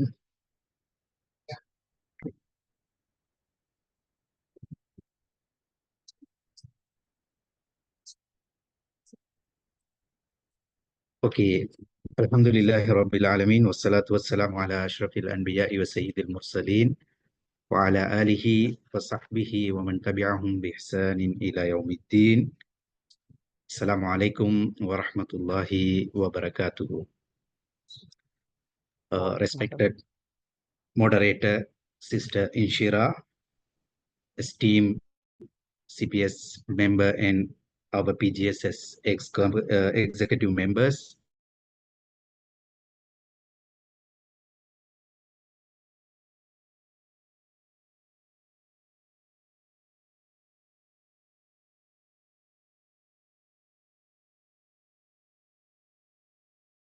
you, the garden of knowledge and wisdom. Congratulations on reaching this significant milestone in your academic journey. IIUM is not just a university, it is a unique intellectual and spiritual hub where we nurture scholars, professionals, and leaders who contribute meaningfully to society with knowledge and wisdom and virtue. As Sister Inshira mentioned, I am Arkam Razak, and I have the privilege of serving as the president of the Postgraduate Student Society of IIUM. As a student-led body, PGSS is dedicated to supporting and representing you throughout your journey at IIUM. We work closely with the university, particularly with the Center for Postgraduate Studies, CPS of IIUM, to ensure that your academic and social needs are met while also striving to create a vibrant and inclusive postgraduate community in IIUM. Now, allow me to briefly introduce our PGSS and what we do for you. PGSS means Postgraduate Student Society of IIUM. Yeah, when it's come to the establishment of our society, it was established in January 1996 at the International Islamic University Malaysia main campus in line with the Article 4 of the IIUM Constitution. Its vision,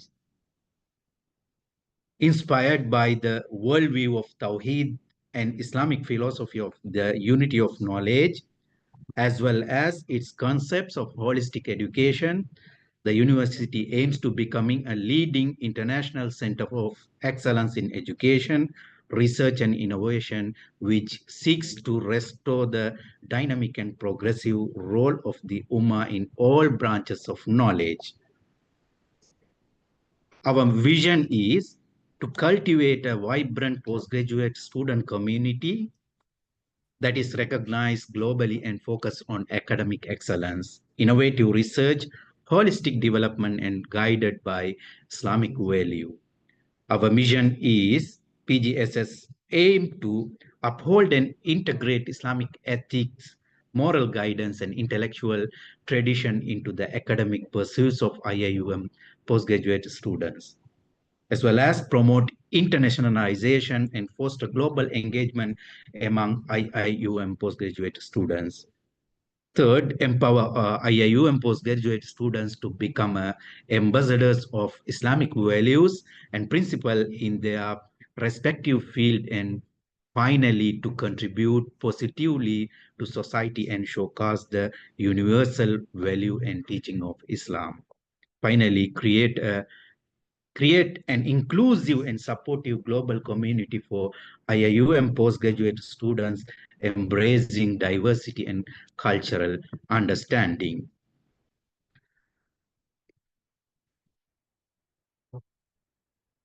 Okay, when it's come to our objective, the main objective of the society shall be included the following. The number one, to cooperate with the university authority in implementing Islamic education, upholding the aims, objective, and the philosophy of the university. Second, to promote the philosophy of integrated interdisciplinary approach to knowledge. Third, to be represented on any body which may, in accordance with a decision made by the rector for the purpose, be appointed to undertake student welfare activities in the university. Fourth, to foster the spirit of brotherhood and cooperation which transcends racial and national boundaries among the students of the university. Fifth, to promote the good name and international reputation of the university. Finally, to enhance the quality and skill of society members in the field of intellectual, academic, and spiritual interest. Okay, this is our PGSS Society EXCO member for the tenure 2024 and 2025. This is our main board. I'm the president from Sri Lanka, and Vice President 1, Muhammad Brother Yasir Maulana. The Vice President 2, it's from Kuantan campus, Brother Sayyid Muhammad Amir Faiz bin Sayyid Ali. Our General Secretary is Sister Nur Sabrina, and Treasurer is Brother Jia Abdul Hamid Rajab. We have 5 bureaus or units: Secretariat of Training and Development. These are the members you can see in the presentation. As well, we have a second one is the Secretariat of Training and Development, and Secretariat of Academic Research and Publication, and Secretary of Cultural Intelligence, and Secretary of Community Engagement and Welfare Secretaries. These are our secretariats. We aim to, under the Training and Development unit, for the responsible for developing any activities for the overall development of PG students. This is the main aim of the Training and Development unit. Under the Academic Research and Publication Secretariat, we are aim to its work under the responsible for developing activities for the academic research and publication development of PG students. These are the main core units in our society, as well as we have a cultural program. It's under the go to the community engagement welfare secretariat, as well as we have a public relation and community also. Okay, these are some photos that we conducted during our first semester. And also, finally, I would like to thanks our EXCO members and who are organizing this Taaruf weeks along with the CPSS. And also, I think you are now little bit of aware what PGSS does for you in future. We are mainly, we organize research talks, workshops, and conferences to help you enhance your academic skills and research capabilities. Basically, we are focusing on academic growth, student welfare, networking and engagement, and advocacy. These are the main program of our society.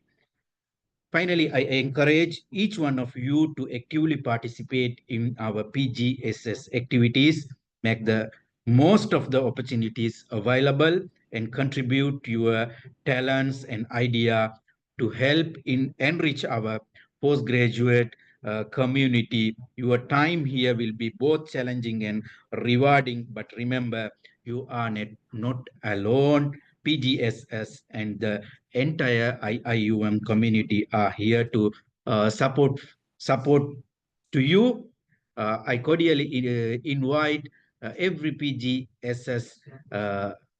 students of IIUM to join with our society and to work for the IIUM community. So on behalf of the postgraduate student society of IIUM, I extend my warmest welcome to all of you. May your time at IIUM be filled with growth, achievement, and inspiration. Welcome to IIUM and welcome to PGSS.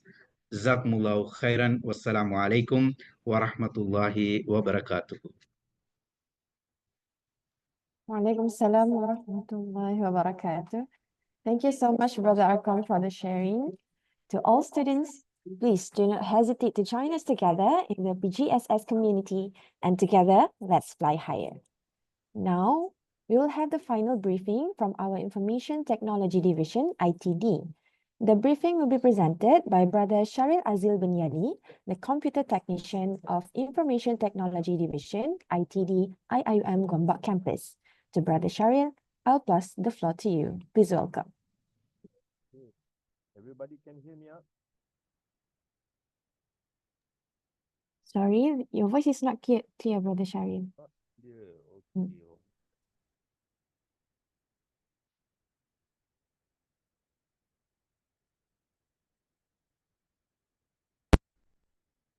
Okay, can you hear me now? Yes, it's now clear. Oh, okay. All right. I think something wrong with my mic. Okay. Assalamualaikum warahmatullahi taala wabarakatuh. And a very good afternoon. Welcome to IIUM, Garden of Knowledge and Virtue. My name is Sharil Azil, and I'm the representative for IT division, and I'm handling the Quality Assurance and Customer Care Unit as the Service Desk Manager. So let me share my slide, yeah.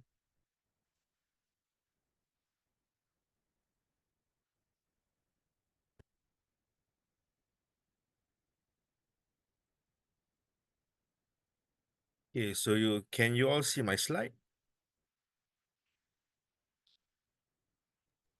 Yes. Yes. Okay, all right. So ITD's vision and mission is to collaborate and also provide the quality ICT services and support efficiently and effectively towards providing the holistic ICT services for the achievement and continuation of excellence in IIUM. And our objectives are as follows: to educate by training, inculcating awareness of the utilization of ICT, to provide an excellent, accessible, reliable, and secure ICT infrastructure, to develop, implement, and improve the integration of ICT system and tools, to provide consultation and advice, and also to synergize the knowledge worker and technological advancement in the e-university environment. For your information, ITD is located just beside the IIUM Mosque and also nearby Selpet, just beside Selpet. So you won't miss us, inshallah. So this is just for information, this is our senior management. Our Chief Digital and Information Officer is Prof. Dato Dr. Nobit Bashar Idris, and the Director for the ITD is Madam Normaliza Jumaat as the Director. We also have the Head of Section Administration, Network and IT Support. We have the Data Center and IT Resource. We have the Collaborative and Database App. We also have the Application Core Enablers. We also have the Quality Assurance and Customer Care, which is my unit. We also have the Cybersecurity and Email Management. And we also have 3 branches for the time being. We have Kuantan, CFS Gambang, and also SASMAC, our teaching hospital. So this is our website. And in our website, we have a lot of information, such as the service level agreement. We also have the regulation, policies, and guidelines that you can download and read about to understand more about our policies in IIUM. Okay, so for IIUM students, for all of you, these are the services that we provided. Number one, our help desk, in which if you have any problems regarding your laptop, regarding your Wi-Fi, regarding your Google account and also Microsoft account as well, you can visit us at any branches, for example, Gombak, Pagoh, Kuantan, and also Gambang campus. And we are open from Monday to Friday, from 8:30 p.m. to 12:30 p.m. for Monday and Thursday. We open back at 2 p.m. and to 5 p.m. And for Friday, we are open from 8:30 a.m. to 12:15 p.m. And we open right back after the Friday prayers from 2:45 p.m. to 5 p.m. inshallah. Okay. So this is our new system, our centralized system that we are currently using for users to submit and also track complaints, feedbacks, and inquiries. For example, if your mahalah faces the difficulty or the low bandwidth of network, you can just log into iFirst, this system, and you can just report to us. And this system is available every time, anytime, 24/7. So you can use it. So you can go to this URL, https ifirst.iium.edu.my, or you can scan the QR code. Then you enter your username and password as a student, and then you can report whatever complaint or feedback that you have regarding the IT services that you're facing. This is about iFirst. Okay. For Wi-Fi, this is how you are going to connect your Wi-Fi. In your available network at your handphone, also your devices, search for the IIUM student, and then you log in using your username, which is your metric number, and also your password. The password will be as the same as the iMaklum password. Okay. This is the IIUM Wi-Fi. Okay. If you have any problems regarding any blind spot areas or services, you can also report it to the iFirst as well. Okay. Now, have you entered this student portal? Or this is the first time that you see this is the student portal? Okay. If you have entered the student portal, this is the student portal for the IIM students, regardless of whether you are undergrad or postgrad. And inside here, you can see a lot of things in the dashboard. What is inside iMaklum? You have the dashboard, which is, for example, here, advertisement. If you want to sell something or you want to find something, you can find it here. You can have the favorite links, which is, for example, the confirmation slip or the exam slip, or the announcement from the IIUM for the students. And also inside the services here, we have, for example, we have the finance, we have the iTalim, we have the SFS, we have the Office 365, which I will cover it a little bit longer after this. And we have also the free software, iMonitor, and counseling session. This is inside the iMaklum student portal. We also have the iTalim. This is the e-learning platform. Okay, in which here, this is where you're going to find all your study materials. So how to go into this platform? You can just go to c.iium.edu.my. You can click the I am student and staff, and you can log in using your ID and password, which is your metric number and also your iTalim password. This is the e-learning platform. For EasyPay, this system is as one-stop center for all payments to be made online, which is here in EasyPay. You can do your student fee. You can do payment using invoice number. You can give back to IIUM if you have extra money. You can ask for hospital and clinic services. Okay, if I click here, Easy Pay, this will be the Easy Pay system. So this is what Easy Pay has to offer. For example, if I want to seek for payment, so you can just log in and your bill will appear here in the system. This is Easy Pay.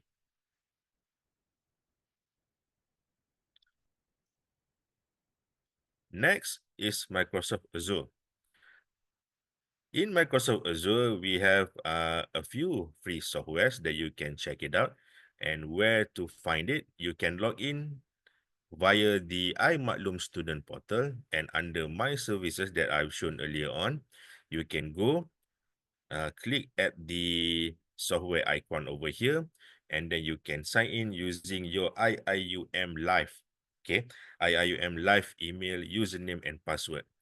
For Microsoft Azure, you have to use your Microsoft Live password. For example, your name at live.iium.edu.my. I'm sure by now you have received your Microsoft email, Microsoft Live email. Okay. Okay. How to activate? For those who have it but yet to activate it, you can go log in to iMaklum and you click to Microsoft Live account. It appears on the front page of the system. And then once you go into the self-registration, and then you can click at My Services and self-register, and you can register it over here. Now, once you have registered, okay, the change of username is not allowed. So you can't simply change your name. If you start with that name, that will be your name until the end of your tenure as a student in IIUM. Okay, you just copy that IIUM email address, and then you can go to office.com and you sign in using your live IIUM email. Okay, and then you can download your free apps there. For example, you can use the Microsoft Office 365 there using your live email provided. Okay. For IIUM Live email, you can install the software. For example, all the Microsoft 365 softwares available, which is Word, Excel, PowerPoint. Okay, you can install all of that up to 5 devices. Okay, 5 devices. Okay, and your account comes with free OneDrive storage up to 5 gigabyte. Not 5 terabyte, 5 gigabyte. Okay, you can install up to 5 devices with free 5 gigabyte OneDrive storage. So for Google Workspace, I believe this is your another email, which is, I believe it is your name at student.iium.edu.my, if I'm not mistaken. So that account comes with free 10 gig Google Drive storage space. For Microsoft, we'll give you 5 gigabyte. For Google Workspace, we'll give you 10 gigabyte. Okay, so for Google account for student, how to activate? Again, your Google email, yeah, my question now answered. Your Google email will be in the format of your name at student.iium.edu.my, which is the username will be as the same as your Microsoft account. For example, if your name is Ahmad, so Ahmad at student.iium.edu.my will also be as Ahmad at live.iium.edu.my. It will be the same. Okay. Your default password will be your UIA underscore your IC or passport number. Okay. This is how you're going to activate and you can change password. The default password is the temporary password. After you put in your default password, you can change into whatever password that you want, as long as you remember your password. Okay. Next will be, this is the multi-factor authentication. This is what we require all students to do as a layer of security to ensure that if, for example, Allah forbids, yeah, if, for example, somebody stole your devices, so if you put the multi-factor authentication, the person could not enter the password without the authentication in your device. For example, I believe some of us do this. If you want to enter your Google email into your devices, when you put in your username and password, there will be another pop-up that says, this device has been entered from this time to this time at this location. Yes, it is me, or no, it is not me. Okay, that is what we call as multi-factor authentication. To open your account, we have an extra layer of security. So how are you going to do it? You just open your Google account, go to manage your Google account, at security, under the personal info, under security, you just check in into the two-step verification and you turn it on. Okay. Okay. You just turn it on to make sure that your data is safe, regardless if Allah forbids that your devices has been stolen. Okay. To add to the extra layer of protection, you can protect your device with the endpoint protection of this antivirus. The antivirus is called Sophos. It is first come, first serve, and at this moment of time, we have 1,433 licenses available for you to use. It is first come, first serve. You can download it for free. You can have a screenshot at this picture, and then after this, you can go and do it yourself. Okay, the manual is also available in ITD website. You can just check it out. Okay, you can take picture of this and then later on you can try it yourself. Okay, this is the antivirus. Okay, we also have apart from software, we also provide the BYOD lab, which is bring your own devices lab. This lab only has chairs and also tables, as you can see in the picture given.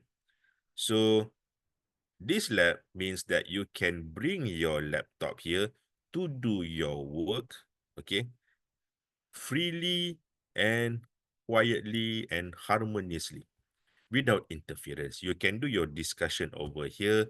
You can do your assignment over here. Okay, it is free. Okay, it is free. So you can use it. So we open from Monday to Friday from 9 a.m. to 4:30 p.m. and we close on weekends. This is the BYOD lab, bring your own devices. Apart from that, we also have our smart multipurpose room, in which in this room, we have the state-of-the-art smart board for the hybrid learning. Okay, not also for the hybrid learning, we also do this room as the meeting room or discussion room as well.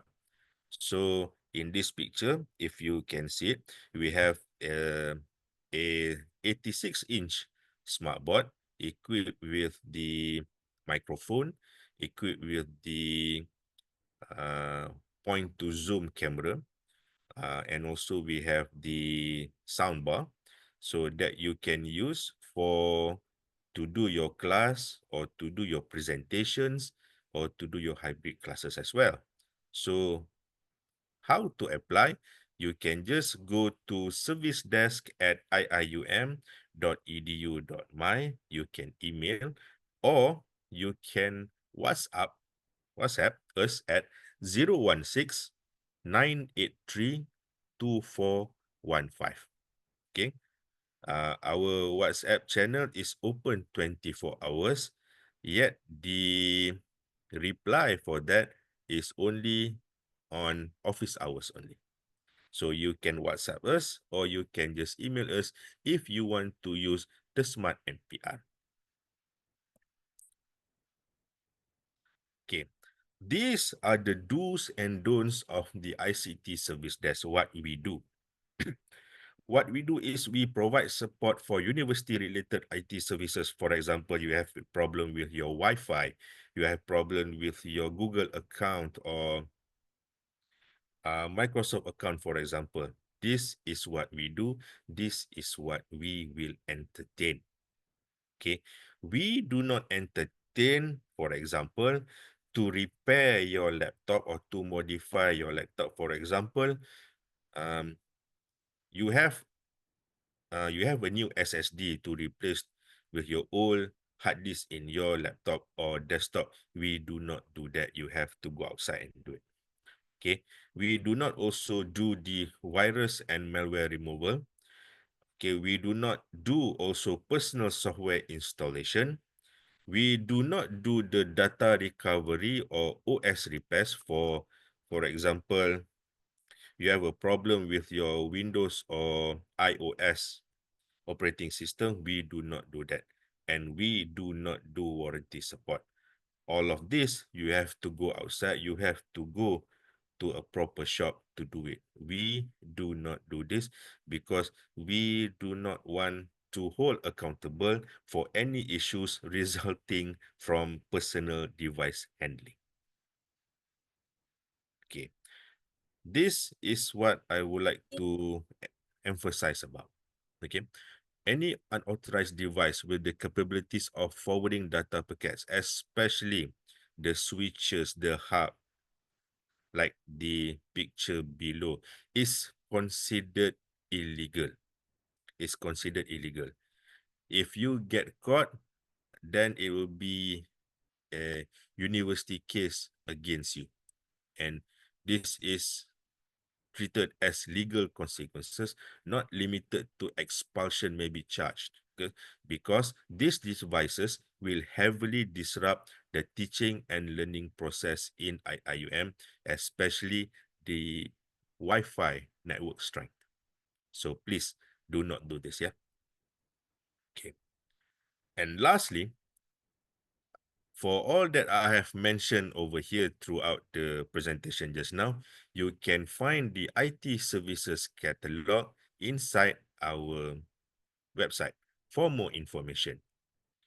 You just go to our website, which is division.iium.edu.my/itd, and you can go to e-publication, and you can just click at our ICT service catalog.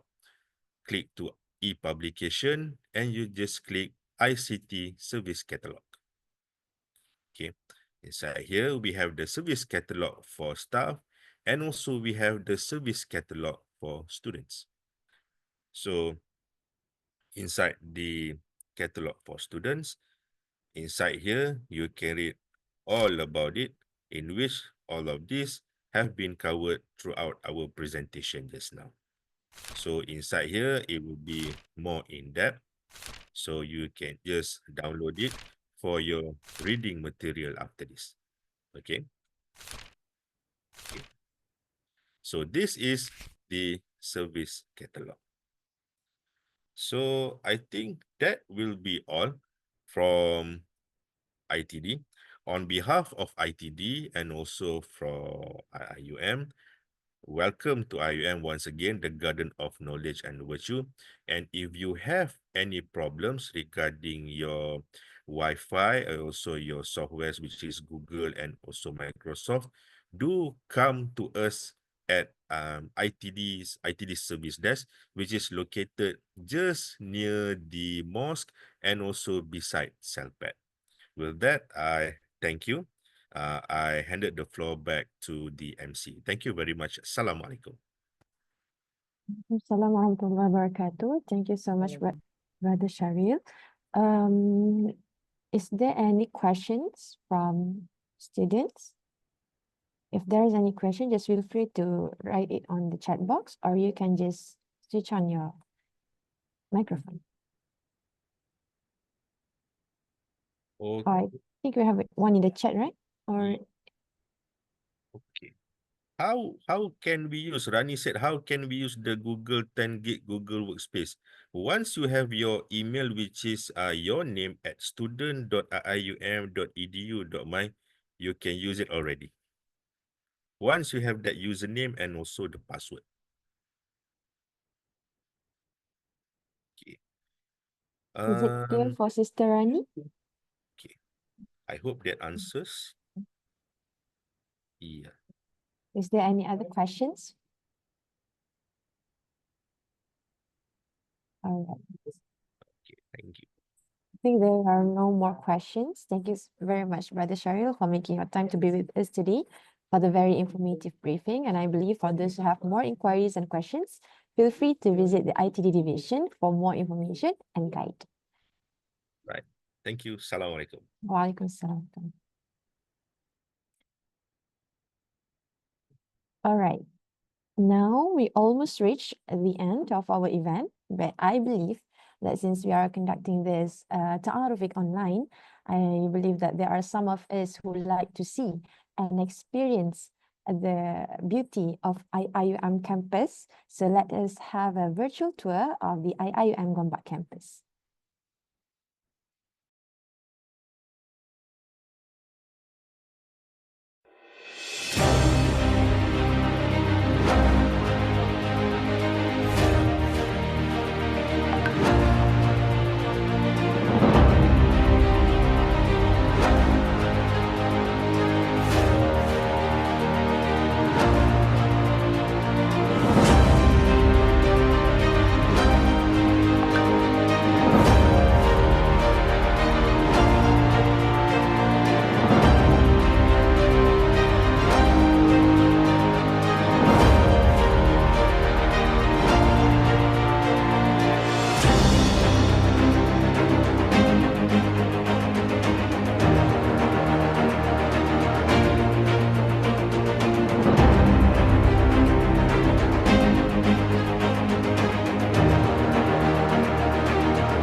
Alhamdulillah, hopefully everyone enjoyed the video of our virtual tour of IIUM Gombak campus.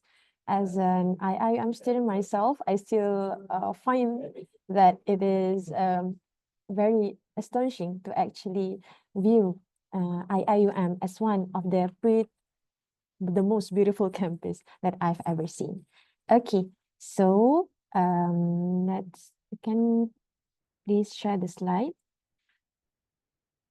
Just to give a quick reminder again, on February 27th, on Thursday, PGSS IIUM will organize an educational outing. So through this program, you will gain the opportunity to visit interesting places in Malaysia while networking with your new postgraduate friends. So if you are interested, please register as soon as possible through the link or QR code provided.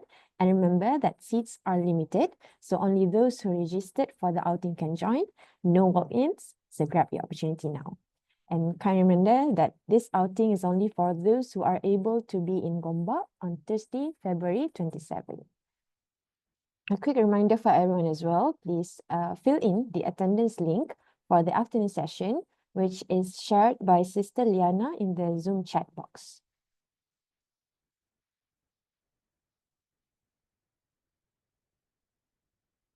If there's anyone having problems to access the links, please share with us.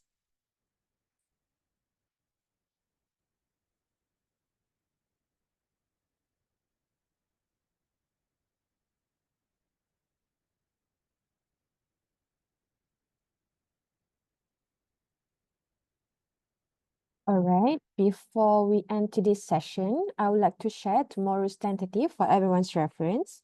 Can we take a look at tomorrow's tentative?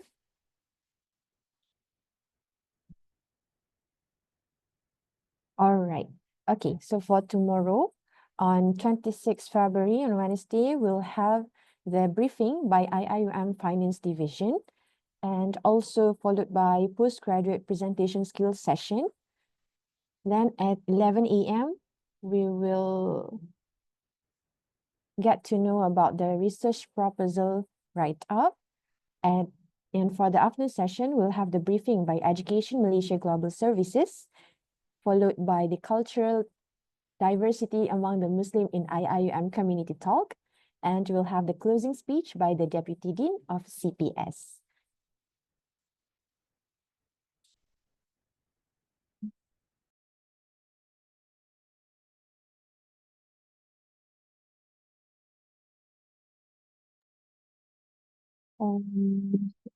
Oh, attendance link. Can we have Sister Liana to send the attendance link? 1 second. Oh, because I received some messages. Oh, okay. For Brother Azrul Zakwan, I will entertain you after this. All right. Thank you. The link is now for those who didn't get access to the link. Brother Akram already shared the link. Yeah?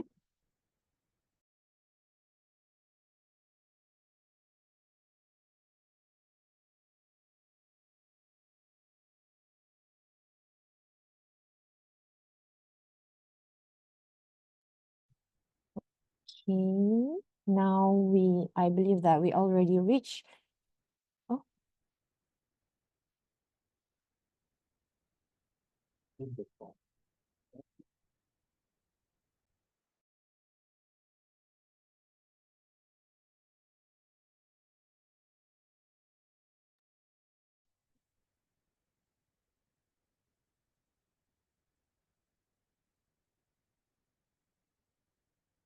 There is an inquiry for the morning sessions form for those who attended but missed the chance to fill in. I hope that Brother Amir, Sister Liana can assist on this.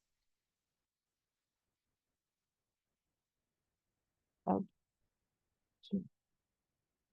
All right, now I believe that we already reached the very end of our event for today. So I hope that everyone gained enough information about what has been briefed for today, and inshallah we'll gain even more information on tomorrow's briefings.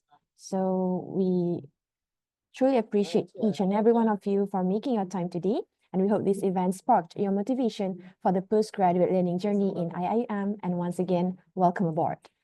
Just a quick reminder, for those who haven't fill in the attendance link and also the educational outing link, please do so that you won't miss your chance. On behalf of the organizing committees, I would like to apologize if we have made any mistakes. And now I shall end my duty as the Master of Ceremony for this event with Wabillahi Taufiq wal Hidayah. Wassalamualaikum warahmatullahi wabarakatuh. Thank you.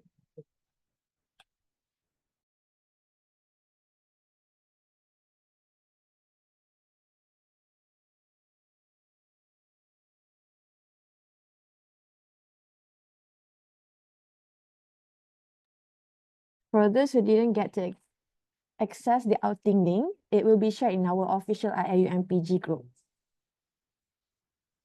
Thank you so much, everyone. Jazakumullah khairan.